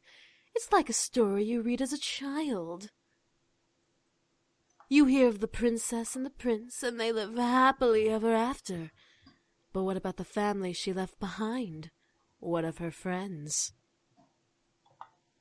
The students listened and agreed intensely to her words. I can tell, however, that these words were all targeted at me. Oh, jeez. The original story of the Little Mermaid, a perfect example of biased opinion. Here we have a girl who thinks she can be with this prince, but this prince has to marry a princess. What would happen if the mermaid had her way? What makes the mermaid so important that the princess has to suffer the consequences? You know what? F it. The rest of the class turned their heads to me. Naomi and Suzu looked at me with equally surprised looks. I kept my eyes to Diana. If I was the mermaid that wasn't going to let the princess take my prince away. Diana stared at me before smiling and turning her body to fully face me. And why does it not matter? The story isn't about the princess. The story is about the mermaid and the prince. But that is exactly my point. While the story talks about the mermaid and the prince's romance, we don't see the problems of the kingdom the prince rules. While we are all fixated with this love story, we ignore the fact the kingdom would fall apart without the marriage between the prince and princess. She kept her eyes to me as she spoke. I knew she wanted to make her words stick in my mind, but I didn't listen. It was one thing to be a fictional story. It was another to try and ruin someone's life for selfishness. Diana chuckled and looked back to the class. Well, luckily in the real story of the Little Mermaid, the mermaid knows that what she was doing was wrong, and she threw herself into the ocean, turning into sea foam. Some of the students that surrounded me mumbled in surprise, obviously not knowing the real story. However, Diana was wrong once again. It's not true. Once again, the class looked at me and Diana faced me with another smile. Not true? How so? The trade for becoming human was marrying the prince or turning into sea foam. However, she was also given the choice to kill the prince and turn back into a mermaid. The mermaid did it because she loved him and sacrificed herself for that love. That is the story worth telling, not some princess getting her way, but of a tragedy that had befallen on a girl who only wanted love. The class applauded me with Suzu giving me her usual punch on my shoulder and Naomi smiling at my logic. Diana, however, finally grew an almost angered face at me. Interesting. So what you are saying is that the princess should be given no mind. The story is not about the princess. The story is about the mermaid, and the mermaid should have gotten her prince. Even at the risk of a kingdom falling apart? Even if the entire world fell apart around them, duty does not overrule love, and the princess needs to realize this. The applause that followed that intensified with whoops and hollers. I felt a wave of confidence roll through my body. Diana wasn't going to win. I wasn't going to let her. Diana then stopped talking and looked to the clock on the wall, reading it quickly. The class had barely begun. Why was she looking at the time? Diana then leaned against the blackboard and smiled at us. I became worried. You know what? School isn't important. Everyone, go ahead and head home. Take the week off. What the hell, Diana? The students suddenly began to chat happily in confusion of the situation. Many thought it was a dream come true. Others knew better. Before anyone can protest, however, Diane pressed a finger to her lips and counted down with her fingers the air 3, 2, 1. The speakers of the classroom gently awoken, giving us an announcement we would never believe. Attention students. Due to an emergency faculty meeting, we will be closing school for the remainder of the day and this entire week. Please leave the school quickly and quietly and have a good rest of the week. She used her powers on them, damn it! I felt the need to stop her, but how could I stop a demon in the middle of a public area? Diana smiled before gesturing to the door. Have a nice week off. School will resume next week.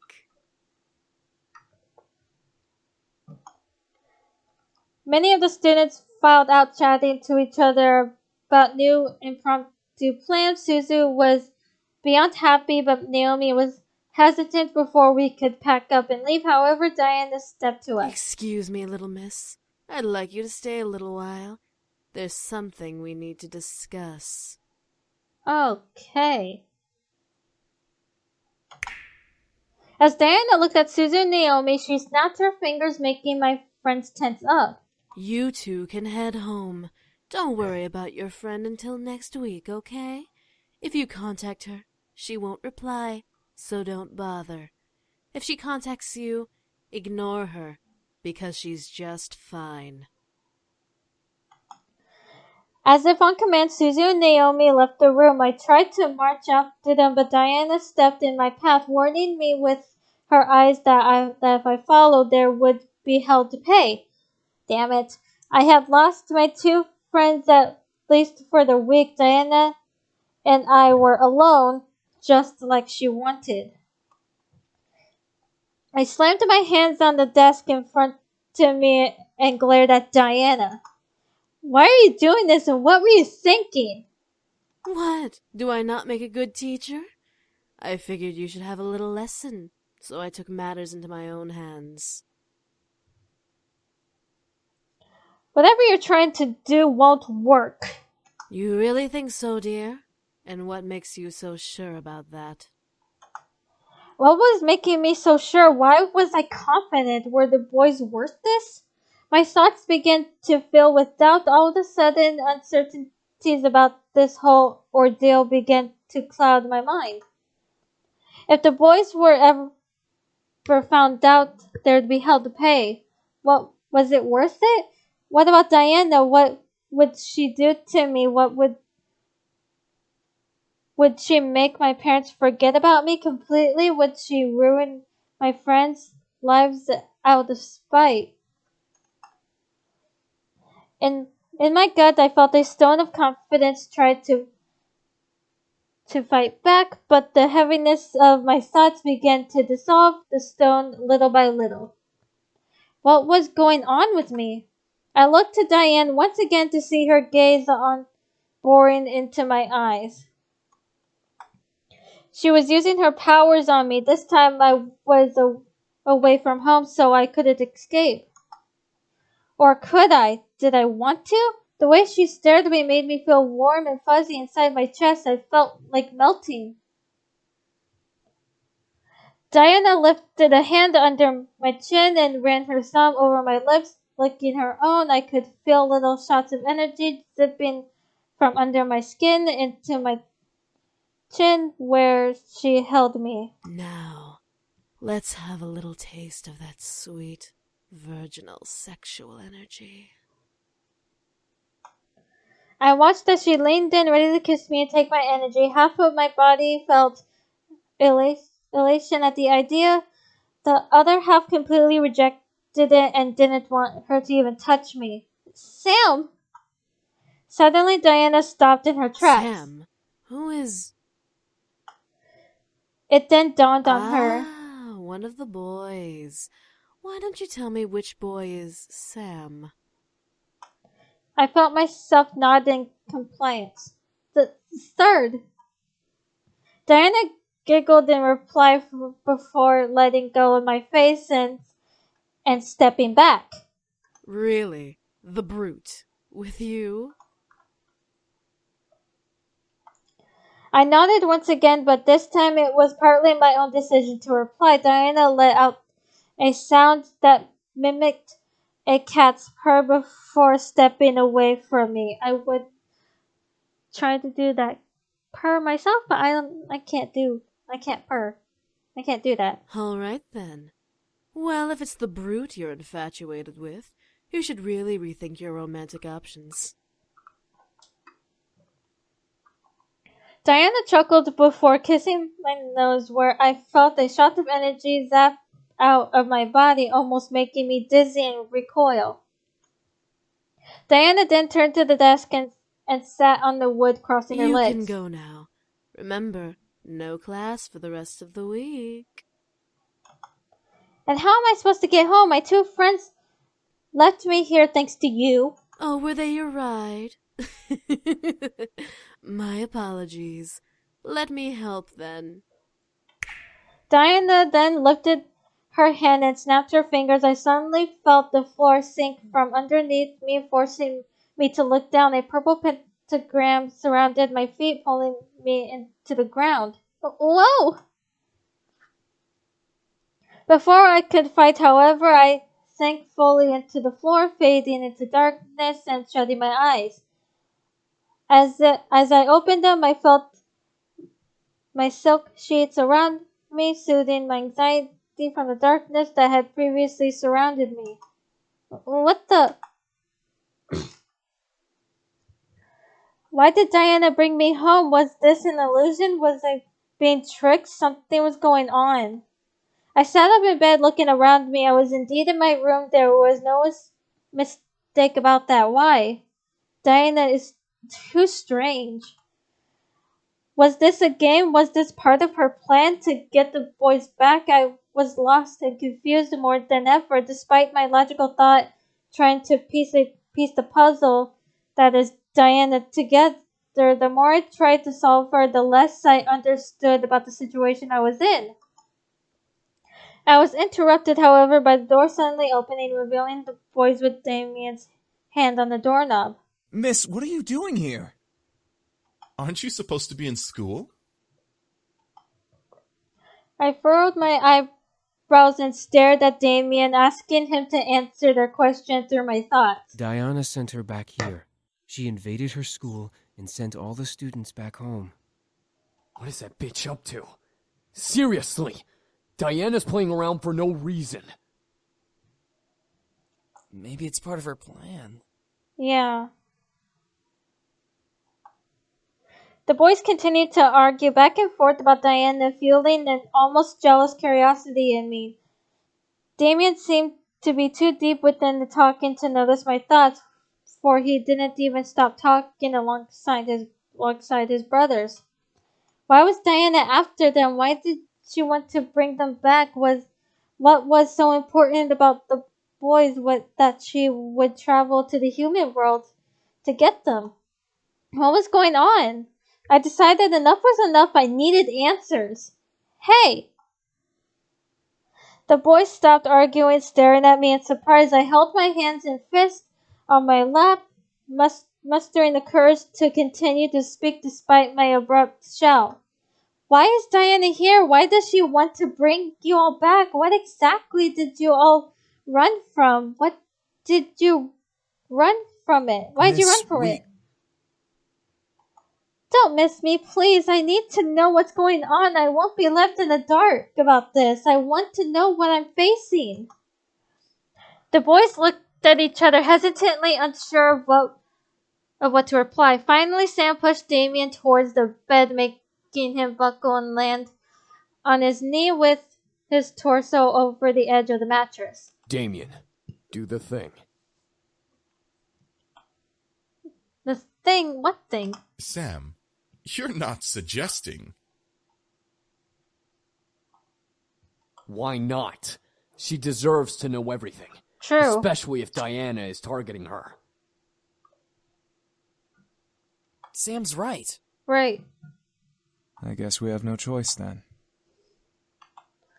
I was getting confused. What was Damien about to do?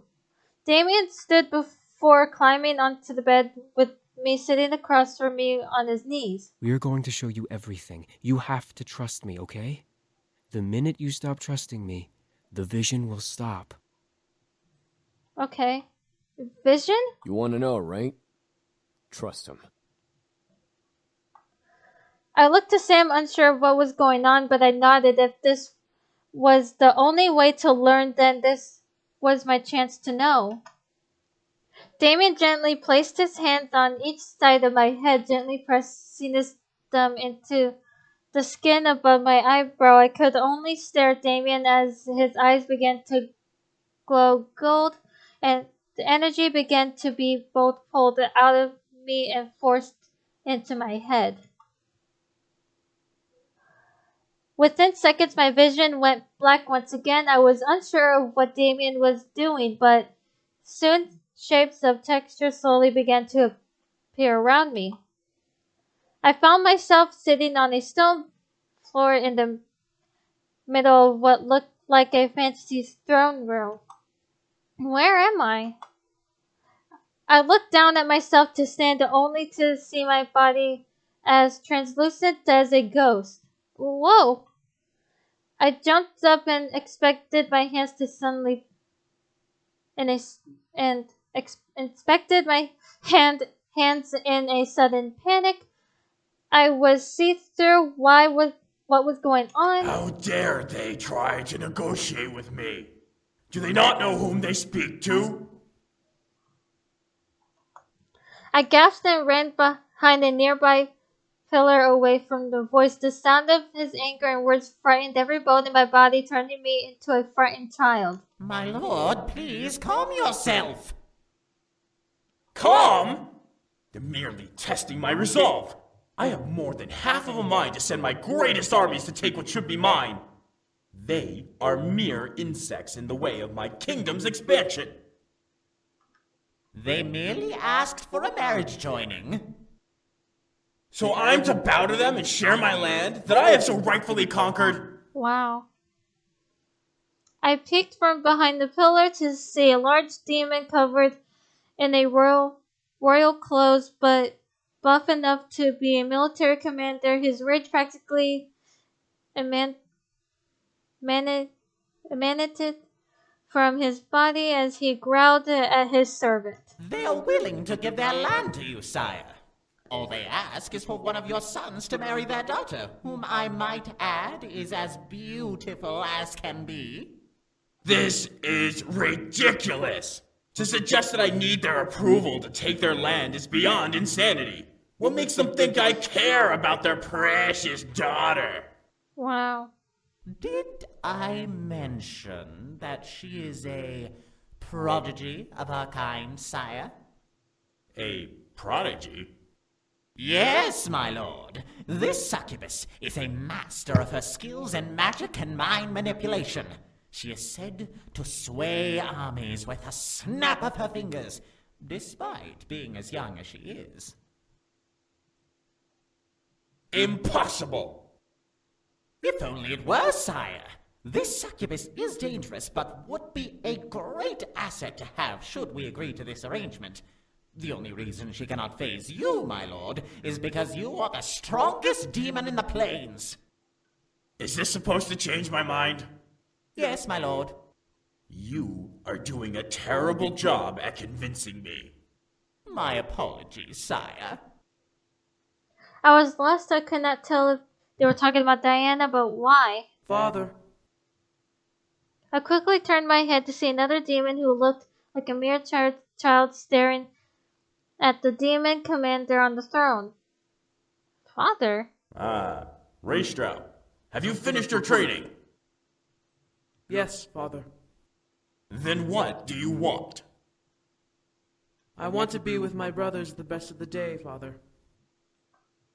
The demon commander walked to the young demon and gripped his hair, picking him up from the ground and forcing him to look up at his snarl. The young demon, however, looked unfazed. Arrogance! Why should I allow you to be with them? I should kill you for your lack of respect to me. Rude? Because I want to be with them, Father. I could only stare at the young demon faced his father. Despite the massive difference between them, this young demon seemed weaker and easy to kill versus the demon commander. Why would this man kill his son, though? Why was this commander that ruthless? However, I wasn't expecting him to laugh and release the young demon. Good! Assertive even in the face of danger. That is why you are my favorite son. I could only stare wide-eyed as the commander placed his hand on the demon's shoulder. Very well. Go. Tomorrow you will show me your training. The little demon grinned wildly before running off. I have a thought. Yes, my lord? How old is this daughter? As old as your 5th, sire. Do you believe this proposal is worth it? Yes, sire. Tell those insects that they are safe for now. I will consider their offer. Okay. Sire, are you certain? Did I stutter? Now go! The demon servant quickly ran off, but as soon as he passed the pillar I was hiding behind, he, along with the commander, vanished into thin air. What had happened? I didn't get the time to try and figure out before a demon who looked around my age walked into the room reading a book. Is that... Raystrout, your nose is stuck in those books. Will you not lift your head up from them once in a while? Huh? That voice. I circled around the pillar to see a demon leaning against another pillar and smirking at Ristro. Aren't you supposed to be with your mother practicing the harpsichord? I am, but I had a feeling that you were in danger. In danger? What are you... Attack! All of a sudden, three shadows zipped through the room and slammed into Ristro, forcing him to fall to the ground and drop his book. As the sight cleared for me, there were three other demons in a dog pile with Ristro at the bottom. Get up! No way! You haven't had a break in months from those stupid books. It's time for punishment! Death by brotherhood! No more reading! Oh my god. I told you that you were in danger. I suddenly knew who these demons were. It's the boys. Even in the demon world, their brotherly connection was astounding. They were merely younger versions of themselves. One of the demons, who I assumed was Matthew, grabbed the book from the floor and opened it, reading it mockingly. How can you read this, Raistero? It's all about war strategy. It's boring. I have to, Zakaru. Get off! There's only one thing you need to know about strategy. Kill them all. Take no prisoners. You sound just like father. I couldn't help but giggle. It was cute to see him acting childish with each other. Eventually, James managed to push his brothers off of him and stand, brushing himself off. Cute. You all are reckless. But cute. At least we have fun. It's true. You haven't been with us in weeks. Don't you think it's time for a break? I'm sure Father won't mind. But I have to... I know you want to, Raistrao. Damn it. What is going on here? I shot my head to the voice to see the commander aged a little, staring at the boys with his arms crossed to chest. Damien quickly dashed and hid behind Sam, peeking over his shoulder to see the large commander. Nothing is going on. We just passed by each other. Then why does your brother have your book? I was showing him what I was learning, Father. Return to your studies, Raistrow. The rest of you out of my sight. Do not disturb your brother again. Wow. I could only stare as James gently took his book, and without looking at his brothers returning to reading, the commander walked past the remaining brothers, growling at Sam and Damien before leaving the room. What was up with that? Don't worry about it. We'll find a way to get him back. I don't know. He's on a very tight leash. Ezra, you're quiet. What did you hear? He's going to a negotiation meeting. He's going to arrange a marriage. A marriage? For who? It must be for one of us. He hasn't decided who will marry her. It's a girl from a kingdom he wants to take over. But that's uncharacteristic of him. Usually he'd just attack with the army. Whatever the case is, one of us is getting married. I hope it isn't me. What about Raistrao? He's the eldest.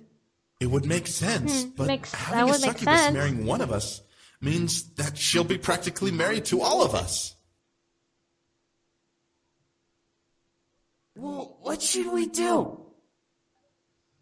Before the conversation could continue, the voice vanished into thin air, fading into different colored mists. They were replaced by an elder demon and Matthew sitting with each other in the middle of the throne room. Do you think we should? I really want to. I want to as well. Still, it'll be hard to convince Raistero, since he's the one about to be married, and he's the... We don't know that. I didn't mean to press that, but okay. Maybe she's set to marry you. No way! I don't want to get married. I don't think you'll have a problem with that baby face of yours. Oh. I looked over to see Sam join the duo, crossing his arms and in an eyebrow at his brothers. What are you two talking about? We got into contact with the human world again. Come on, Ezreal. You give humans too much attention. No way, you gotta listen. They apparently have stores and books and schools and stuff. So what? It's full of humans who piss on each other for no reason. They're no better than the devil spawn. Nuh-uh, the one we were talking to wasn't like that. How do you know, Sakeru? Because I do! What is going on here? They want to go to the human world. Yeah. The human world? Raisuro, think about it. You won't have to marry that girl and be the heir anymore. You could be with us, and we can make lives for ourselves in the new world. Now you're just talking nonsense.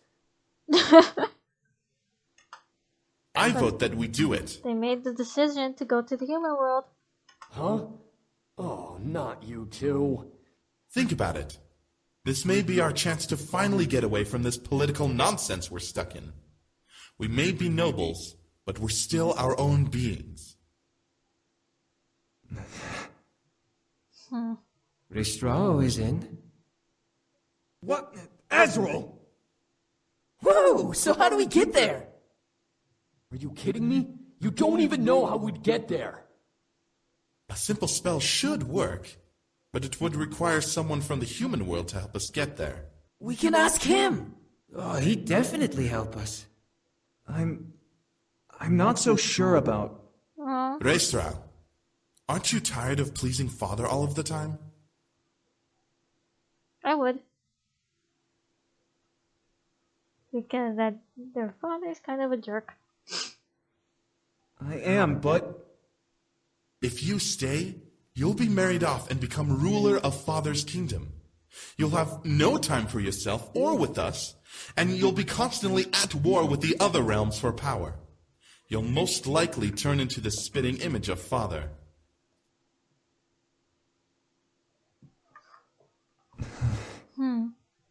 What he's saying is, get your head out of your ass and let's go. If you don't say yes, I'll drag your princely ass with us. I don't care what that bastard of a father wants. Come on, Raisuro! All right, let's do this. What's the plan? I couldn't believe what was happening. I was seeing the history of their lives before my eyes. They were nobles, and James was their... I can't pronounce that word, to the kingdom. The commander ruled even more so he was going to be married to Diana. They sacrificed everything to leave and be together. They'd rather be free than remain in their noble roles. I started to feel a little jealous they were able to leave while I was still expected to be what my father wanted me to be. How they were able to leave was uncertain still, but I knew I would learn in time. I closed my eyes and mentally asked Damien to end the vision. And I was brought back to the bedroom where I sat with my head rested in Damien's hands. My vision became too clear, letting me fully see the boys around me, all with concerned faces. So, you now know exactly who we are. Right. Diana is the girl you were arranged to marry. Not anymore. Once we left, the arrangement was broken. With no sons to marry off, her dad couldn't go through with the marriage deal. If Diana is here for us, that means she's trying to save her kingdom from being attacked. That's not true. She wants to rule our kingdom. Having one of us will give her the right to our kingdom as much as we'd have right over hers. Excuse me. So she's a gold digger!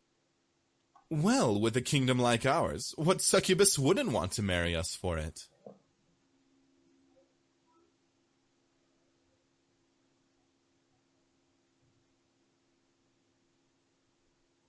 Hang on.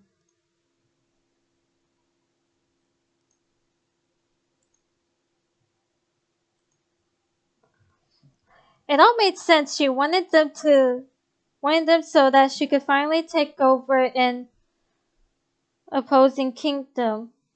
She knew that despite her power, she wouldn't be able to fight against their father, so she had to find another way in. That's manipulative.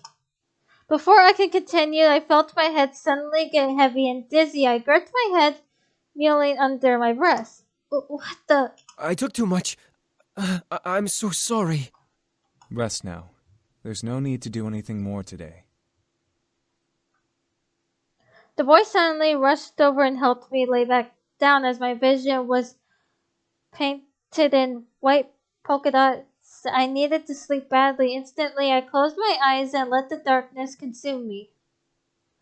After what seemed like hours, I finally woke up slightly refreshed. My body knew that if I slept any longer, I'd be up all night, which was not part of the plan for the day.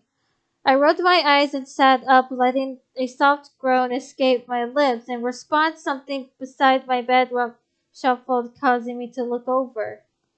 I didn't know what I was expecting. Beside me, sitting in a chair beside the bed, was Sam. Rousing himself up to see me awake, I smiled at him, seeing his slightly ruffled hair and tired eyes. Oh. Oh, you're awake. Hey. How do you feel?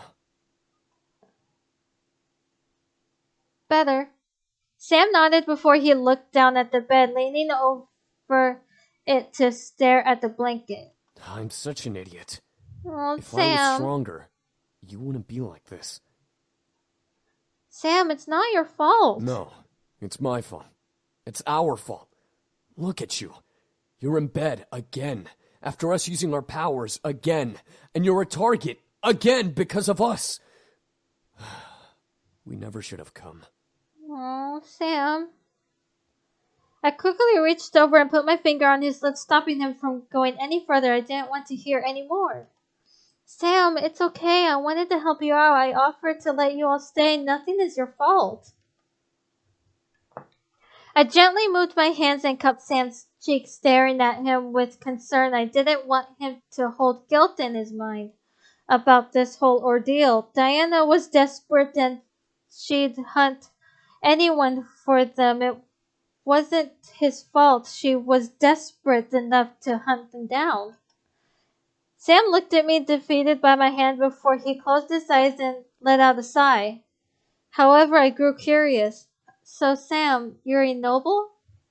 He opened his eyes as to look at me. He didn't seem angry, but he had a calmness in his voice as he spoke. I was a noble.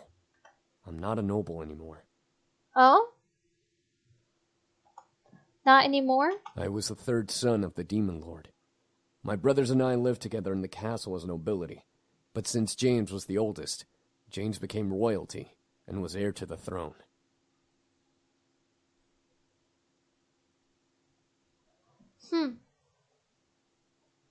The whole situation became one gigantic, boring mess, so we all grouped together and left to come here. Once that happened, we surely lost the chance to ever get forgiveness. Wow. What was it like while you were there? Like I said, one gigantic, boring mess. Eric, Matthew, and I were as replacements in case James fucked up.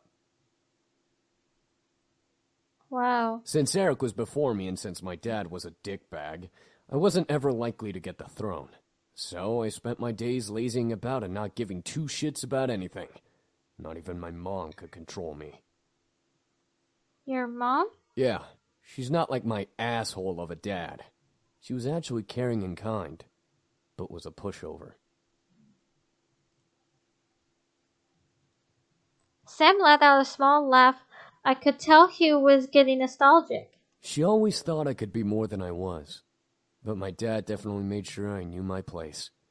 In response, I became the rebel son, hanging out with the commoner demons and such just to piss my dad off. I swear, I'm surprised he didn't kill me out of shame. That's horrible.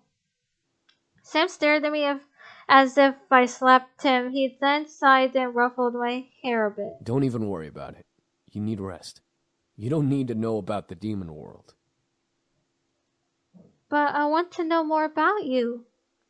Sam stared at me once again as if I slapped him. I couldn't tell whether I was pissing him off or intriguing him. He let his hand that was ruffling my hair fall down the strands of my hair, stopping at my cheek to cradle it. For a strong man, Sam knew how to be soft. Sam let out a sigh before unlinking his dog tag from his neck and putting it around mine. I'm warning you, my past is boring. I just want to learn more about you, Sam. Sam wrapped his fingers gingerly around the dog tag, and I watched as a green mist began to surround his hands and the dog tag. The green aura wrapped around the necklace until it snaked around my head. Before I knew it, I was surrounded in a green light. When the light had subsided, I was back in the main hall of the demon's castle. I looked around feeling unable to move, but I could practically see everything as clear as I had before. Bring that back! My head shot towards the sudden exclamation where I saw Sam rush into the hall with a quite large basket of bread. No chance in hell, creepo! Sam then did what I only ever saw in TV shows or movies. He stomped his foot onto the ground, causing a large boulder to bust out from it before he kicked it towards the entrance he had came from.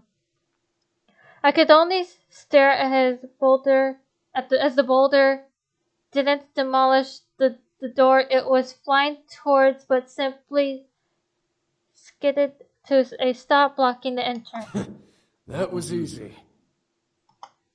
Sam then turned into the hall, looking around. As he walked towards the throne, he took a small roll of bread and stuffed it into his mouth, only able to cover half of it as he stared at the seat.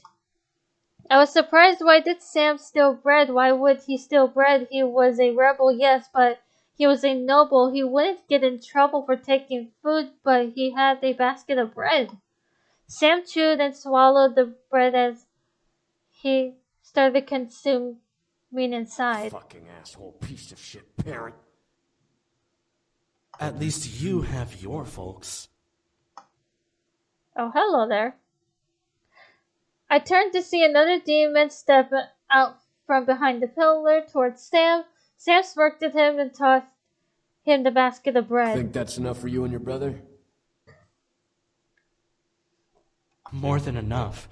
This means a lot, man. Don't mention it, Gaku. Gaku, okay. Gaku smiled and held out a hand to Sam, who took it and shook it. We owe you for this. You don't owe me jack shit. Now get going before you get caught. Gaku nodded. However, Gaku quickly got out a dog tag from his trench coat and held it out for Sam. Sam stared before reaching out and taking it. What is this? A gift. A human world trinket. I know you and your brothers have been interested in it. Maybe this might bring you closer to it. Aww. That's how he got the dog tag. Sam stared before looking down at the gift. It was glimmering silver, almost entrancing Sam's gaze. As Sam looked back up, Gaku lifted off the ground and flew out an open window into the almost silky purple sky. The human world. Sam looked back down at the trinket before wrapping it with green magic. Like I can get any closer. Sam tossed the trinket into the air, letting it vanish into an unknown oblivion. I can't say the word. Damn it! I smiled a bit at the sight, knowing the future of that point. What surprised me was a green orb slowly floating towards Sam, wrapped in a purple-like aura. Sam didn't even turn around, but spoke as if he knew. Excuse me. What do you want, Mom? Mom? How was that orb his mother? The orb simply folded in place as Sam turned to it with an almost angry glare. Yes, I stole that bread and gave it to the commoner, all right? Don't judge me. Once again, Sam was not responded to, at least not from what I heard. Sam clicked his teeth and crossed his arms, peeved. Yeah, whatever. The orb then floated over to Sam and lightly brushed his cheek before flying off, disappearing into the air. Sam sighed, rolling his shoulders. I need to get out of here. He looked like he had a lot on his mind, but his mouth closed wouldn't let him express it. However, none could question his irritation. Eventually, Sam stopped the magic, taking the dog tag off of me and holding it in his hands before looking to me. What did I tell you? Boring. You helped that demon get food. I was a rebel breaking rules. We're not supposed to care for common demons. We're supposed to let them die out if they don't have the ability to take care of themselves. Sam gritted his teeth and let out an aggravated sigh. Whatever. I'm not there anymore. I'm here. Sam. Look, I'm sorry. I stared, my mind going blank. What was he apologizing for? Sam stared down at the blankets again. You've done a lot for me and my brothers. Sheltering us, letting us continue to live here. It may not seem like much, but for us, it means everything. Especially after everything that's happened to you with that hellspawn Malix and Diana being crazy.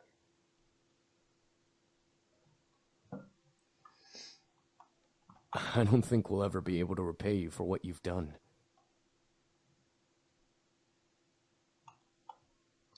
I watched in speechless silence as Sam lifted his head, his eyes full of almost hopefulness.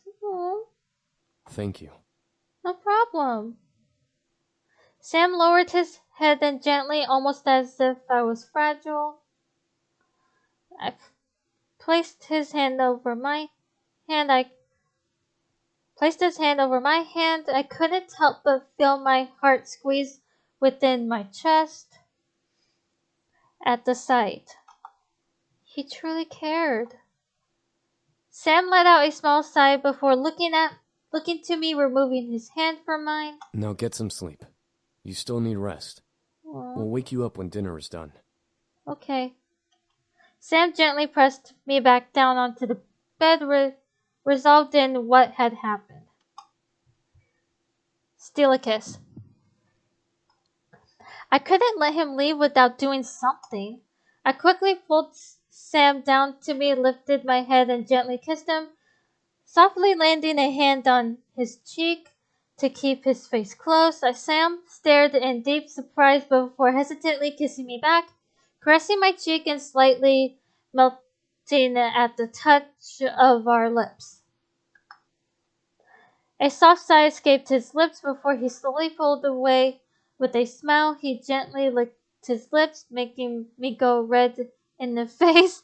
In the simple gesture, he let out a satisfied sigh before running a hand through my hair. Sleep, doofus. Aww. And with that, he stood up and left the room, leaving me to rest as per his request. I smiled to myself before relaxing to the mattress. Oh, fuck you.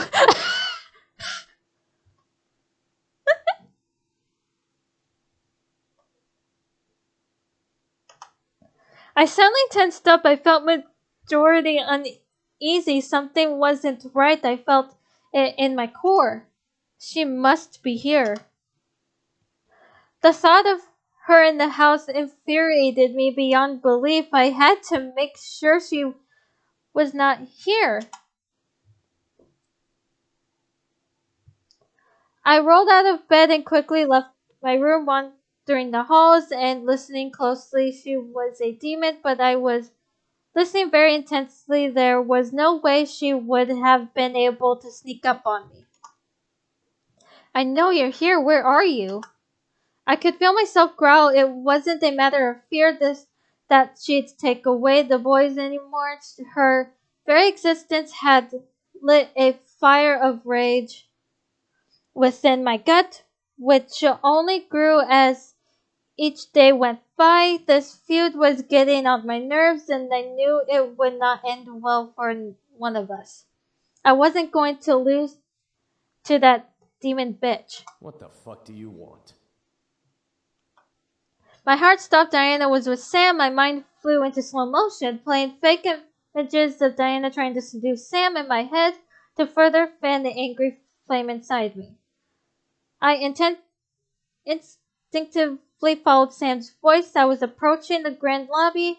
I hid myself behind the corner of the hall, peeking into the space and down at the scene. I peeked inside to see Sam by the foot of the stairs with Diana sitting on the railing, looking to them. My, to him. such a brute. Didn't your mother teach you how to treat a woman?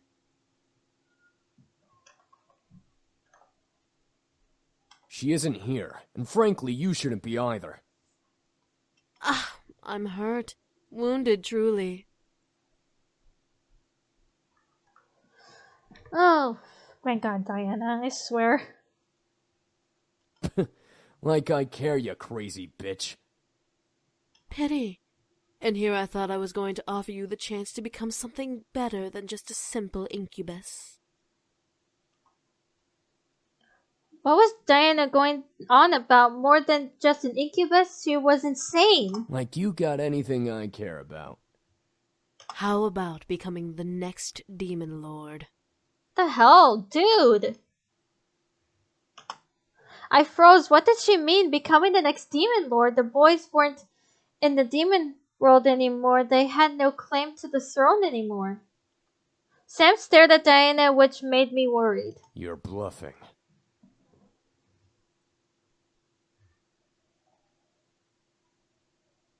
Well, currently, I'm the contracted bride to the heir to the throne.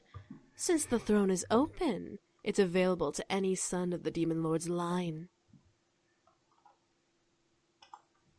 The hell? Think about it. You'll gain the throne, the land, and a bride to continue your lineage with. Doesn't that sound like a perfect life for an incubus like you? I could feel myself gripping my fist tightly in anger. How dare this girl try to convince Sam to return to the demon world? He ran away from it. He didn't have to go back. He shouldn't go back. My mind began to wander, imagining him saying yes, he would leave and the brothers would follow to bring him back. They'd be trapped because Diana would make sure they could never leave. Sam would be the new demon lord with Diana as his queen, and I'd lose him. You must be crazier than I thought. What?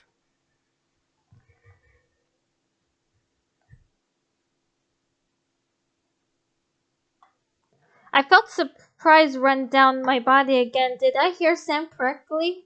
He denied her. You dare deny? All of a sudden, Sam's body disappeared as well as Diana's. I blinked and saw Sam grip Diana by the neck, pinning her body to the wall near the dining room archway. Her feet couldn't even touch the floor as I felt myself unconsciously rub my neck at the sight. For once in your life, shut your fucking mouth! I could see Sam's muscles tense and flex at holding Diana, wanting to tense even harder to snap her neck. You do not scare me. I could bring you to your knees and make you beg to return with me on a chain leash. bitch. Then do it! I want to see you try to chain me.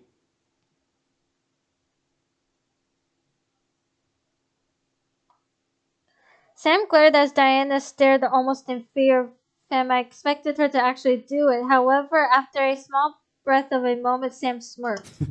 Called it. Sam then glared at, then released Diana, letting her body fall to the floor. Diana gripped her neck, coughing for air as Sam stepped back, glaring at her. You're out of power. You've been running without recharging, and now you're on your last life. Shut up! Diana glared and stood up, flipping her hair back to its almost unnaturally sexy style. What's stopping me from taking your little human's energy? You go anywhere near her again, and I will rip you apart. The human girl? You must be joking. A human like her can't possibly provide you what you need. She is a human. You're a demon. Wow. I felt the urge to storm in and shut her mouth. It would give away my position, but I was growing extremely tired of Diana. Fuck it. I decided to be assertive and quickly stepped into the room, rushing down the steps to be in front of Sam. Diana and Sam looked at me in surprise as I glared daggers at Diana. Get out! Well, well, little human. You're awfully nosy in business that doesn't concern you. Uh-huh. It does concern me. Does it? I don't think a human would understand the importance of this affair. Affair? Fair my ass. You're asking him to leave to be someone he doesn't want to be. That's not going to happen. Oh? And what makes you so sure about that? Love him. Diana stared in shock at my exclamation. Was it not what she expected? I didn't care what she expected. I wasn't going to lose the man I had grown to love. You love him? Yeah, no shit, Sherlock. Yes, I love him. Diana's lips twitched, the edge just curling into an amused smirk as she stared at me. So what? A human's love isn't enough to understand the situation. A demon can never reciprocate human feeling. To both of our surprises, however, Sam stepped forward and put an arm around me, pulling me close to his body. I love her. Aww. I saw the confidence Diana had shatter in her eyes as she stared at Sam at his words. I could see the struggle in her face to try and find some weakness in Sam, in me. Anything. A demon love a human? Impossible.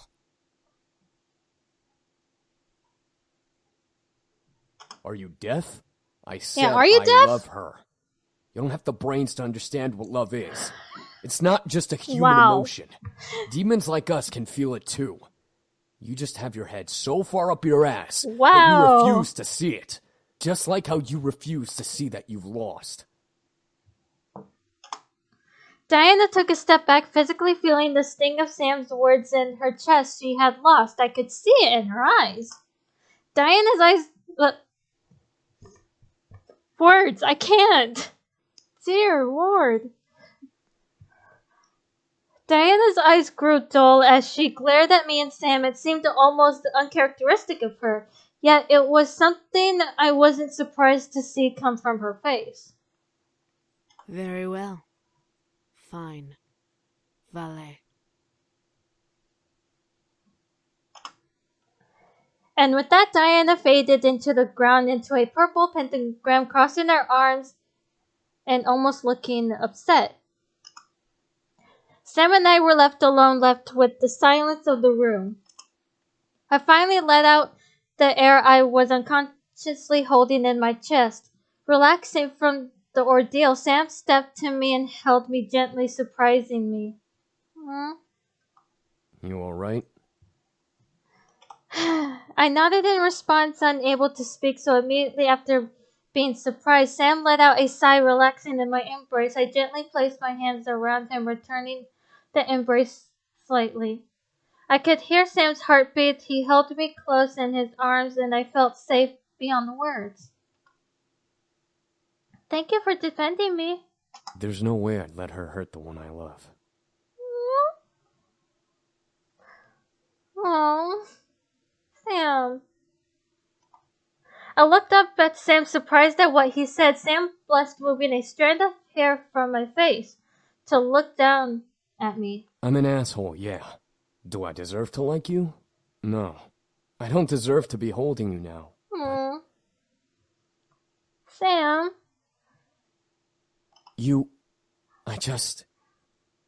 I love you, okay? I love you. Oh my god. I stared wide-eyed, blushing like a maniac. Was this real? No way. This couldn't be real. Was Sam confessing to me, confessing his love for me? Sam gently caressed my cheek, staring into my eyes with a loving, almost hopeful expression. I can't speak. I can't speak English. Holy hell. I can't. I can't speak English. The warmth of his hand invited me to nuzzle into it. Then I closed my eyes. This wasn't a dream. My heart was pounding to the point where I was sure Sam could hear it. Sam gently leaned in, closing his eyes. He stopped, however, remaining just a mere... Okay, how the fuck do I say that word? Inch away from my lips. Bleh. He wanted to show my feelings for him. He had left himself open for me to kiss him or leave him empty. The power I had was unbelievable. Kiss him. I loved him and I wanted to give him exactly what he wanted. I gently leaned in, letting my lips finally touch his gingerly. Sam let out almost surprised gasp against my lips before wrapping both of his arms around my waist. Pulling me close to him, I moved my arms up around his neck, feeling the kiss between us deepen into a heated height. My chest was pounding, making me feel and see fireworks in my mind. Sam was everything I desired. He was the man I wanted, demon or not. It was all so supernatural to fall in love with someone so quickly. Maybe it was the sense magic I was thrown into. Maybe it was Cupid playing with my heart. Either way, I found myself melting at the thought of him being with me. I found myself combing my fingers through Sam's hair, making the man holding me softly tremble at my touch. He gently nibbled at my lower lip, asking me to deepen the kiss. Between us even further, I easily teased him before finally opening my mouth slightly for him. His tongue gently danced with mine as one of his hands slid up my back and cradled my head. He gently leaned my body back, making me cling to him as the heat of our kiss rose higher and higher. Gently though, Sam I can't speak. Sam slowed the kiss down and pulled away, staring down at me. His eyes burned for me, wanting me to melt and buckle in his arms. I could feel myself melt already.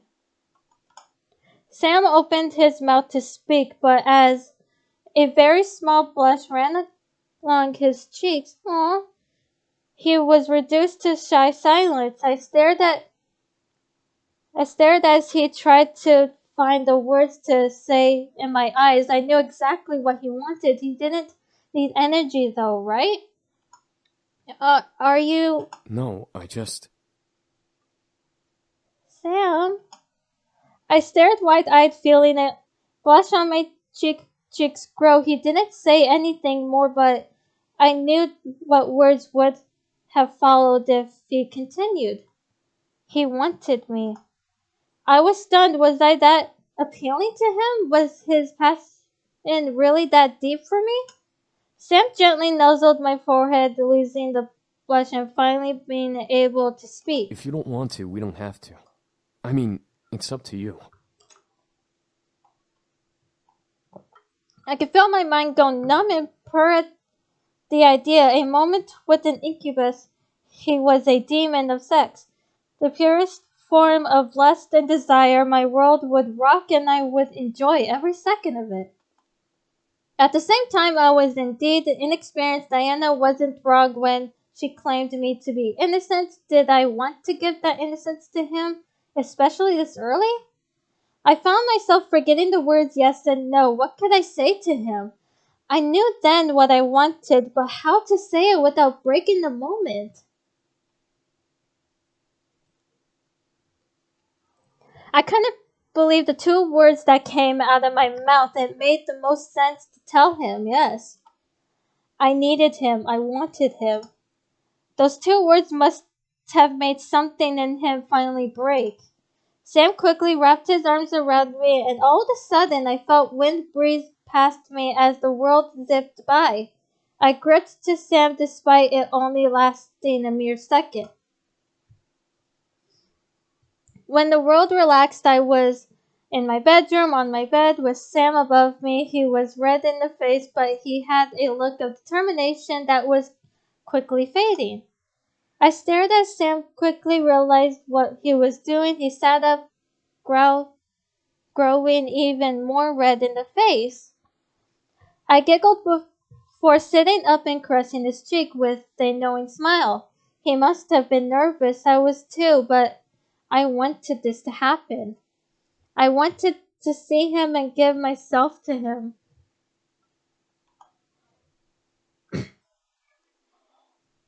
I gently guided his head to me, kissing him slowly and bringing him back into the mood. It was okay to be nervous. We'd work through this together.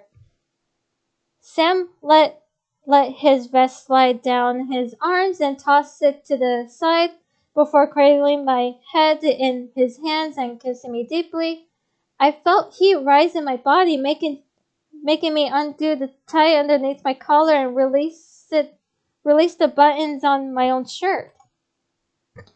I quickly removed my shirt and vest, making Sam stop kissing me and stare in slight surprise. I was simply in my bra, but I could feel a blush invade my cheeks. My shy side began to fester in my mind. Did I really want this, to undress before a demon? No, this was the man that I loved, and yet I felt my innocence drape over me in almost shame. As if he knew, Sam gently caressed my cheek, smiling before removing his own shirt and revealing his chest. Sam gently held me in his arms, constantly looking to make sure I was okay. It warmed my heart to see him being concerned, but I knew that our heat needed to be fulfilled. Sam pulled me close, knowing I was still shy, and began to kiss my lips over and over. Each kiss was his promise to keep me safe, keep me comfortable, love me. I kept my arms wrapped around Sam, taking each kiss he gave and giving him my own kisses in return. I didn't know if it was the fact that we were both top nude, or maybe I just craved his touch, but I didn't want to let him go. However, as he held me, I could slightly feel the shiver in his hands. Was I his first?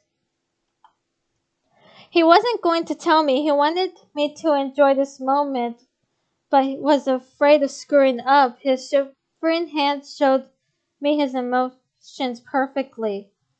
As he laid me down and knelt over, I can't pronounce that word, over me, Sam smiled and finally embraced me as we both desired. The pleasure between us would be heavenly and we'd go through it together. I closed my eyes and gave myself to Sam.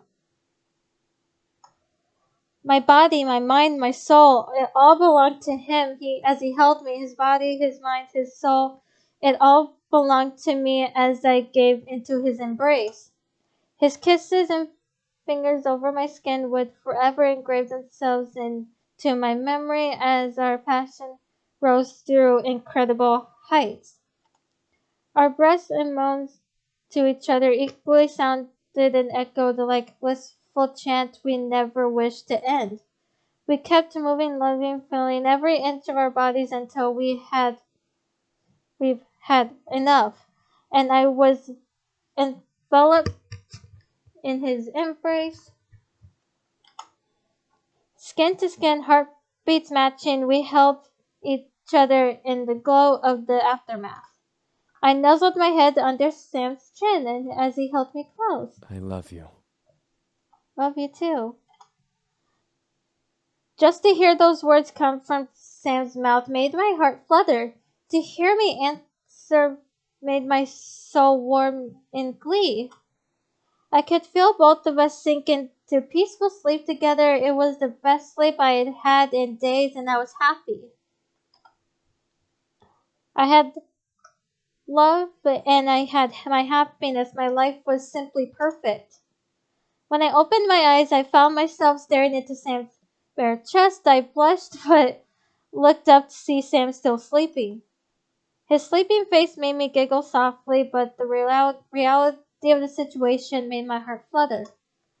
I couldn't believe it. I was laying next to a man I had grown to love with all of my heart.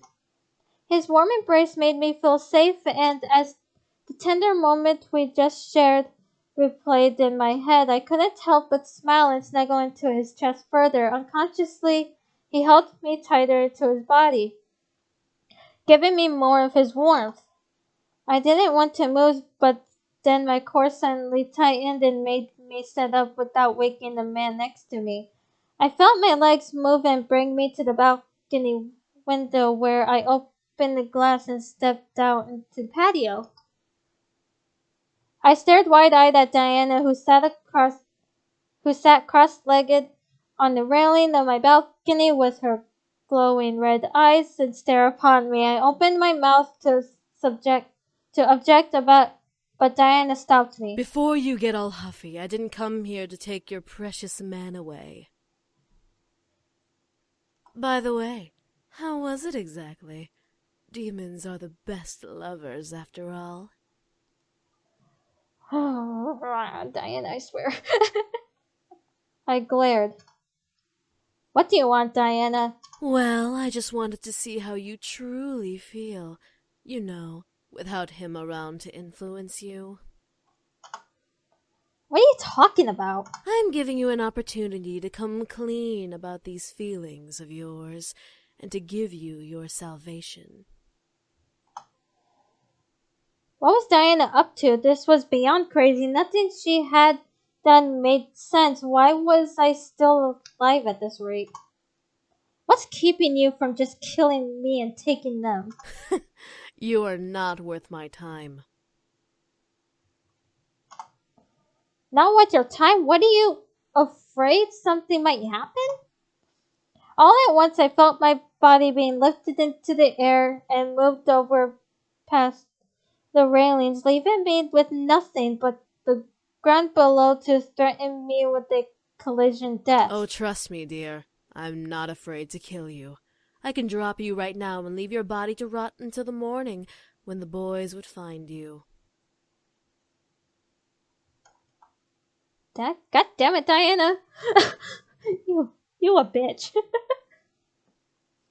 I wanted to speak, but the thought of her letting go and letting me fall to my death scared my voice into silence. Diana then chuckled and wheeled my body back to the balcony, setting me down gently. Alas, if I kill you, then the boys would never come with me willingly back to the demon world, and then I'd have to chase them all around the world, or kill them and drag them back. But then their father wouldn't be happy and Oh, shit. Alas, if I kill I didn't you, mean to then do the that. boys would never come with me willingly back to the demon world, and then I'd have to chase them all around the world, or kill them and drag them back. But then their father wouldn't be happy, and blah blah blah. Too much work. Diana seemed very business oriented as the boys were cargo more than men. It irked me, but she then smiled. I'm giving you one chance to denounce your love for the demon in your bed, and let me take him and the other boys back to the demon world. Oh, fuck you. And why, may I ask? Why would I do that? There are so many reasons why, actually. There's the reason that he's a demon and you're a human, so you two can never truly have a happily ever after. Then there's the reason that demons truly do not know how to love, despite what he may proclaim. The list goes on and on. Wow. The point is, if Yeah, you what's give your me the point? boys, I will promise you eternal happiness. The fuck?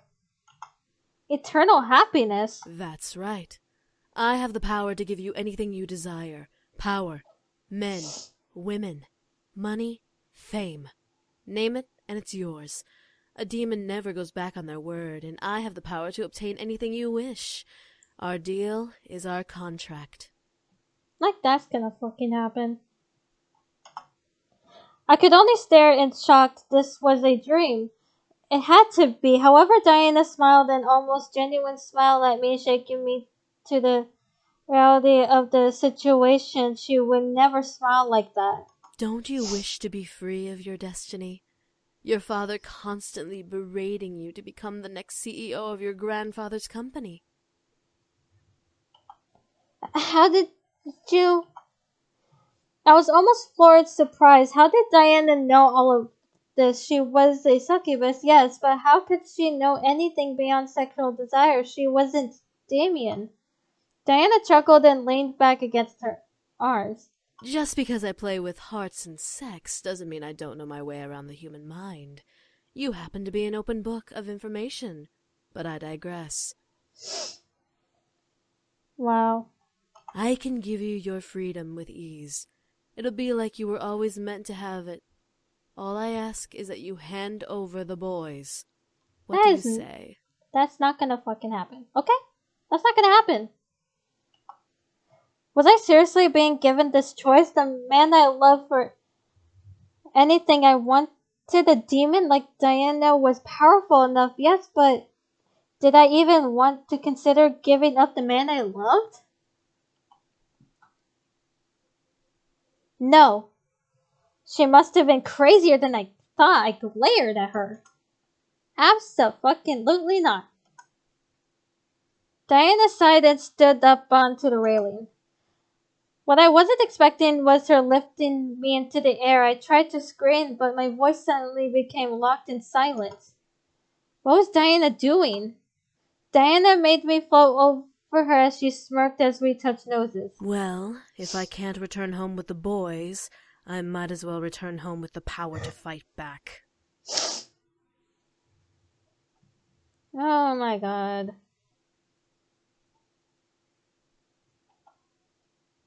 Diana finally leaned in and kissed me. I shut my eyes, feeling the need to bite her lip, but finding no muscle in my face, listening to my mental commands. What did she do to me? I didn't want to enjoy it, but every single nerve in my body was flaring in excitement and pleasure as she kissed me. I felt my energy drain slowly but forcefully from my body. Was she using her magic to force the energy out of my body? God damn it, Diana! It seemed like forever, but finally Diana pulled away from the kiss with a smile and a lick of her lips. She lowered me back onto the patio and chuckled.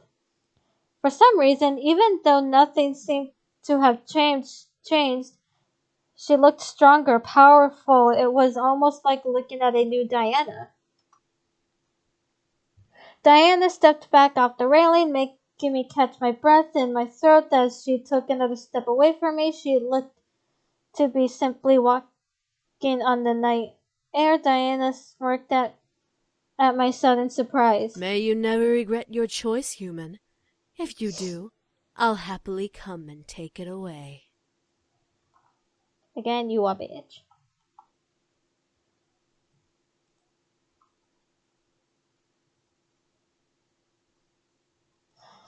Oh, fuck.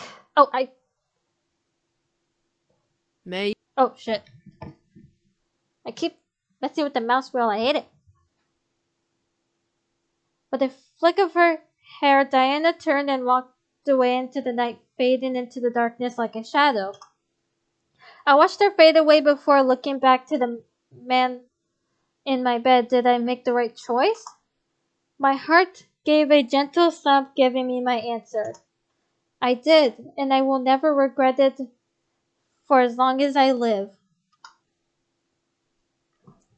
I walked back inside and gently crawled back into bed within the embrace of the safest arms I knew. I snuggled close to the warmth before closing my eyes. I was happy.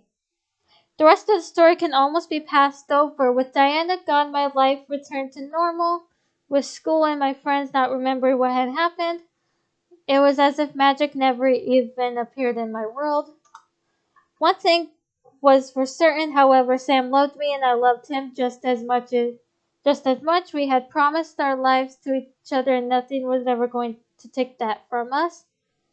Not even time itself. Our love was so powerful it practically overwhelmed me with joy every time I found him holding me close every morning. To think a demon in love with a human like me, it was unthinkable, unbelievable. It was practically impossible. But it was true.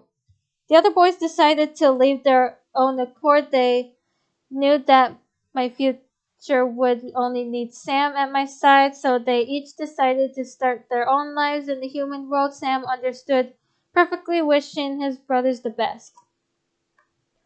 Besides, Sam had someone new to care for now. His brothers didn't need to worry about him now that he was caring for me. I felt bad as well for being closer to Sam than the others.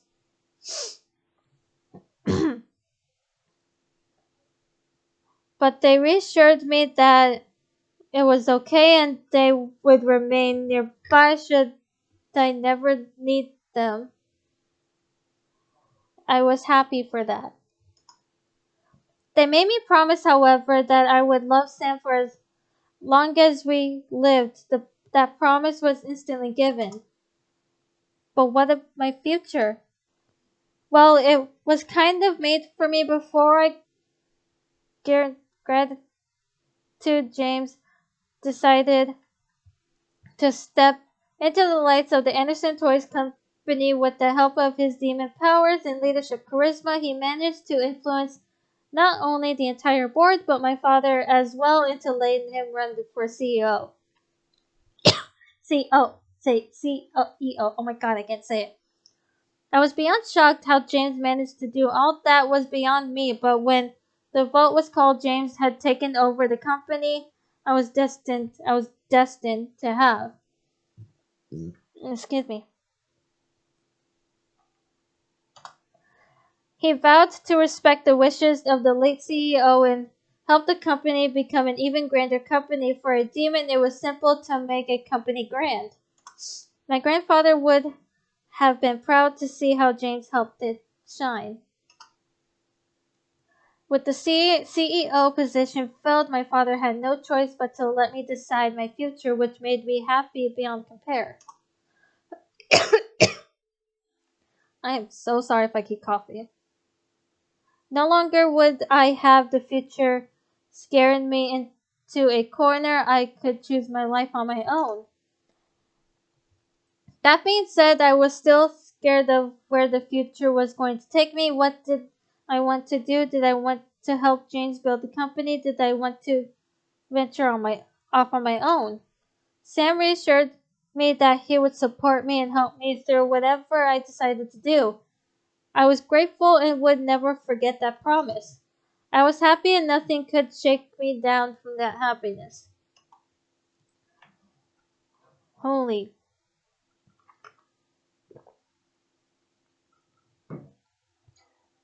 One afternoon, a good couple of years after the boys and I had met, I had a moment to myself, so I wandered my house and took in all that had happened as if it was all a dream. The demons, the devils, the magic, it was all surreal to me. It all was surreal to believe. It almost frightened me to think that it could have been all a dream. But the warm feeling in my heart reminded me that it was all real. The demons, the magic, that the love I had, all real. I smiled as I held my hand to my chest, releasing in I can't say the word, and the feelings dancing within my soul. I let out a happy sigh before looking up and seeing where I wandered to. I realized that I was standing in the hallway near the bedrooms. I guess I didn't wander far. Jeez, how the hell did I end up here? Sam? I stopped at the sound of Sam's voice. It sounded distant, but yet he was clear as day. I looked around to land sights on the open window. He must have been on the roof again. I tiptoed over and listened further, wanting to know what he meant. It's been years and I still can't believe I'm here. To think I wanted to leave in the first place. I'm such an idiot. I smiled. I quickly remembered when we had first met. He was my first kiss, after all. And I, of course, had the worst first impression ever. Why the hell did I do that?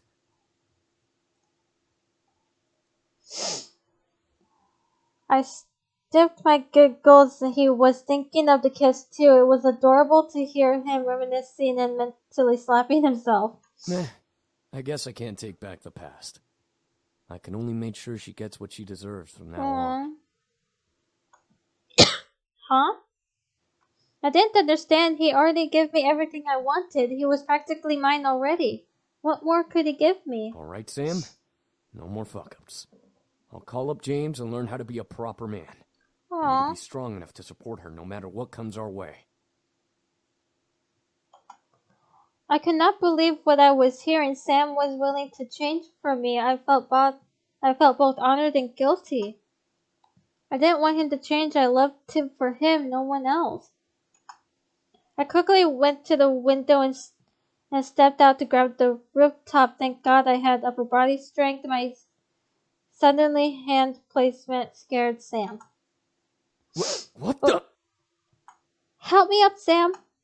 Sam looked down at me in surprise before grabbing my arms and lifting me up to the roof with him.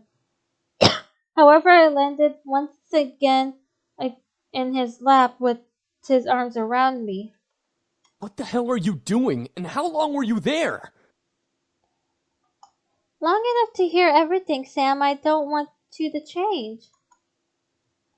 Sam stared, looking lost at what to say at my words as I caressed his cheek with a smile. It was true, though. He had faults, sure, but who wouldn't? But who didn't? I enjoyed his company and adored every part of his personality. Sam gently moved his head and buried his face in my palm, closing his eyes and absorbing what I had said. He gently opened his eyes, partially staring past my hand. You do realize that I'm a brute, right? That was my nickname in the Abyssal Plains. I'm a brute. Aww. A monster. I'm not what someone can really want. Sam. He finally looked to me, a look of hopefulness in his eyes. You're what I want. You're not a brute and you're not a monster. I gently guided Sam's face down with my hand and kissed him softly, reminding him of my touch and reaffirming my words. He stared at me as if his greatest wish had come true. I fought back a giggle at the sight. Sam gently pulled me to him, hugging me to his chest. I nuzzled into Sam's chest, hearing his gentle heartbeat and memorizing its tempo.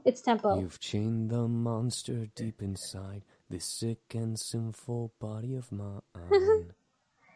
Her ringtone. Cute. You know the song? Sam chuckled softly, the sound of his laughter sending happy waves down my spine. Sam smiled down and kissed the top of my head. It's your ringtone, doofus. I've practically memorized it. Aww. I smiled and giggled up at Sam. It was adorable to see him like this. I then felt bold and straightened up to tower Sam a little. Hey, what are you... Aww. I simply smiled before kissing Sam's forehead, then very gently over his eyelids. I love you, Sam. Sam held me and closed his eyes. I could tell he didn't want to let me go. I love you too. Aww. I didn't want to wake up if it was indeed a dream. I felt light as a feather, not wanting to ever let go of this man in my arms. There were no words that could describe the emotions within me. I felt joy, happiness, ecstatic. Hi, all at once. Here I was holding the man I would be with forever, under the beautiful orange sky on the roof of my mansion. I had gained the heart of a demon, no, of a man I loved. I vowed to cherish him and love him for the remainder of my days and beyond. Could a demon love a human forever? I knew Sam would. And that was my happily ever after.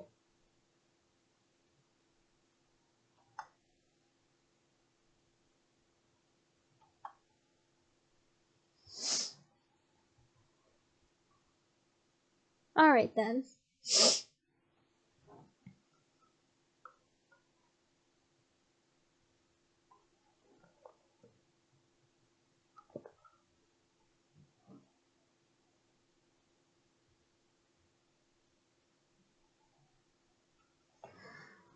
So we have actually finished the game.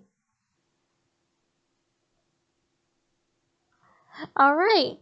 So I hope that you guys enjoyed me playing Seduce Me The Otome.